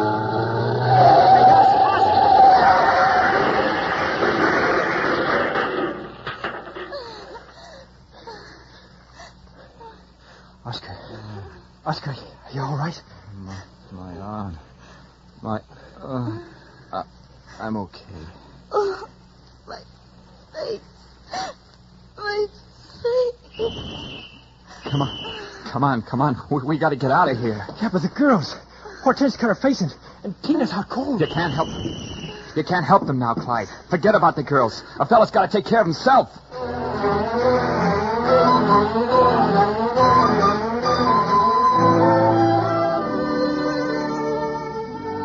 Dear Mother, I haven't written for a year because I didn't want anybody in Kansas City to know where I am. I saw a clipping about the accident, so I better not try to come home. I've got a job now bellhopping at a fancy club here in Chicago. I'm trying to save a little money so I can get into some line with advancement.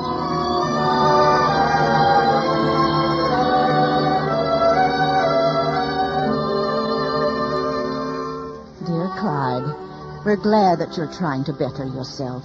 Your father was saying that your uncle Samuel Griffiths of Lycurgus is very rich and successful. He has a great collar factory and hires hundreds of people. Why don't you write him and see if he could give you a position so you could learn the business? Remember his name, Samuel Griffiths, Lycurgus, New York.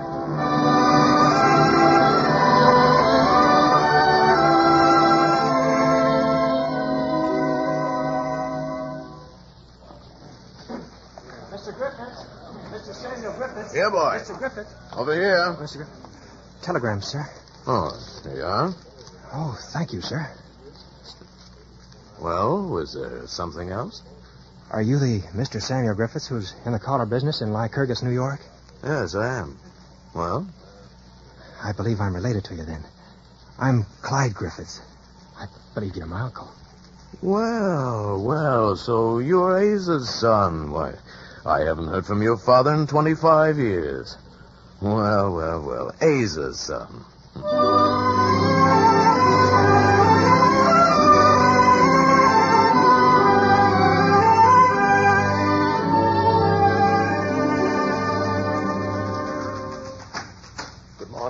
Good morning, Miss Phipps. Good morning, Gilbert. Father, we didn't expect you back for days. Well, I'm not back, really. Just on my way to Albany. Dropped in to pick up the production figures. I'll get them for you, Father. Well, how was Chicago? Surprising. Very surprising. I've brought back something for you, son. A cousin. A cousin? Clyde, just step in here, will you? My son Gilbert will take care of you. Thank you, sir. Oh, I'll pick up those papers later. You're my cousin, huh? Yes, I am. And you're to learn the collar business from the bottom? I'd certainly like to start so I might work up. I gather you've no trade or secretarial experience. Why, no, sir. Well, the best thing to do then is to start you in the shrinking room. Come along, I'll show you. It's not very pleasant, but I don't suppose it can hurt you. Well, come on.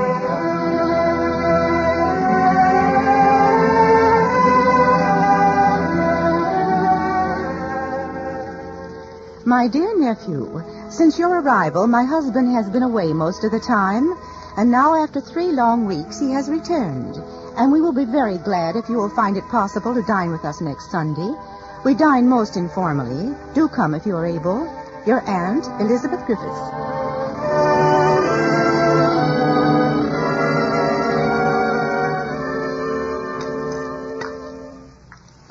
More coffee, Clyde? Gilbert? No, thank you, ma'am. I've had plenty, Mother. Well, do you like it where you are now in the shrinking room? I suppose it is a start. Well, you won't be down there long, will you, Gilbert? No, of course not. Matter of fact, I think we'll have him upstairs starting next month. Take care of it, will you, Gilbert? Father, don't you think perhaps we ought to... And that's enough of business, Samuel. Here come the girls. Mother, I'm sorry we missed dinner, Oh, but... that's all right, dear. I'd like for you to meet your new cousin, Clyde. My daughter, Myra. I'm pleased to meet you. This is my friend, Miss Sandra Finchley. How do you do, Mr. Griffiths? Why, Gilly does look a lot like you. He even blushes like you.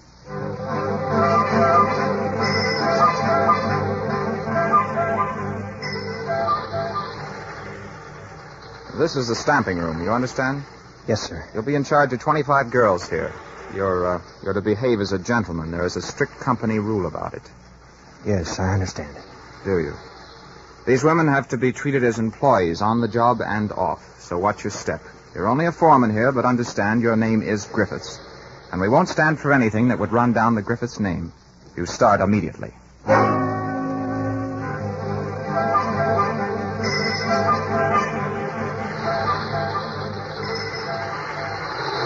Roberta, look at the new guy with Sourpuss Gilbert. Who is he? Well, they say he's the old man's nephew, Clyde Griffiths. Boy, is he giving you the once-over. Oh. Gee, I wish I was refined. Don't be silly. He doesn't even notice me. Maybe not. Hey, Bert, how about Sunday, huh? Will you come with me? Oh, I don't know. I've never been in a canoe. Oh, there's nothing to it. Oh, come on. Have a good time for once. You only get one Sunday to a week.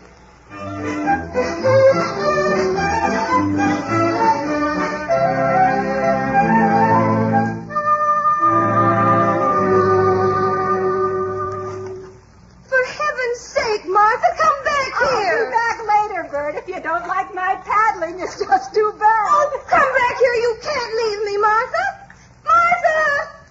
Oh, dear. Why, Miss Alden? Are you in trouble? Oh, Mr. Griffiths, you surprised me. I've got a rowboat across the point. I was just walking about. You with anybody? Well, my girlfriend just went away in the canoe. I guess it was a joke. There she is out there. Oh, I was awful scared. I can't swim at all. Well, perhaps we can turn the joke around. Suppose I row you back. Oh, I couldn't. It's perfectly all right.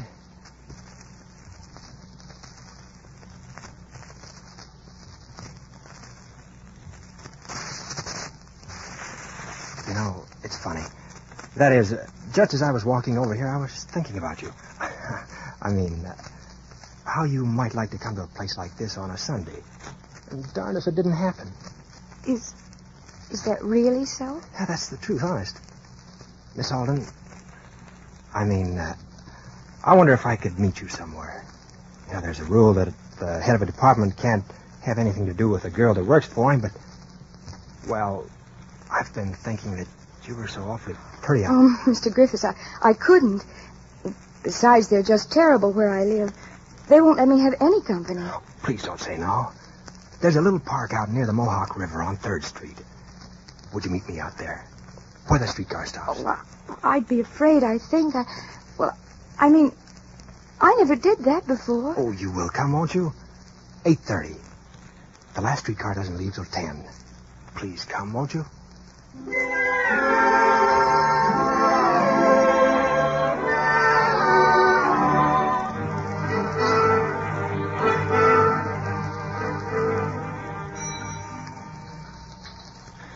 Well, that's next to the last car. Gee, I didn't know it was that late. Oh, it's nice out, isn't it? Uh-huh. Beautiful. Roberta, I'm crazy about you, honest I am. Clyde, don't. Do you mind if I kiss you? Honest, I think you're the sweetest. Oh, please, Roberta. Well, I just gotta kiss you. Someone will come. Oh, I don't know what to do. Oh, Clyde. Oh, I never did this before. It's all right. It doesn't matter. Oh, Roberta, I do love you so much. But we have so little time. Oh, I don't know. Please don't cry. It's all right, Roberta. Roberta, say you love me. Please. I do. Yes. Yes, I do. It's all right now, Roberta. Oh, please don't cry. Oh, you're so sweet. So awfully sweet. Oh, Clyde, darling.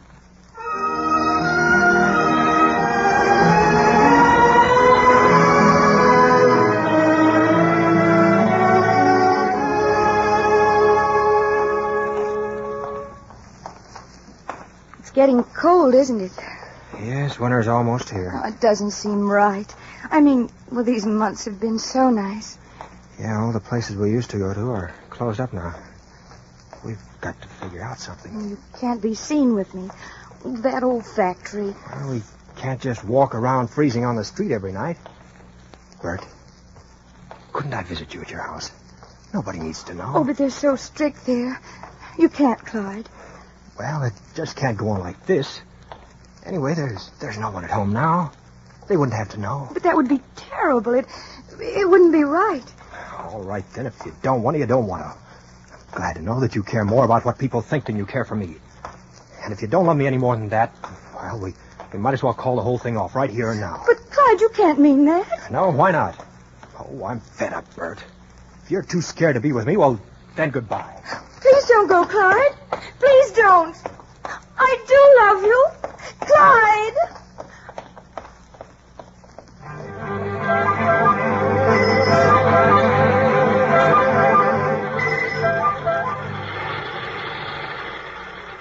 There's been a mistake in the stitching room, Mr. Griffiths. These collars are wrong. A mistake, Miss Alden?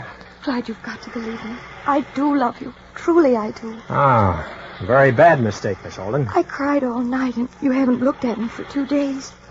Oh, Clyde, don't leave me alone. I'll meet you tonight if you like. Where? On the street corner again, I suppose? Oh, no. No, anywhere you like. Well, maybe I might. The others are watching. Be careful. Oh, Clyde. 8 o'clock, then. And after we'll see. Oh, Clyde, I'm so happy. I'll do anything. But don't ever leave me again.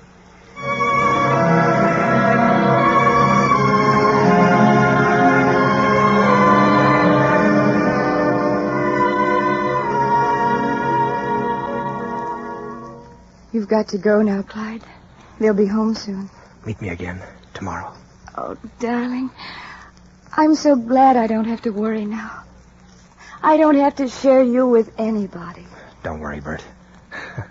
I wouldn't even look at another girl. Oh, I've got you now.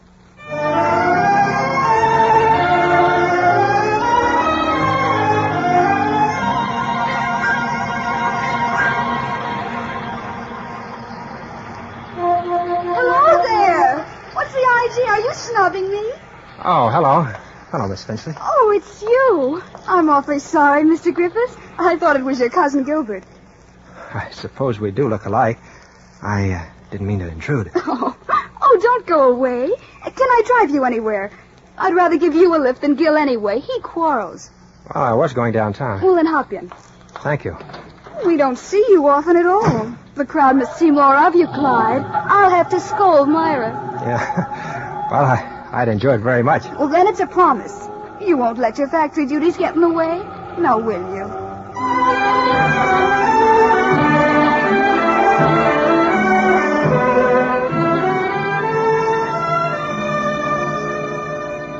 But, Clyde, you promised. I can't help it, Bert. This dinner at my uncle's just came up. But I'm going home next day for Christmas. Oh, Clyde. Oh, for heaven's sakes, Bert. But you've been breaking dates all winter. Oh, well, I don't really mind, only I wanted to give you your present then. Well, I've got yours here. comb and brush set. It's lovely, Clyde. Lovely. I got a pen and pencil set for you. You sure you can't see me Friday? Look, I told you. I've got to go to that dinner at my uncle's. Oh, now, don't feel bad, Bert. I love you. I love you terribly, Clyde.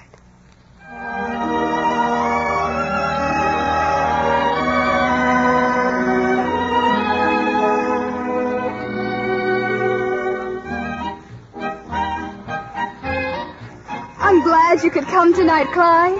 Oh, I wouldn't have missed it for anything. You're awfully pretty, Sandra. You think so? I just gotta tell you, I'm crazy about you, Sandra. We'd better keep it a secret, don't you think? Yeah, I was all jealous when I saw you dancing with the others. You're cute, Clyde. Real cute. Let's go outside. We can see if it's snowing. Outside? Yes.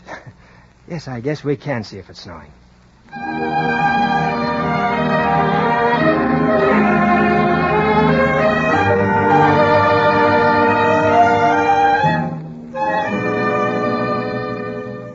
I told you, Bert, there's a meeting of the department heads. I can't go with you. But, Clyde, I've got to see you now. I've got to. What's the matter? Why are you so frightened? Clyde, it's so terrible for me if it's so. If what's so? What is it, Bert? What's happened? You're all trembling. You said if anything went wrong, you'd help me. What's wrong? Bert. Oh, Clyde, I'm scared. What? No, not now. Can you be sure? Oh, you'll be all right, won't you? No, I'm sure. Oh, Clyde, what can I do? It's so awful. It's wrong. Well, I don't know. You've got to go see a doctor, I guess. Oh, Bert, of all the times. It's all right, Bert. I'll figure something. Look, you'll go to the doctor alone, see? I mean, there's no sense in his knowing about us. You'll go alone. Do I have to? Yes, it's the only way. Tell him a man ran away or something. Then maybe he can help you. Understand?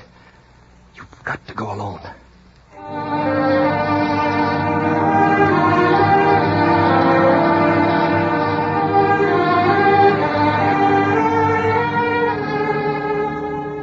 You say the young man has run away?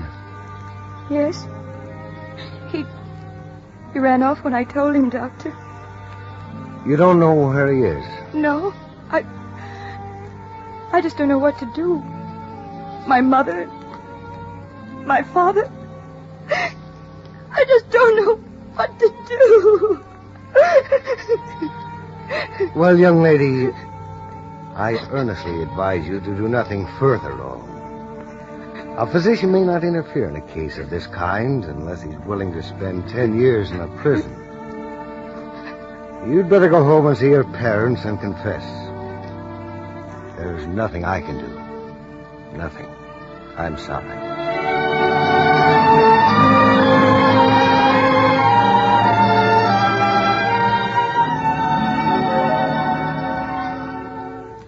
Oh, honest, Bert, I'm beat. I don't know what to do. Well, I've been thinking, Clyde. I don't see any way out of it unless you marry me. Well, gee, Bert, that's all right for you. It fixes everything, but how about me? I haven't got any money. All I've got is my job. If it comes out that I was going with a girl from the factory, they'd fire me. But the longer we wait, the worse it is for me. Wait, you can't leave me to make out all by myself. Wait, you can't. I won't let you. I don't ask you to marry me forever. You can leave me if you want after, but Clyde, you can't just push me off by myself so that you could still go on with your society friends. Calm down, will you, Bert? You're all excited. You used to be with me all the time, and now I just have to beg. What is it, Clyde? Those society girls you're always talking about? That Bertine Cranston, or maybe that Sandra Finchley, or who? No, you're all wrong, Bert. It's only... Well, everything happened so fast, It gets you pinned down. But there must be some way, Bert. There's got to be.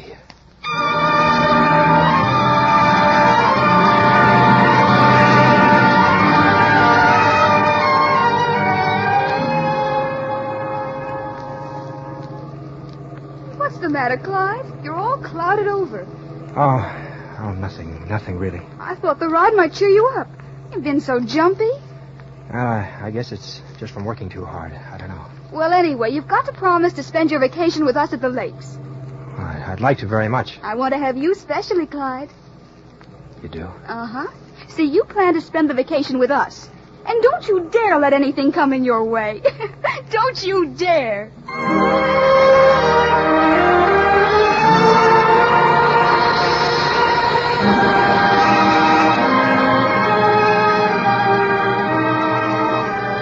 I've got to quit work at the factory, Clyde. Quit? We can't wait much longer. Clyde, you've got to marry me. How could I face my mother and my father? You've just got to. Oh, it'll work out some way, Bert. I'll figure something. Just give me a little more time to figure some way out.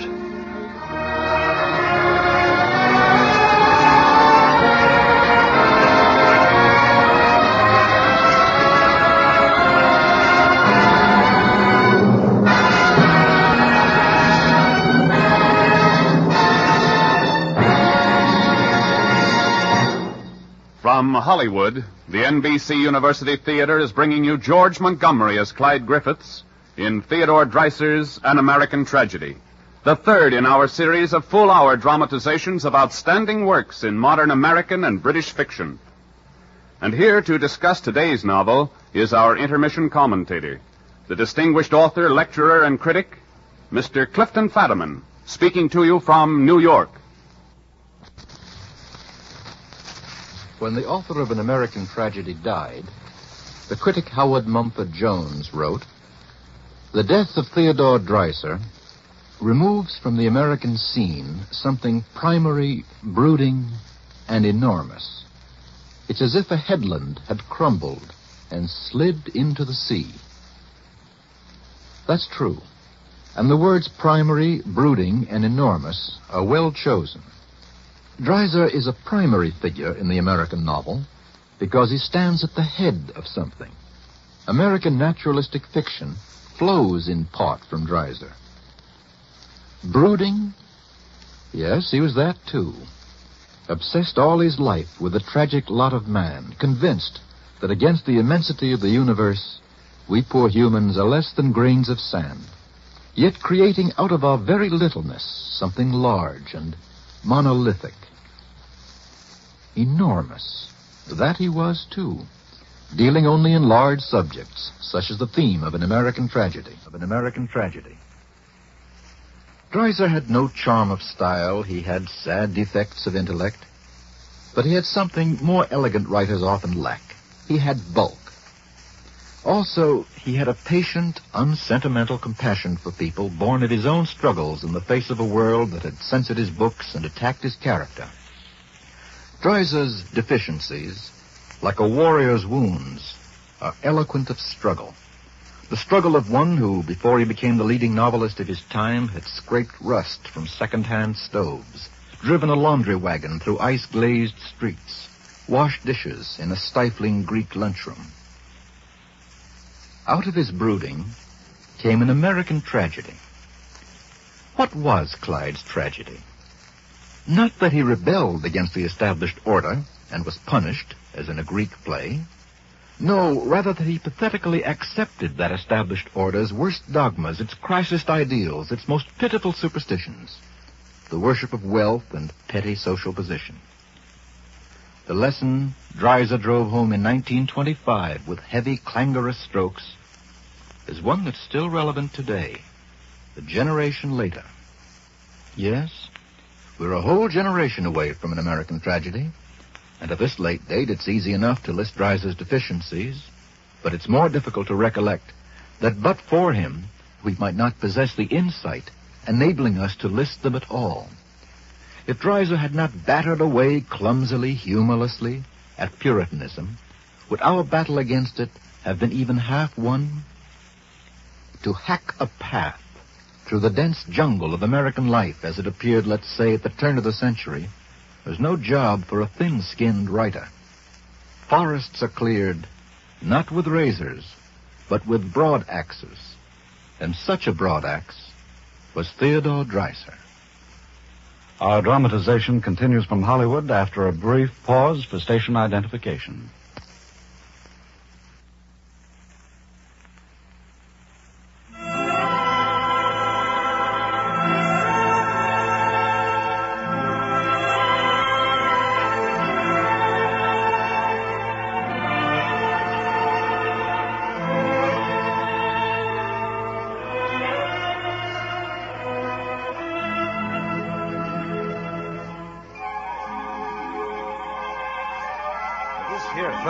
Girl went out in a canoe, see? He must have tipped over, folks figure.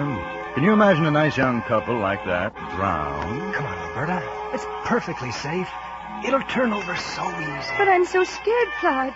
I can't swim at all. 2 hats floating on the water. They had to fish for him. Clyde, come with me. Hurry up, Bert. Get in the boat. It's the only way. Sandra's calling me now. But, Clyde, you said that you'd marry me. I know, but this way no one will ever know. Nobody knows who she is. The girl was drowned. Oh, Clyde, I'm so scared. Never did find the fella. Come on, Clyde. Come with me. Don't you dare let anything get in your way. I'm coming, Sandra. Bert, get in the boat. But I can't swim. I can't It was swim. drowned. I can't drowned. swim. I can't The only swim. way Drowned. It's I the can't only way swim. Drowned. I can't swim. Drowned. I can't Drowned. I can't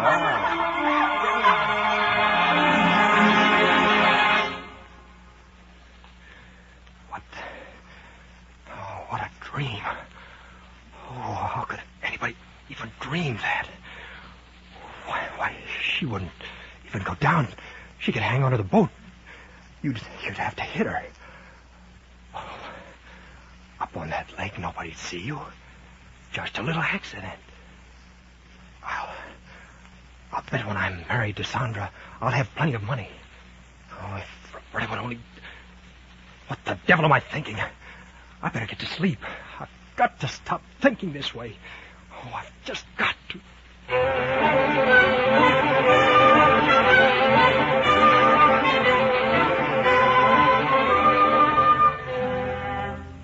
Dear Clyde, I can't stay here any longer. I'm so afraid you won't come, and I'm so frightened, dear. I just can't wait any longer. I'm coming back to Lycurgus, Clyde, and you've got to do something, or I'll just have to come out in the open and tell everybody. Oh, Clyde, you were so nice, and I'm so miserable now.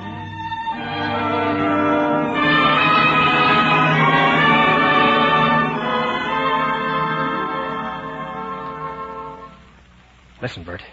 Can you hear me? Yes, Clyde. I can hear you. Well, listen carefully. You meet me in Fonda, see? Then we'll take the train to Utica. Yes, everything will be all right. I promise. That's right. We'll be married up at the lake. Now, don't worry, Bert. I'll arrange everything.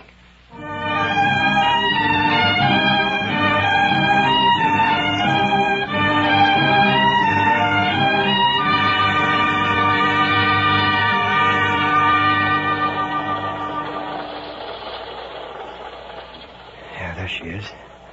Down at the end seat. That same old brown hat and blue dress. She doesn't look anything like Sandra. How could she look like Sandra? Oh, I've got to go through with it. I've got to be free. He looks worried back there. Oh, but it isn't my fault. It isn't anything I could help. When we're married, maybe he'll be like he used to be. There'll be the baby, and I'll be Mrs. Griffiths. Oh, God, I wish he would love me the way he used to. Maybe up at the lake things will be better. It's so beautiful. Everything's bound to be all right up at the lake.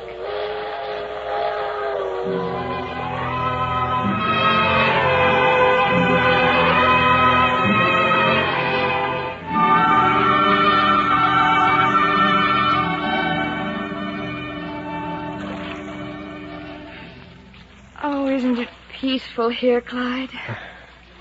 You didn't see anybody you knew in the inn, did you? Why, no.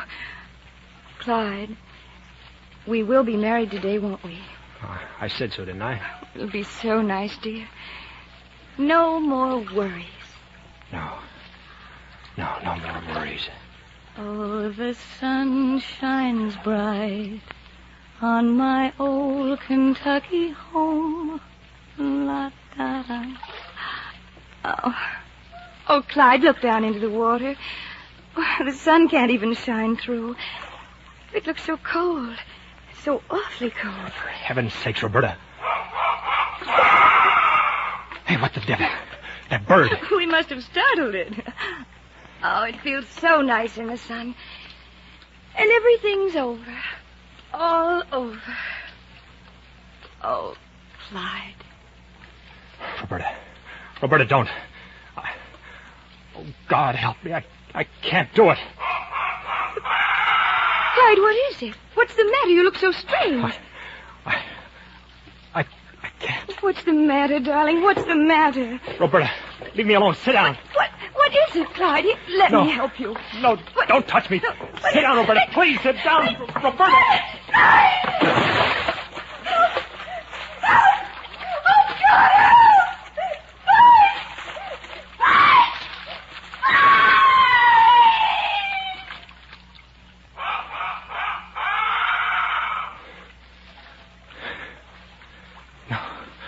No, I didn't mean to. I couldn't. Roberta. She's gone. She's gone.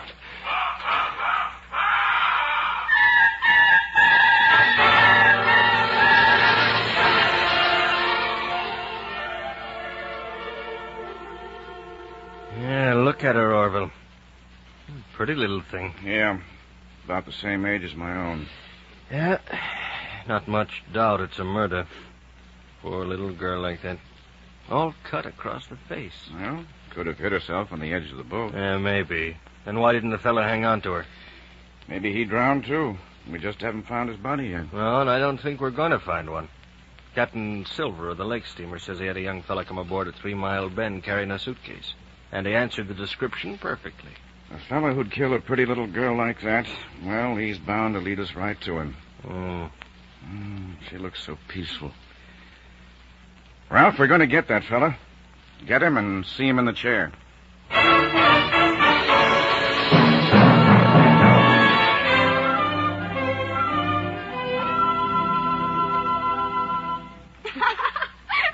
Clyde, what's the idea of not coming up here till now? I'm very angry. Sandra's been furious all weekend. She wouldn't even go to the club dance last night. Well, I couldn't get away from the factory, you know. Sure, that mean old factory. We're making up a set of tennis this afternoon. How about it, Clyde? Yeah, sure. What's the matter? You look like a banshee was sitting on your shoulder. Loosen up, Clyde. Laugh. I'll be all right, Myra. Yeah, tennis sounds swell. I'll have to borrow a racket, though. I forgot mine. Well, come on, Sonny. We've got to get our racket. Meet you in 10 minutes, Clyde. So long. So long. Hold on there, mister. Your name Clyde Griffiths? Ah, that's right. Yeah. Well, my name is Hine, sheriff of Cataraqui County. You're under arrest. I suppose you know what for. Why, no, I don't. Want to question him, Orville? Yes. I'm Orville Mason, district attorney. If you're smart, Griffiths, you'll confess right now. You'll get off lighter in the end. Well, I don't know what you're talking about. I didn't do anything. All right, Ralph. Just put the handcuffs on him. You poor fool. You left a trail behind you wide enough for a blind man to follow. You poor young fool.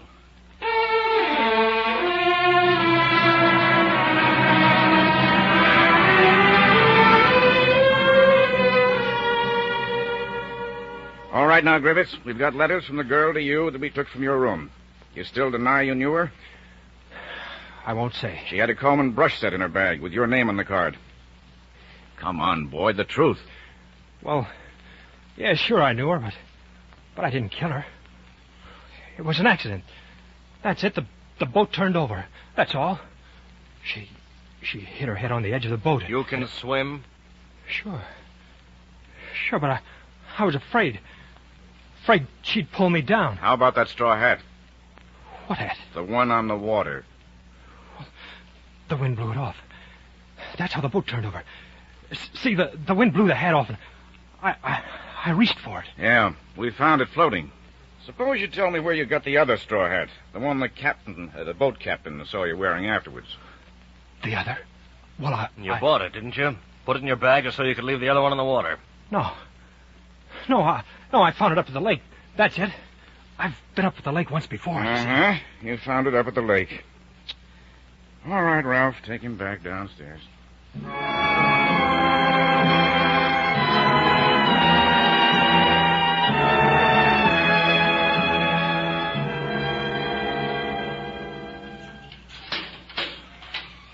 All right, Clyde. I'm your lawyer. Lawyer? Name's Belknap. Alvin Belknap. It's all arranged. Well, what am I going to do? Well, first you'll tell me what happened. I don't want any stories now, Clyde. I want the truth. Yes, sir. And in the meantime, I want you to try to laugh a little. Smile. There's an old saying in law that consciousness of innocence makes any man calm. It's a lot of hokum, but it impresses folks. Now, let's have your story.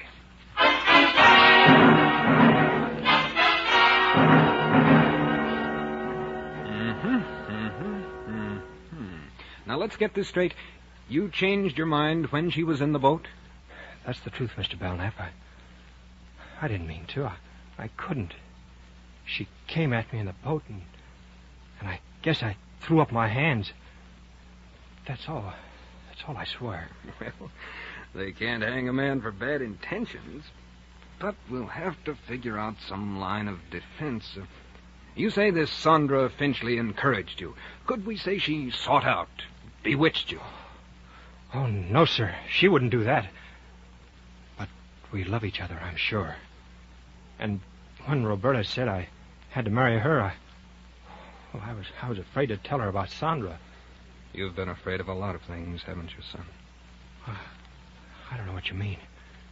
You mean you don't believe what I said? No, Clyde. I believe you understand. But there are a lot of things in your story that ordinary folks will have a hard time swallowing. But it's the truth, honest. I know, but there's different kinds of truth. The best thing we can do now is figure out a kind of truth that the jurors can believe.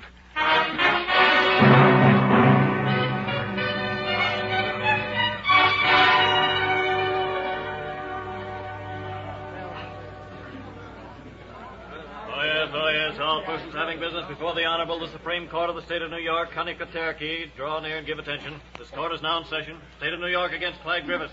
The people are ready. The defendant is ready. Very well. We will proceed to impanel the jury. Simeon Dinsmore. Simeon Dinsmore.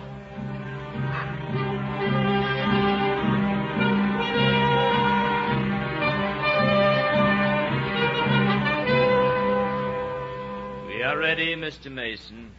Will you proceed with the case for the people? Your Honor, gentlemen of the jury, the people of the state of New York charge that the crime of murder in the first degree has been committed by the prisoner, Clyde Griffiths. We shall prove the willful slaying of Roberta Alden, and we shall ask the extreme penalty for this vile act. Now, if it please the court, I shall call the first witness for the prosecution.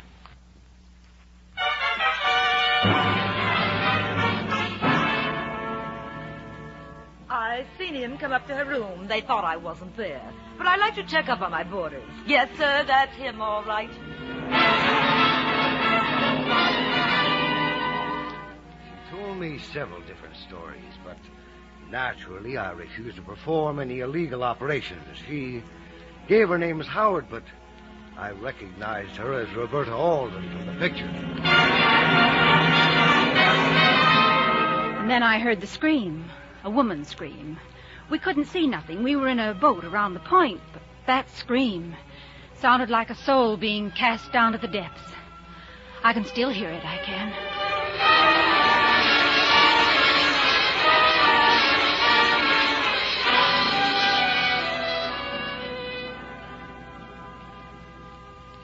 And there you are, ladies and gentlemen. We have drawn you a picture of a scheming, cold-blooded murderer. Wrote to this cold, scheming betrayer. And, ladies and gentlemen, I shall now read to you from those letters found in Griffith's own room under lock and key. Listen to the words of the murdered girl. Clyde, if I would only die, that would solve all this. But if you mean what you have said, if we will get married up at the lake, you don't know what it will mean to me. Goodbye, Clyde, until I meet you as you telephoned. And forgive me all the trouble I have caused you. Your sorrowful Roberta. Your Honor, the people rest.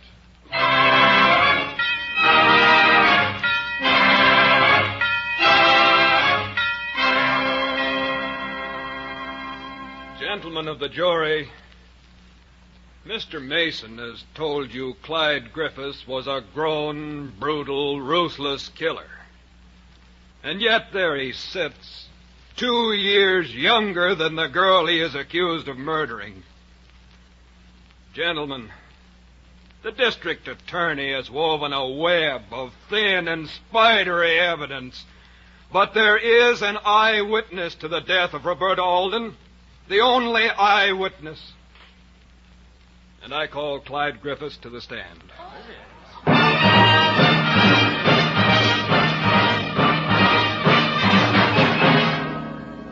Now, Clyde, you mean when that car in Kansas City was wrecked, you ran away? Yes, sir. Even though you knew a child had been killed? Well, I was afraid, I guess. You were a coward, weren't you? A moral and mental coward. I guess so. Now, Clyde, you really loved Roberta at first. Yes, I suppose I did. But then you fell in love with, we've agreed to leave her nameless, with Miss X. Yes, I did.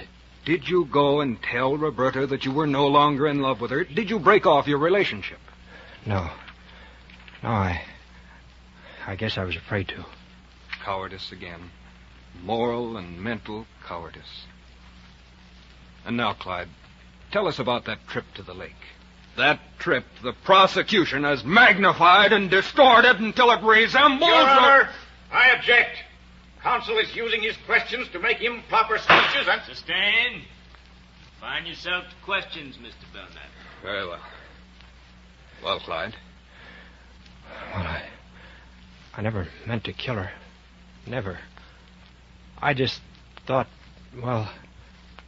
maybe if we went away for a few days, I could calm her down. You still were in love with Miss X? That's right. But I couldn't tell Roberta. I just couldn't.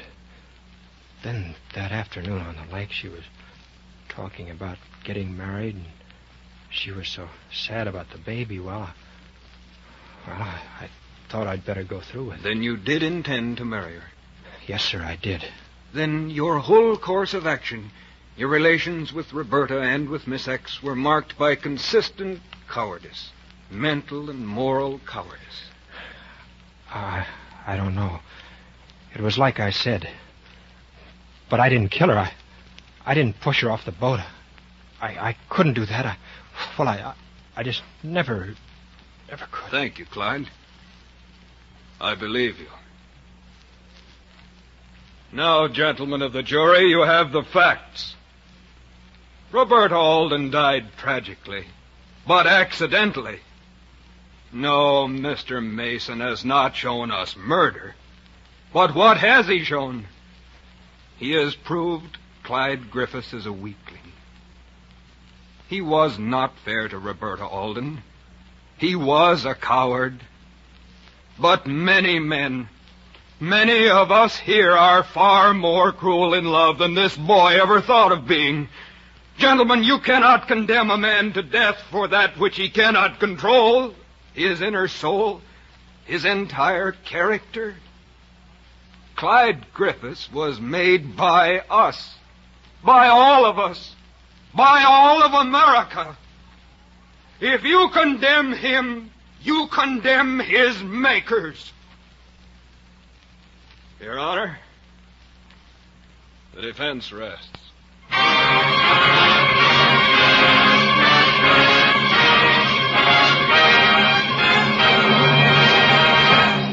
Gentlemen of the jury, have you reached a verdict? We have. We find the defendant guilty of murder in the first degree. Mr. Belknap, they can't. They can't. It's all right, Clyde. We'll appeal it. The whole trial was shot through with prejudice. We're sure to get a reversal. Quiet! Quiet in the court. Remove the prisoner. I will pronounce sentence Friday morning. Remove the prisoner, please. Who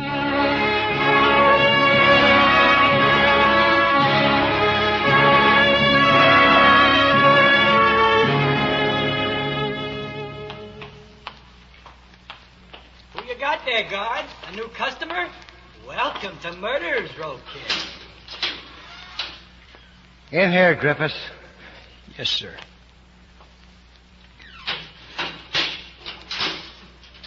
You behave yourself, Griffiths, and everything will be all right. Hey, new man, what's your name? Leave me alone, will you? Can you beat that? The new guy is crying. He's crying like a baby. You'll get over that, kid. You'll get over that fast. All right, you guys, quiet now. Now, okay. Pull the curtain. What's that? What's going on? Take it easy, kid. They pull that curtain across so you won't see that long walk. Bert goes tonight. You won't see nothing, but you'll hear it. Them footsteps down the hall, that minister praying. Then you hear the door slam. Shut up, will you? You'll hear that door slam, and you'll see the lights go down. You'll see. You'll see.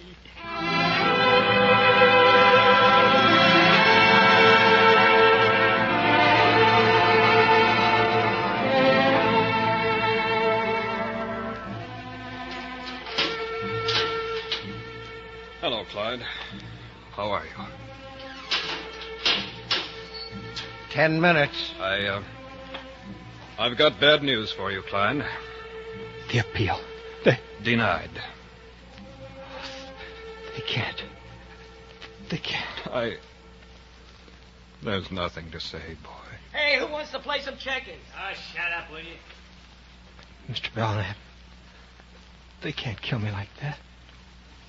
They can't. I didn't kill Roberta. I couldn't. I meant to when I took her out in that boat.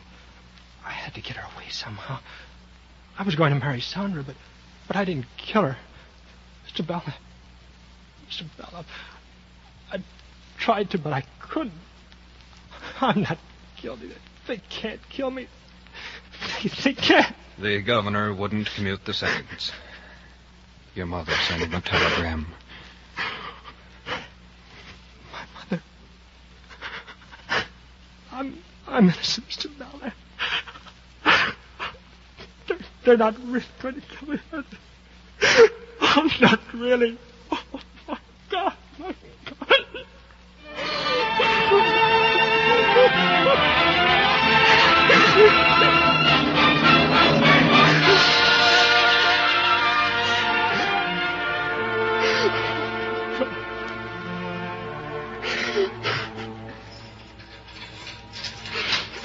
All right, Griffiths. No. Come on now. Let not your heart be troubled. Ye believe in God, believe also in me. Humble Come on, yourselves Griffiths. under the mighty hand of God.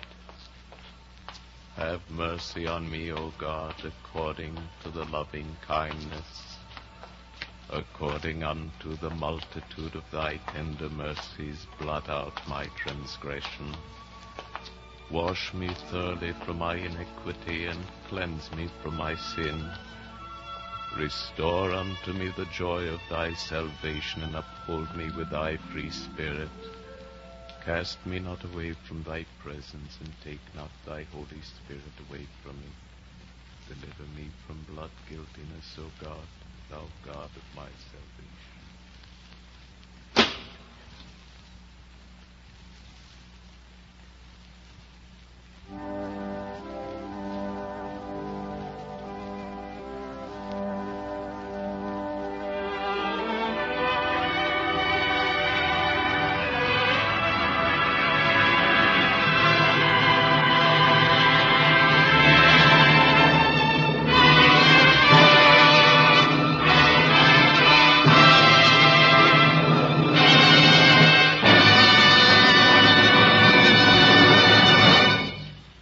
curtain falls on the third in our new series of full-hour dramatizations of outstanding works in modern Anglo-American fiction. Today, the NBC University Theater has brought you Theodore Dreiser's An American Tragedy, adapted for radio by Ernest Kenoy and starring George Montgomery in the role of Clyde Griffiths. George Montgomery can currently be seen in the Ben Boges production, Girl from Manhattan. Today's cast included Lynn Allen, John Daner, Noreen Gamil, Ralph Montgomery, Tony Barrett, Grace Lennard, Gene Layton, Hugh Thomas, Paul Fries, Dick Anderson, Gloria Grant, Lynn Whitney, Larry Dobkin, Ted Von Eltz, Clark Cuney, Bob Bruce, Jim Nusser, Earl Keane. Our intermission commentator was Clifton Fadiman. Productions of the NBC University Theater are currently being used in conjunction with a course in Anglo-American fiction at the University of Louisville under a National College by Radio plan, which permits our listeners to earn credit toward a college degree by means of radio and supplementary study. If you wish to obtain full information on how you may take advantage of this plan, write to the University of Louisville, Louisville, Kentucky.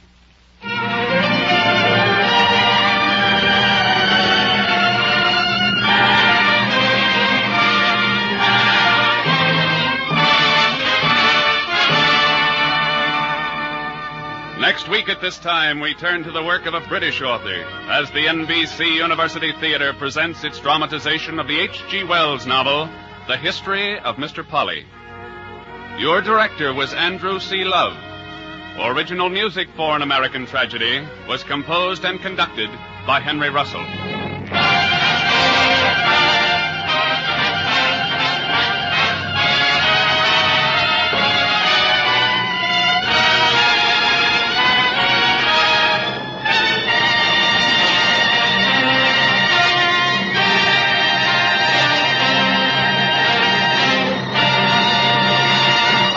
Street in every city, there are cars right now that need Johnson's Car New. Cars that look dull and dingy because their owners still think it's expensive or hard work to clean and wax polish them. Now, before Johnson Chemists developed the sensational Car New, this was true. But today, with Car New, you can both clean and wax polish your car in one easy operation. 2 jobs at one and the same time, in half the time it used to take. Every housewife knows how Johnson's self-polishing Glow Coat has taken the labor out of floor polishing. And soon, every car owner will know how Car New has taken both the hard work and the high cost out of car polishing.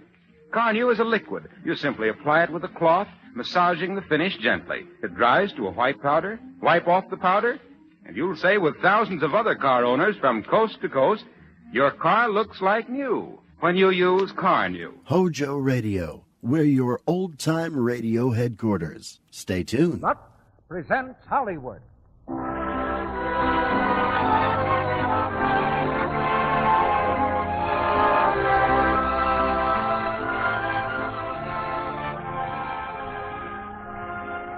The Lux Radio Theater brings you Merle Oberon and Gene Autry in The Cowboy and the Lady. Ladies and gentlemen, your producer, Mr. Cecil B. DeMille.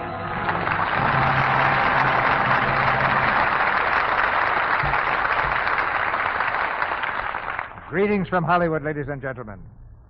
Among all the modern improvements of this changing world, there's one old-time invention that we still can't do without: the American cowboy. Science has failed to unhorse him because it never devised a machine that can rope a steer or draw a lot of people into a motion picture theater. Hollywood owes more to the cowboy than Detroit does to the horseless carriage. And if you're anything like me, thrills of memory run up and down your spine at the very mention of William S. Hart or Tom Mix. Today, the king of the cowboys is Gene Autry. He's the hard-riding hero of boys and girls, both young and old, from Butte, Montana to the Bronx. And tonight we roped Gene Autry and put him in the Lux Radio Theater corral. Of course, every story about a cowboy must have a lady to give it the romantic touch. So we threw our lariat in the direction of Warner Brothers, where Merle Oberon is making a picture called Affectionately Yours. Tonight you'll hear this charming lady playing the same role in The Cowboy and the Lady that she did in the Samuel Goldwyn picture. Before this play is over, we're going to cover a pretty wide stretch of territory. from as far east as Palm Beach to the somewhat more rugged neighborhood of a Rocky Mountain ranch. And in either of those localities, or just about any place in between, you'll find that our product is far from a stranger. There's a very good reason for that, too, because Lux Flakes is just as welcome to the lady whose front yard is a mountain slope as it is to her sister under the skin who hasn't any front yard but lives in a city apartment. It's obvious even to a mere man that they both want their hands to stay lovely, but you can't run a house without washing dishes in either place. And some really chivalrous help with that work has made Lux Flakes a hero with the ladies from coast to coast. Now we have a big package of romance and adventure for you. So let's unwrap it right away by raising the curtain on the first act of The Cowboy and the Lady, starring Gene Autry as Stretch Willoughby and Merle Oberon as Mary Smith.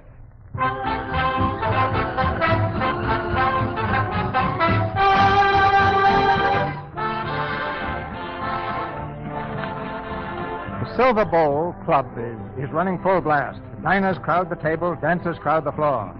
And in the back room, which is the real reason for the club's existence, the roulette wheel is humming merrily. It's in the gaming room that we meet the lady of our story, young and lovely Mary Smith. This is her very first visit to a club of this type, and her eyes sparkle with excitement. With her, and also a first visitor, is her Uncle Hannibal. Well, Mary, how do you like it? Oh, Uncle Hannibal, it's thrilling. But I'd hate to think of what Father'd say if he knew we were here. Now, stop worrying about your father. We're here to have a good time. Say, would you like to risk a few dollars, huh? You mean gambling? Sure. But I've never gambled, Uncle Hannibal. Neither have I. What do you say? Well, Okay, everybody, line up against that wall. Uncle Hannibal, what is it? I don't know. Cover that door, Pete. Nobody gets out of this room. Hey, Joe, grab that wheel. That's exhibit number 1. It's a raid. They're police. Oh, Uncle Hannibal. No, it's all right. I can handle this. I'll take care of everything. All right, come on, folks, up against the wall, everybody. Just a moment, please. You too, Bob. Get moving. Wait. My name is Hannibal Smith. Well, you don't say. Yes, I do. And this is my niece, Mary Smith. Now, listen, Bub, I'm an old hand at this game, see? There's 200 people in this joint, Bub, and 185 of them are named Smith.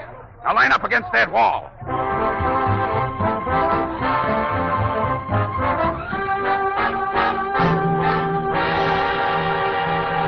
My daughter in a gambling raid? It's ridiculous, Chester. My daughter has never been in a gambling house in her life. That's exactly what I told the newspaper, sir. But they have a list of the guests, and one of them is named Mary Smith. I told them... If they print her name, I'll sue him. Must be some other Mary Smith. I'm sure it was, sir. Send for my daughter. I'll ask her myself. Just a moment, Horace. You needn't bother sending for her. What's that, Hannibal? I said you needn't bother. I'm afraid it was our little Mary, all right? Oh, was it? You saw her, I suppose? No, I took her. Oh, you took... Uh-huh. Will you please explain that? Sure. You see, I felt sorry for her. I'll bet she hasn't talked to a man under 60 since she left school.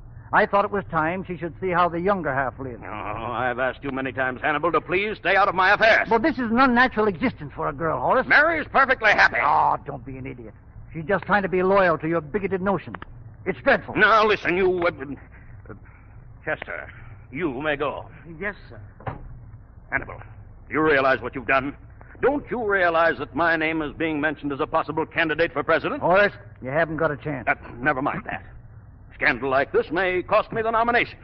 Mary in a gambling raid. We didn't gamble. We just danced and had a good time. Say, they had a jam session last night would have done your heart good.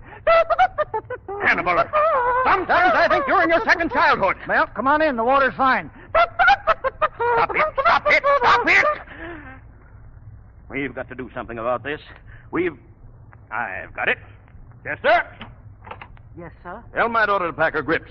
She's leaving for Palm Beach on the next plane. Now, listen, Horace, you can't do that. Keep quiet. I know what I'm doing. You've interfered enough around here. Would you mind standing up, Uncle Hannibal? That's my best dress you're sitting on. Oh, sorry. Can I help you pack? No, thanks. You know you're a fool, Mary, letting yourself be bustled out of town this way. What am I to do? Break his heart? If the newspapers get too inquisitive, he's going to tell them I've been in Palm Beach for weeks. I'm afraid your poor father's in over his head. Why don't you stop him before it's too late? I can't. He wants that nomination so desperately. Sometimes it frightens me. Me too. You had a good time last night, didn't you? Oh, marvelous. The raid was thrilling. Yes. Palm Beach out of season's going to be pretty dull. That's right. Rub it in. Well, if you can find a young plumber or somebody lying around loose down there, you take my advice and grab him. You think you'd know how to talk to a young plumber? Oh, shut up. Hannibal? Uh-oh, here's Gloomy Gus. Yes, Horace? You mind if I speak to my daughter for a moment? Okay, I'll have the car brought around. I've arranged everything, Mary. There are 2 maids in Palm Beach opening the house. They'll take care of you. Thanks. They'll be nice company, too. Mary, I can't understand what's gotten into you. Good heavens, Father, what did I do that was so dreadful? I've tried to make it clear that without Henderson's support, my nomination is impossible. And you know how he'd react to a scandal of any kind. And what am I supposed to do? Live like a prisoner because Henderson's a narrow-minded fool? Mary. I'm sorry, Father, but it isn't fair to me. I don't see anyone, and I don't go anywhere. This is the first time in 2 years that I've been out, and I had to go with Uncle Hannibal. I can't allow you to destroy something I've worked on for years. Or perhaps you'd rather I give up the whole idea. Sometimes I wish you would. Mary, you... But maybe we could go back to living like normal human beings again, where we don't have to be under a microscope all the time. Oh, Father, we used to have such fun before you went into politics. Remember those wonderful summers on the farm? Oh, don't be absurd, Mary. This is a great tribute. There'd be nothing left for me if this fell through. I see. All right, Father. Horace, the reporters are downstairs. Reporters, grab those bags quick. But I've not finished packing. Go on. I'll send you the rest. Car's at the back door. Hurry, Mary, hurry. Goodbye, Father. Goodbye, dear. Goodbye, Uncle Hannibal, and thanks for a wonderful time. Goodbye. Don't forget about that plumber.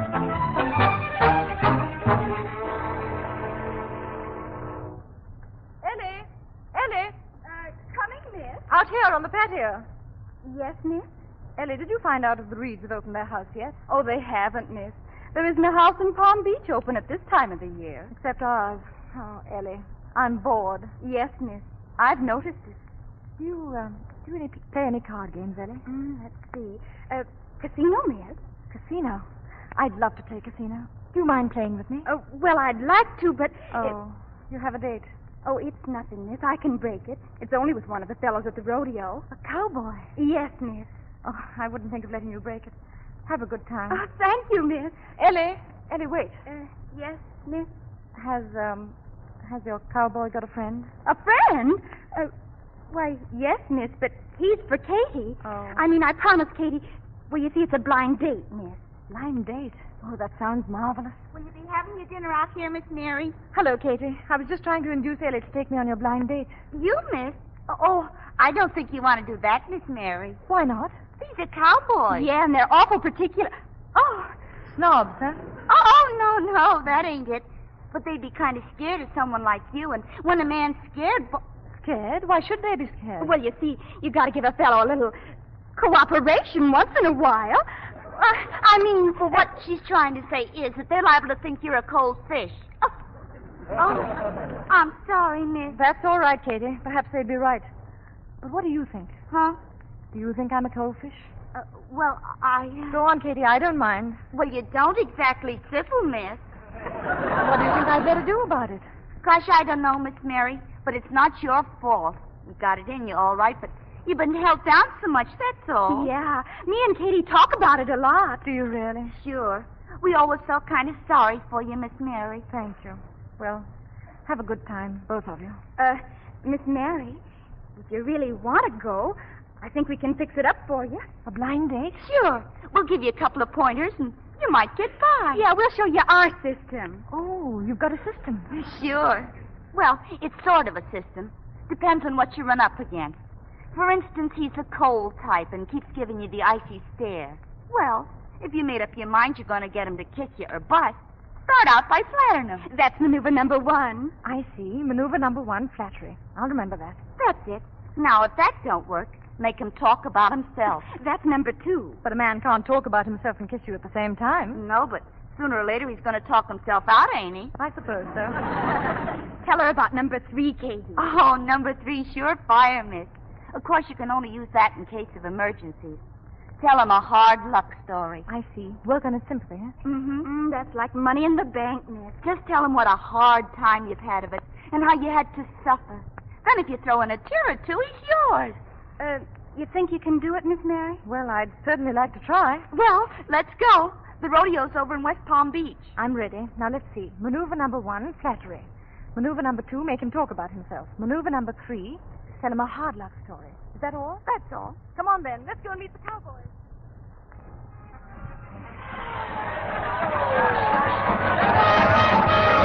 Mary! Miss Mary, I just fixed it for you. What, Katie? Your date. You see that fella down there in the ring? The one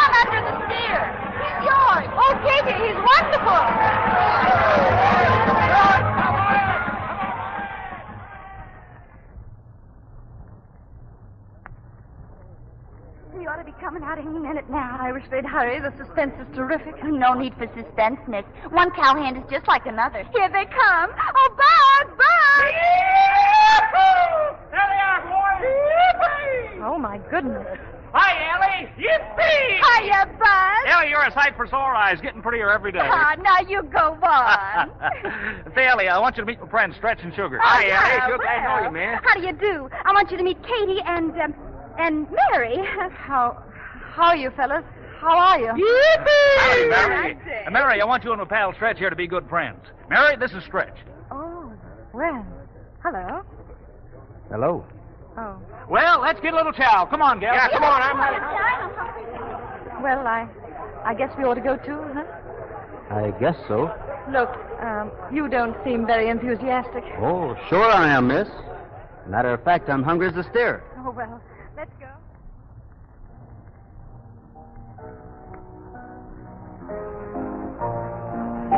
You know, I think I'm going to like you. Yeah? I've seen lots of good riding, steeplechasing and high jumping, but you're about the best I've ever seen. Yeah? I got awfully excited when you threw that stair.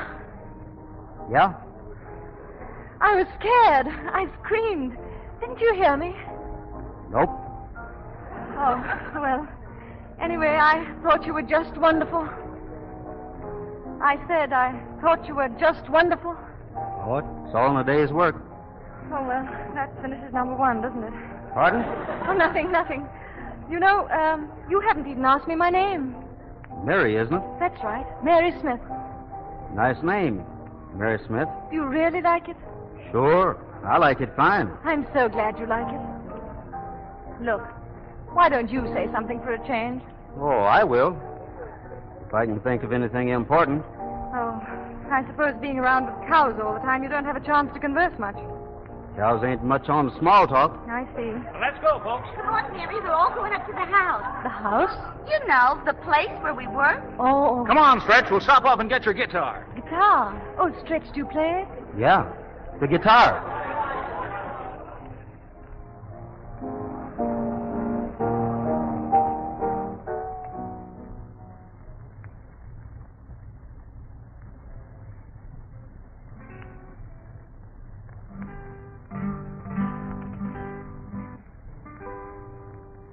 Oh, Stretch, that was lovely. It'll do. Where's the others? I don't know. Out for a walk on the beach, I guess. It's such a beautiful night, isn't it? Oh, it's all right. Nice place here. Yes, isn't it? You work here, huh? Yes. What do you do? Oh, I'm a lady's maid. Mm-hmm. Oh, but let's not talk about me. Let's talk about you. Why? Well, that's maneuver number... Oh, I mean, I don't know. Have you been in any other rodeos? Nope. Where's your home? Is it far away? Montana. Really? Montana? Yeah. I just told you. What's it like? Tell me about it. Say, hear that? What? A new chord. Listen. Oh, yes. It's lovely. A little flat, I think. Say, what do you do for this lady you work for? Oh, I help her dress. Cripple? No. How old is she? Oh, about my age. Married? No. Well, what's she waiting around for? She hasn't found the right man yet. Mm-hmm. But look, you were going to tell me all about yourself. Oh, was I? You know, I can't make out just what kind of a girl you are. Me? I'm just a working girl. Well, you are and you aren't. I guess you've been around rich people too much. Kind of got you mixed up. Don't you ever get mixed up, Stretch? Not about things that matter. Do you always know what you want? I sure do. What? Well, I want a spread of my own. A ranch that'll run about 1,000 head of cattle in a pretty valley with a trout stream running right through the middle. And a nice house. And nobody else? Well, sometime maybe. A wife. And children? You bet. That's nice. Go on, Stretch. Well, that's all. Oh, Mary. Just a minute. Excuse me, Stretch. I'll be right back. Take your time.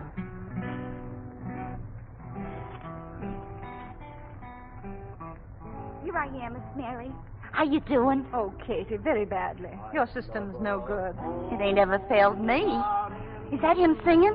That's a good song, Rain. Doesn't mean a thing. I've tried maneuver number 1 and maneuver number 2, and I'm nowhere at all. What about number 3? What is it? I've forgotten it. Hard luck story. But that's only for emergencies. Well, what do you think this is? That's right. Well, I'll give it a whirl. Good luck, Miss Mary. Thanks. Willow tree and every bird down in the valley I know would be glad to see that little home out in the mountains if you were there with me. Stretch, did anyone ever tell you that you have a voice? Nope. Well, you have. A marvelous voice. Not much chance to use it in Montana. Cows ain't got no ear for music.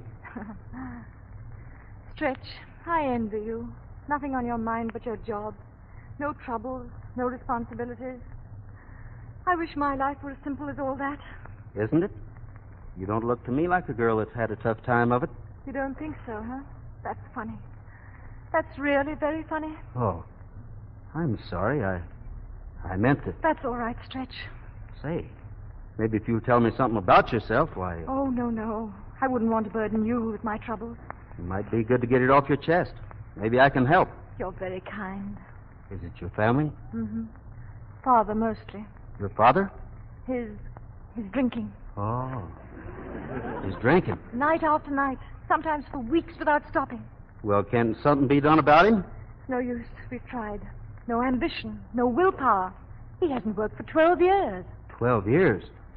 Well, who supports him? I do. What do you know? Any more in the family? Any more? Any more children? Oh, yes. 5. 5? Well, that is 5 including me. Don't any of them work? No. Why not? All girls.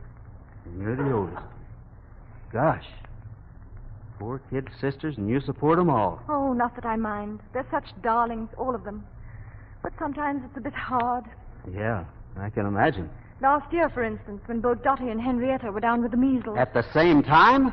It wouldn't have been so bad if I hadn't been out of work. And what with the doctor bills piling up, and sometimes I just don't know how I go on. Oh, gee.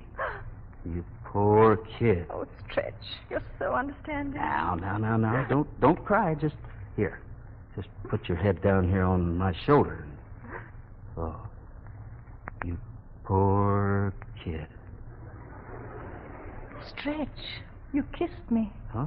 Oh, I'm sorry, miss. I didn't mean it. Oh, no. Please don't be sorry, please. Hey, Stretch, let's go. Your friends are leaving, Stretch. Well, that means me, too. Bye, Miss Mary. Goodbye, Stretch. Bye, Sugar. See you soon. Bye, Ellie. Bye, Katie. Bye, Bud. Bye, Miss Mary. Goodbye. Yahoo! Yahoo! Bye, Miss Mary.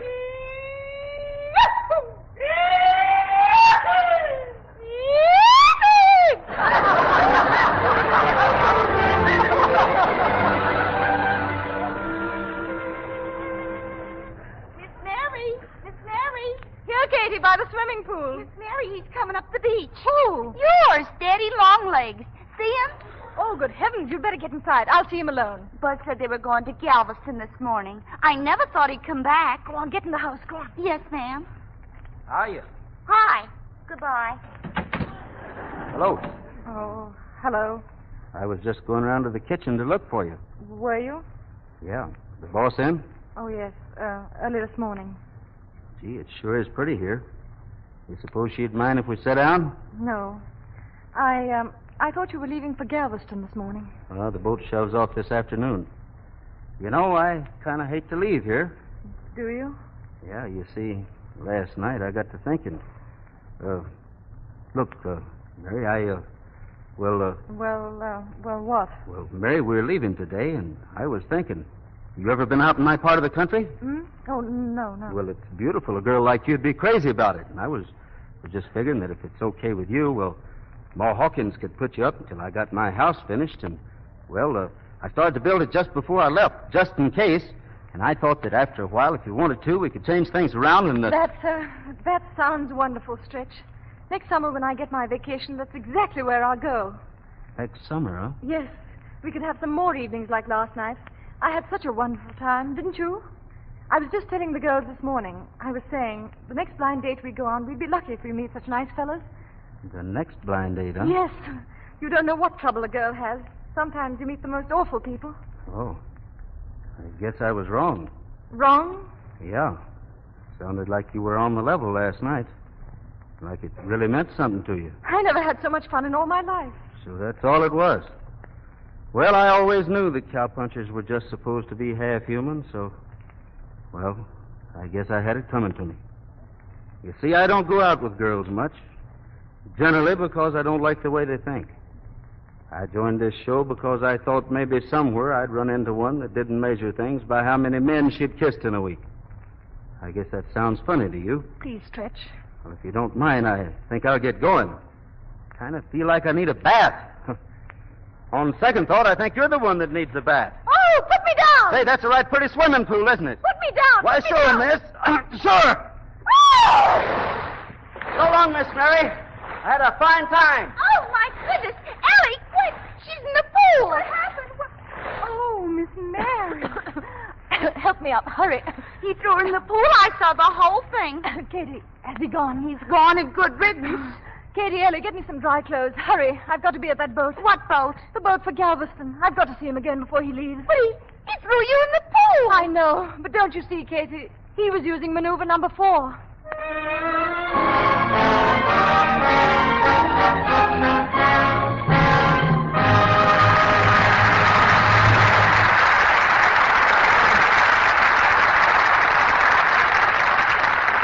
In just a moment, Mr. DeMille and our stars Merle Oberon and Gene Autry return in Act 2 of The Cowboy and the Lady. But first...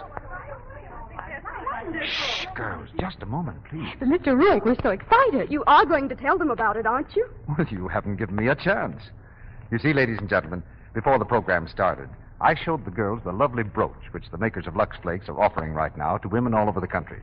This one is entirely different from the Scarlet O'Hara brooch we offered last fall, and we think even lovelier. Oh, it's a beauty. It looks like a real antique. No wonder. It was inspired by the beautiful jewelry of the Old South. And the original of this very brooch was worn in Gone with the Wind. My, I'd just love to have something as glamorous as that. But it looks so expensive with those 5 big simulated pearls and the big turquoise-colored stone in the center. And it has a safety catch, too. You would expect to pay a lot for such a handsome jewelry piece, wouldn't you? It's almost 2 inches wide with a beautiful antique-style gold-finished setting. But it's yours for only 15 cents and the opening tab from a large-sized box of Lux Flakes. And because we know from past experience how much you're going to like these brooches, we're all set to take care of your orders promptly. But please don't delay. Get your order in early. Only 15 cents for that lovely brooch. Why, that's wonderful. I never heard of such a bargain. How do we get it? Well, first, you buy a large box of new Quick Lux Flakes. They come in the same familiar box. Oh, that's easy. We always use Lux anyway for our stockings, undies, and other nice things. Then, when you open it, tear off the opening tab of the box and send it with 15 cents and your name and address to Lux, Box 1, New York City. Oh, wait a minute, Mr. Ruick. I want to write that down. All right. Are you all set? I'll repeat it for you. Send the opening tab from a large-sized box of Lux Flakes and 15 cents in coin, no stamps, please, to Lux, Box 1, New York City. Be sure to send your name and address so we can send your Gone with the Wind brooch right away. Now, with your brooch, you will receive an illustrated order blank for additional pieces. Ring, pendant, bracelet, earrings, all in the same beautiful design, all amazing bargains. This offer is good only in the United States. Act 2 of The Cowboy and the Lady, starring Gene Autry as Stretch Willoughby and Merle Oberon as Mary Smith.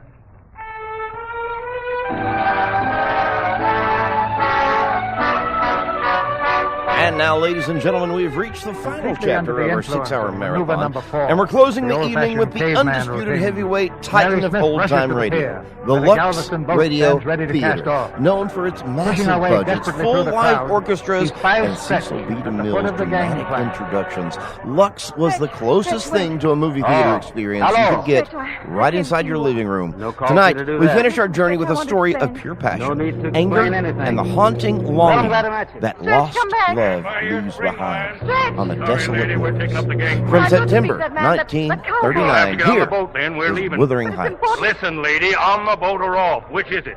On.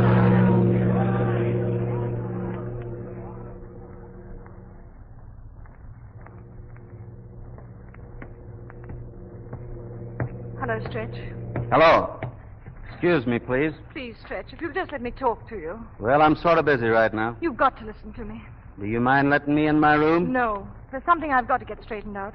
Please let me talk to you for a few minutes, and I won't bother you anymore. I guess I'll go up on the air for some fresh air. You stubborn mule. Well, you're going to listen to me if I have to dog your footsteps for the rest of your life. Look, why don't you go home? What are you doing here, anyhow? Dogging your footsteps? Well, watch your step on these stairs. You watch your own. Now listen, Stretch. Oh! Now, there you go. Didn't I tell you? It's all your fault. If you'd stand still and listen to me, it wouldn't have happened. I'm sorry. You heard that? I'll get over it. Look at my shin. Mary, you shouldn't have come on this trip. How long is it? About 68 hours. I suppose it'll take me all that time to get myself straightened out with you. Yeah. You might lose your job. Oh, no, that'll be all right. Listen, Stretch. That's what I want to talk to you about.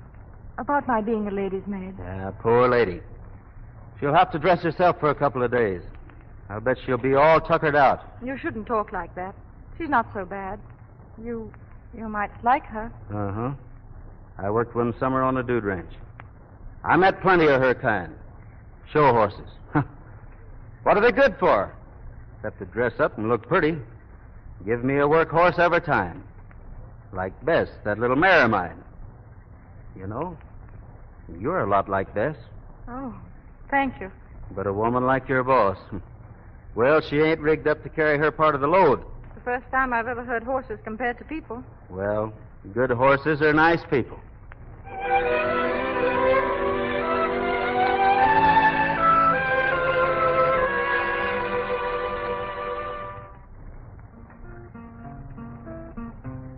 That's pretty, Stretch. You've got words that go with it, too. Kind of a love song, you might call it. I'd like to hear it very much. Let's go roaming around the rain.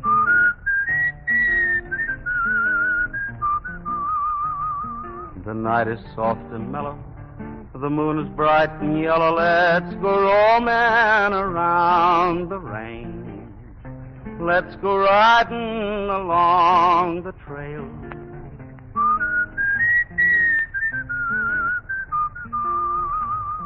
Waterfalls are booming, desert roses blooming. Let's go riding along the trail. There's a fragrance in the air. The hum of the bees, the rustling leaves is music to my ear. Come and ride with me there. The song of the trees, the song of the breeze is what I long to hear. Let's go roaming around the rain.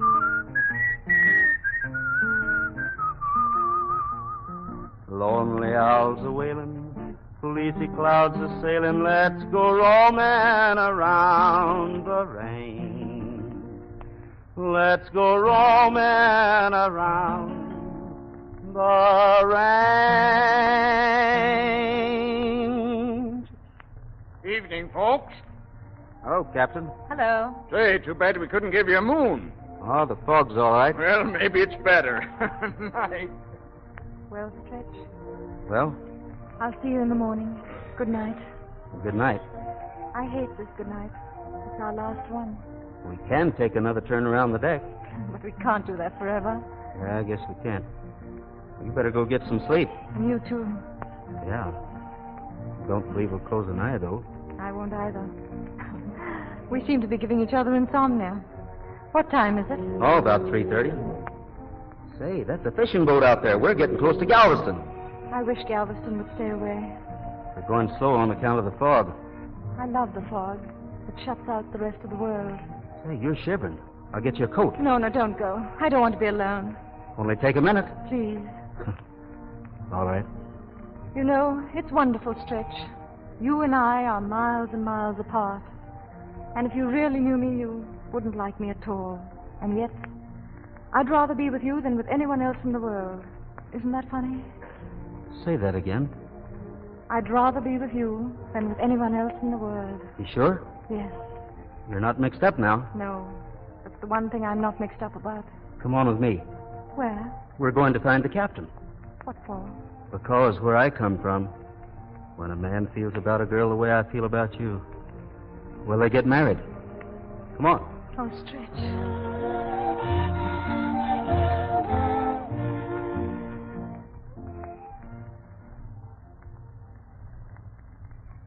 Willoughby, do you take this woman to be your wedded wife? I do. Mary Smith, you take this man to be your wedded husband? I do. Then I now pronounce you man and wife. Is that all? That's all. Good night.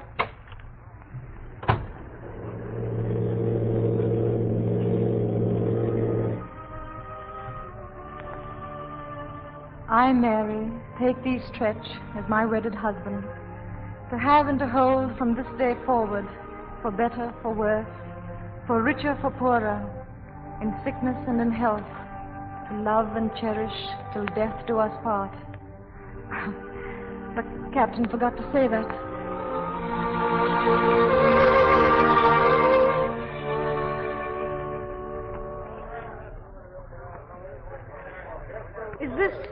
Is this where we're going to live, Stretch? In a tent? This is it, honey. It ain't very much, but rodeos don't go in for fancy stuff. Oh, I love it, Stretch. And I love you. We won't be here long.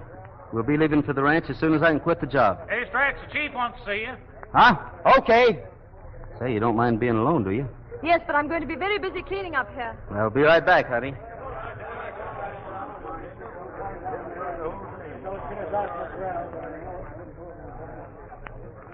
Oh, Buzz, is there a phone near here? Sure thing. Entrance to the rodeo grounds.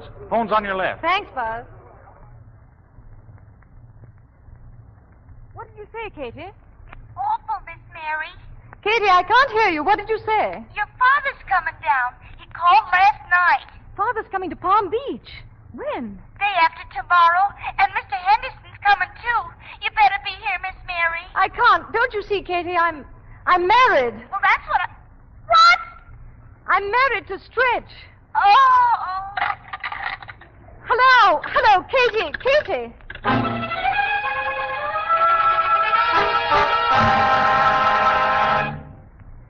Sugar told me you were speaking to Katie. Is there anything wrong at home? No, Stretch. You must be worried about your father and sisters. Well, in a way. Mostly about Father. You know, I kind of feel rotten about that. Should have thought of that last night. But I guess we didn't think much about anything last night. No, we didn't, did Say, we? Look, if we could get him out to the ranch, we could take care of him some way. Oh, no, Stretch. Don't you worry about that. Well, I was just thinking maybe you better go back and see that they get settled. Go back? Yeah. I was figuring that if you went back home and got them fixed up, well, you could be out to the ranch by Tuesday. Don't you think that's a good idea? Oh, Stretch, it's wonderful. Well, come on then, honey. We'll get you out of here on the first bus. All right, now don't lose this mouth. I've got it all written down here how you get to the ranch. Thanks, darling. Oh, you'll be crazy about Ma Hawkins. I'll get her to fix up a room for you till the house is finished. I can hardly wait. Bus to Houston. Gee. All aboard. Here they go. All aboard. Mary, it's going to be 1,000,000 years till Tuesday. Bye. Bye. Stretch, there's something I ought to tell you. What? Well, it's about... All aboard. Bye, Mary. Oh, Stretch. Bye. Goodbye, Stretch.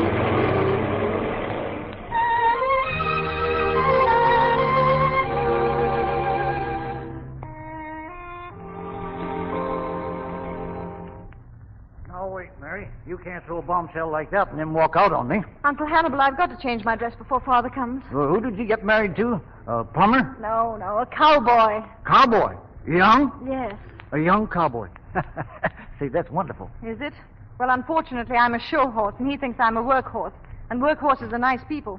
You didn't know that, did you? No. Are they? And you know why work horses are nice people? Because they carry their part of the load. Oh, I'm in such a mess. Have you ever been so confused you couldn't make sense out of anything? I'm doing fine right this minute. Oh, I'm sorry. Oh, maybe I can help you.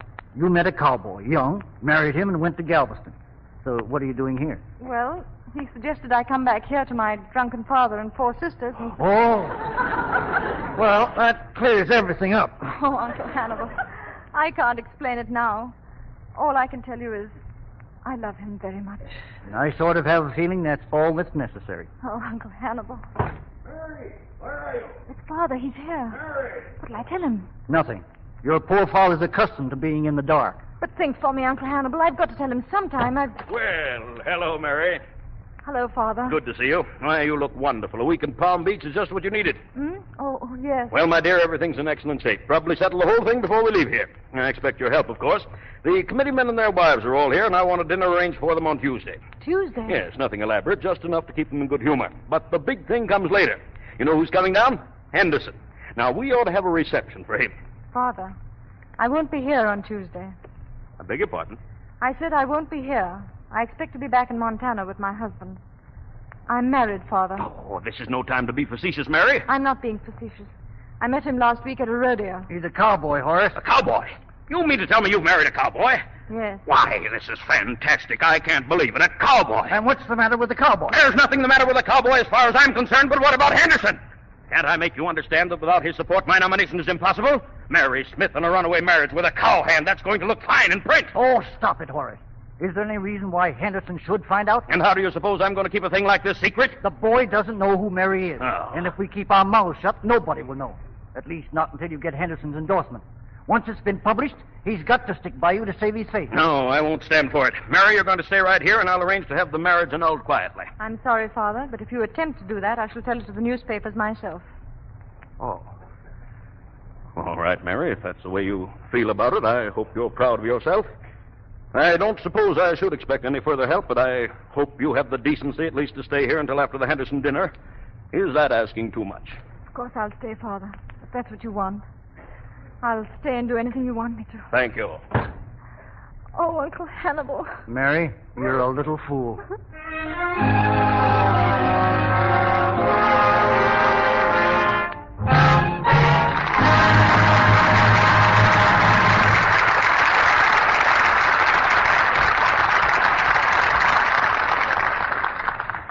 We have just heard Act 2 of The Cowboy and the Lady, starring Merle Oberon and Gene Autry. Mr. DeMille brings you Act 3 in just a moment. All you need to know, KNXM 70 News Radio. The curtain rises on the third act of The Cowboy and the Lady.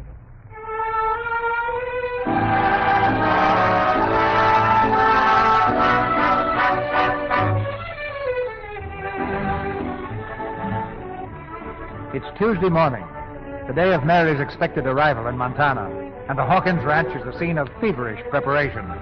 For the 10th time, Stretch bounces into the kitchen to pester Ma Hawkins. Oh, Ma Hawkins. Oh, Stretch Willoughby, get out of this kitchen. I'm cooking. Now, wait a minute, Ma. This is important. What do you want? Well, it's about those what-you-call-us. Those new curtains for her room. New curtains? There ain't going to be new curtains. I'm not going to make my house over just for her. Oh, come on, Ma. I wish you'd go and finish that house of yours and stop pestering me about new curtains. There ain't going to be any. Hey, Ma. What is it, Sugar? Oh, where you want these new curtains hung up? Sugar, how many times have I told you not to come busting in here when I'm baking? Put the curtains down and get out of here. Sure. Sorry, Ma. No new curtains, huh? Well. Oh, leave me alone. Thanks, Ma. Say, what are you baking? Put that down. None of your business. Oh, something for Mary, huh? You think I got nothing to do but cook for Mary? Get out of here. Well, I guess I'll go over and take a look at the new house. Again? This is the 4th time today. The 5th, Ma. Hey, Stretch, telegram for you. Telegram? Here you are, just come. Say, the train must be early, huh? What time is it? 8:30. What you cooking, Ma? Just that pot alone. All right, all right. What about her, Stretch? Want me to get the buckboard out? No, What's the matter, Stretch? she ain't coming. You mean she... Oh, Stretch. Next week, maybe. The week after. She ain't sure. Well, I guess I'll run along. Anything you want, Stretch, let me know. Stretch, from what you tell me, I'm sure she wouldn't disappoint you. Less than she couldn't help herself. Something's holding her back there, maybe. Yeah. And maybe I ought to go back and find out what.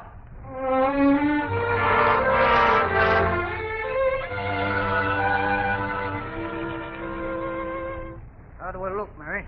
Good enough to put my knees under the same table with the great Mr. Henderson? You look fine, Uncle Hannibal. They say this Henderson's quite a fellow. He's a magician. All he has to do is to wave the wand over Father's head, and presto, he gets the nomination. By the way, when are you leaving for Montana? Tomorrow or the next day, the moment everyone clears out. Are you going to come clean with your cowboy? Even if I get tossed out on my ear, which I probably will. Well, for a consideration, I'll be there to catch you when you land. Evening, Mary. Almost ready? Ready, Father. Mary, I hope you realize that if Henderson gets an inkling of your marriage, it will be most disastrous. He has very fixed ideas, and we've all got to be very careful I about know, Father, and I'm sure everything will go well tonight. I did promise to do everything I can to help. What was that you were saying, Mr. Henderson? I was saying, Smith, that if all the young ladies in our country were like Mary, I'd feel a little more secure about our future. Our youth today seem to feel that life is not worthwhile unless it's lived scandalously. Oh, yes, of course. You agree with me, my dear? You're very kind, Mr. Henderson. Katie? Yes, Miss Mary. Didn't I hear the door? I'll go see Miss.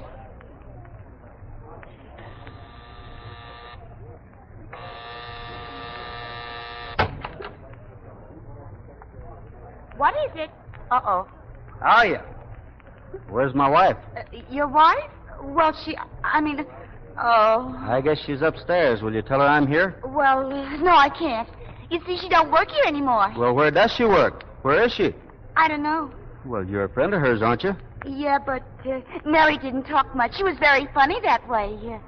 You better go now. Goodbye. Now, just a minute. Is the boss home? Yeah, but... Then I'll ask her. She ought to know where Mary is. Now, wait. You can't go in there. Now I'm going to see the boss. Excuse me. Wait, please. Listen. Oh, pardon me, folks. I didn't know there was a party here. Oh. Good evening. Are you looking for someone, young fellow? Yes, I was. The boss. Well, I'm the head of the house. Are you sure you haven't made a mistake? Yeah. A bad one. Sorry. Wait, young man. Uncle Hannibal, don't. Will you come back here just a moment? Well, these men are politicians. They're always interested in talking to the man on the street.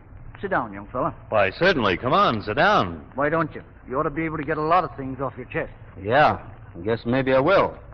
Thanks. A chair here, please. Where are you from, young man? Montana. Montana? Ah, fascinating place. I've always been interested in the Lone Star State. You're thinking of Texas, sir. Oh, why, of course. I always get them confused. Are you married? Yes, I am. I married a lady's maid. She supports a father and 4 sisters. He should cling to a girl like that, shouldn't he, Mary? I think so. I don't. She turned out to be a fake and never supported anybody in her life. Turned out that she was too good for me. Couldn't stand for me to meet her friends. On account of me being a cowhand, I guess. Seems to me a cowboy ought to be as good as a lady's maid. I must remember to look that up and see what the book says. Well, keeping cows under control must be more productive work than hooking up a dress. Yeah, and what about the Indians? Who's going to fight the Indians? The cowboys always come to the rescue. They have a slogan, haven't they? We always get our man. Oh, no, dear. Those are the Marines. Now, wait a minute, everybody. Wait a minute. I want to get some advice from him. I want your opinion, young man. Judge Smith, our host here, is seeking the nomination for President of the United States, and he wants my support. Now, what would you advise me to do? I'd advise you to get down off your high horse and stop talking down to people. And the same goes for your smart-aleck friends here. I beg your pardon? Do you think that... Now, you know you don't give a hang what I think. Now, just a minute. I'm glad you asked me, though, because I'd like to tell you. In the first place, I don't see where you get off picking anybody for president. when you haven't the decency to treat a person like a human being? Instead of asking people to sit down at your table so that you can laugh at them, maybe you ought to go out and find out what they want and what they feel. Yeah, and what their needs are, and what you can do to help them. That's all that's going to count in the long run. And if Judge Smith there wants to be president, he ain't going to get very far looking down his nose at people and thinking he's better than they are. Abraham Lincoln didn't have to do it, and he turned out to be a pretty good president. Have you quite finished? Yeah, except for one more thing. I'd like to invite you all out to the ranch, and maybe we could show you something about decent manners. Good night, all. Stretch, wait, listen to me. I'm in a hurry. Please, Stretch, let me talk to you. Please. A lady's maid, huh? You were bragging. Stretch.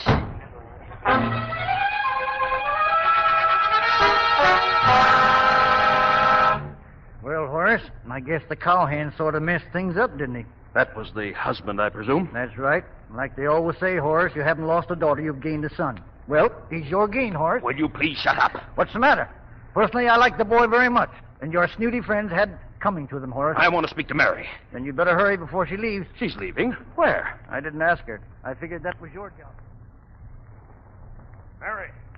Mary, open this door. Mary! Well, Father, Where are you going? To Montana, I suppose? I haven't decided where I'm going yet, but it's definitely not to Montana, I can tell you that. Why not? The damage is done. Doesn't make any difference now. If you're thinking of Henderson, I can assure you... No, Father. Just for a change, I'm thinking of myself. I had a wonderful chance to be happy, and it's gone. Oh, I don't blame you. I don't blame anyone. But I can't go back to him now. He wouldn't have me, and I don't blame him either. Mary, You and I are alike in a lot of ways, except one. You had a great ambition, and so did I. You wanted to become President of the United States, and you wouldn't let anything stand in your way. I wanted to be a wife. That was my ambition. I wanted to spend my life making my husband happy. But I wasn't strong enough to fight for it. I'm not crying about it. Anything I get, I deserve.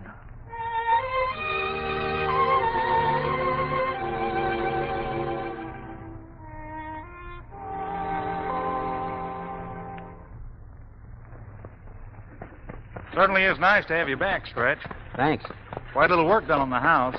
The house? Your house. Almost finished, Stretch. Yeah? Well, that's as far as it'll get. I'm not moving in. Sorry, Stretch. Good morning. Say, what's that fellow doing here? I don't know. Name's Smith. Been waiting for you since last night. You're, Stretch Willoughby, aren't you? That's right. And you're Judge Smith, aren't you? Yes, I was just looking at your truck garden here. I used to grow tomatoes as big as these on my farm. You know, all the way in here on the plain, I kept thinking of something you said. People ought to get off their high horses. You're right. When you look down your nose, your viewpoint's inclined to get blurred. Great many parents are that way. Get up on their high horse, I mean. They demand respect and sacrifice from their children, and the trouble is they forget they have to earn it first. You see, I never earned it. But I got a great deal of it from Mary. All her life, she made many sacrifices just to safeguard a mad obsession of mine. Well, she doesn't have to do it anymore. I'm rid of my obsession. I've walked out on the whole business.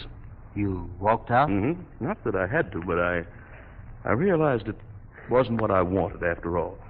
As I was getting on the plane to come here, Henderson begged me to change my mind, but I refused.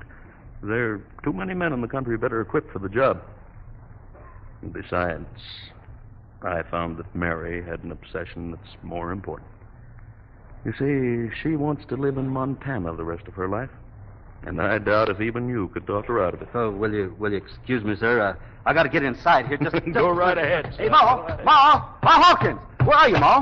Stretch Willoughby, what do you mean slamming doors like that? Well, where is she? She's here, isn't she? Where is she? Where's who? What are you talking about? Ma, it fell. The whole thing fell. What's that? The cake I was baking. Somebody slammed the door and the cake fell. I slammed the door, Mary. Stretch. Oh, Stretch. On my way out, I'll close it easy.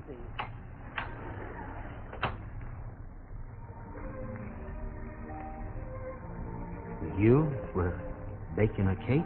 Yes, I figured that was something that even Bess couldn't do. Mary. Stretch, are you glad to see me? I know you aren't much on small talk, but couldn't you say yes? Mary, I'm stuck from there on. Oh, Stretch. Kiss me. Well, I guess I could do that all right. Oh, Stretch. Maneuver number 5.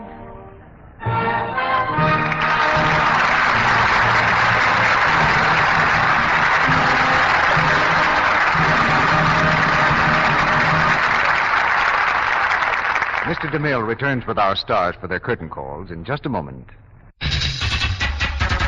We hope you're enjoying tonight's program. If you have comments about the KNX Drama Hour lineup or would like a copy of our drama schedule, please visit our website at knx1070.com. Now, here's Mr. DeMille with our stars.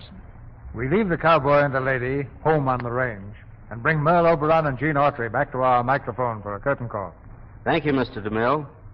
It sure was an honor for me to work with Merle Oberon in your theater. Thank you, Gene. The only wrong note in the whole week, Gene, was the fact that you didn't bring your horse. I was anxious to meet him. Well, Merle, I reckon Champion will be sorry, too. But he doesn't like this traffic around Hollywood Boulevard much. Every horse to his taste, Gene. You know, you and Champion have given us some exciting times on the screen. And I've often wondered, what gave you yourself the biggest thrill? Well, sir, it wasn't in a picture at all. It was something that happened down in Oklahoma when I was a telegraph operator. One night a stranger got off the train in this cow crossing where I worked and came in to send a telegram. He saw my guitar lying there, and he asked me to play it for him. So I sang a couple of songs, and he joined in for a couple. And altogether, I guess it took him half an hour to write out that telegram. Where was the train all this time? Well, that train never was in much of a hurry anyway, so it just waited.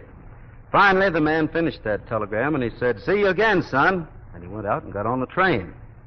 There wasn't much in the telegram, just a couple of jokes addressed to a newspaper in New York. But that night, well, I could tell every brass pounder on the line how I'd met Will Rogers. Mm-hmm. And Will had written his newspaper column between songs. Huh? What did he say when he finally did see you again, son? Well, he just said, "Well, cowboy, I see you and that guitar made it, didn't you?" Well, Mr. DeMille, I reckon that everybody'd like to know what kind of a party you're having here next week. I reckon it'll be a bright one, Gene, because our guest of honor is Miss Shirley Temple. You'll hear Shirley, Charles Winninger, and Gene Lockhart in Captain January, a story of a bluff old lighthouse keeper and a little girl named Star, who was the light of his life. Shirley's performance in the 20th Century Fox picture is a brilliant memory, and next Monday night will be a memorable night for this theater when we present Captain January. And with Shirley Temple, I think you'd better get ready for a capacity house. Mr. DeMille, good night. So long, everybody. Good night, Mel. Good night, Jim. See another big roundup here soon.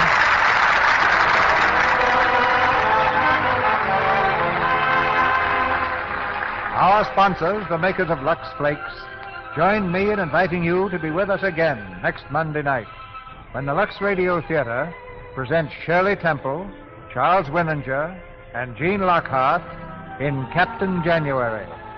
This is Cecil B. DeMille saying good night to you from Hollywood.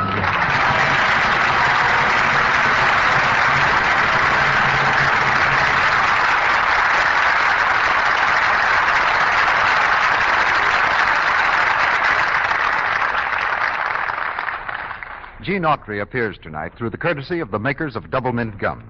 He is currently seen on the screen in the Republic picture Melody Ranch. Merle Oberon is now making the picture Affectionately Yours with Dennis Morgan at Warner Brothers Studio. Heard in tonight's play were Eddie Waller as Hannibal, Lou Merrill as Mary's father, Gloria Blondell as Katie, Fred Mackay as Buzz, Verna Felton as Ma Hawkins, Arthur Q. Bryan as Henderson, Janet Waldo as Ellie, and Ralph Sedan, Charles Seal, Joe Duvall, Stanley Farrar, and Julie Bannon. The brooch offered you by the makers of Lux Flakes was designed from one worn and gone with the wind, the Selznick International picture produced by David O. Selznick and released by Metro-Goldwyn-Mayer. Our music is directed by Louis Silvers, and your announcer has been Melville Ruick.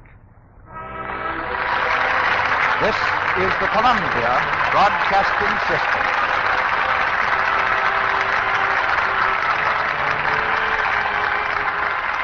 Now, here's just one parting word to you folks. Next time you go to the store, get yourself some Lifebuoy, because you're going to like Lifebuoy's rich, purifying leather the first time you use it. And after you've used it a week, you'll never be without it. That's right. Now stick to Lifebuoy a while, and you'll be joining in with our gang here when you hear them sing... The name of the soap is Lifebuoy. You gotta keep fresh with Lifebuoy. So always insist on Lifebuoy, for Lifebuoy redumps B.O. Yes, Lifebuoy redumps B.O. Thank you, and good night, folks. Thanks for listening to HOJO Radio. We'll be back again very soon.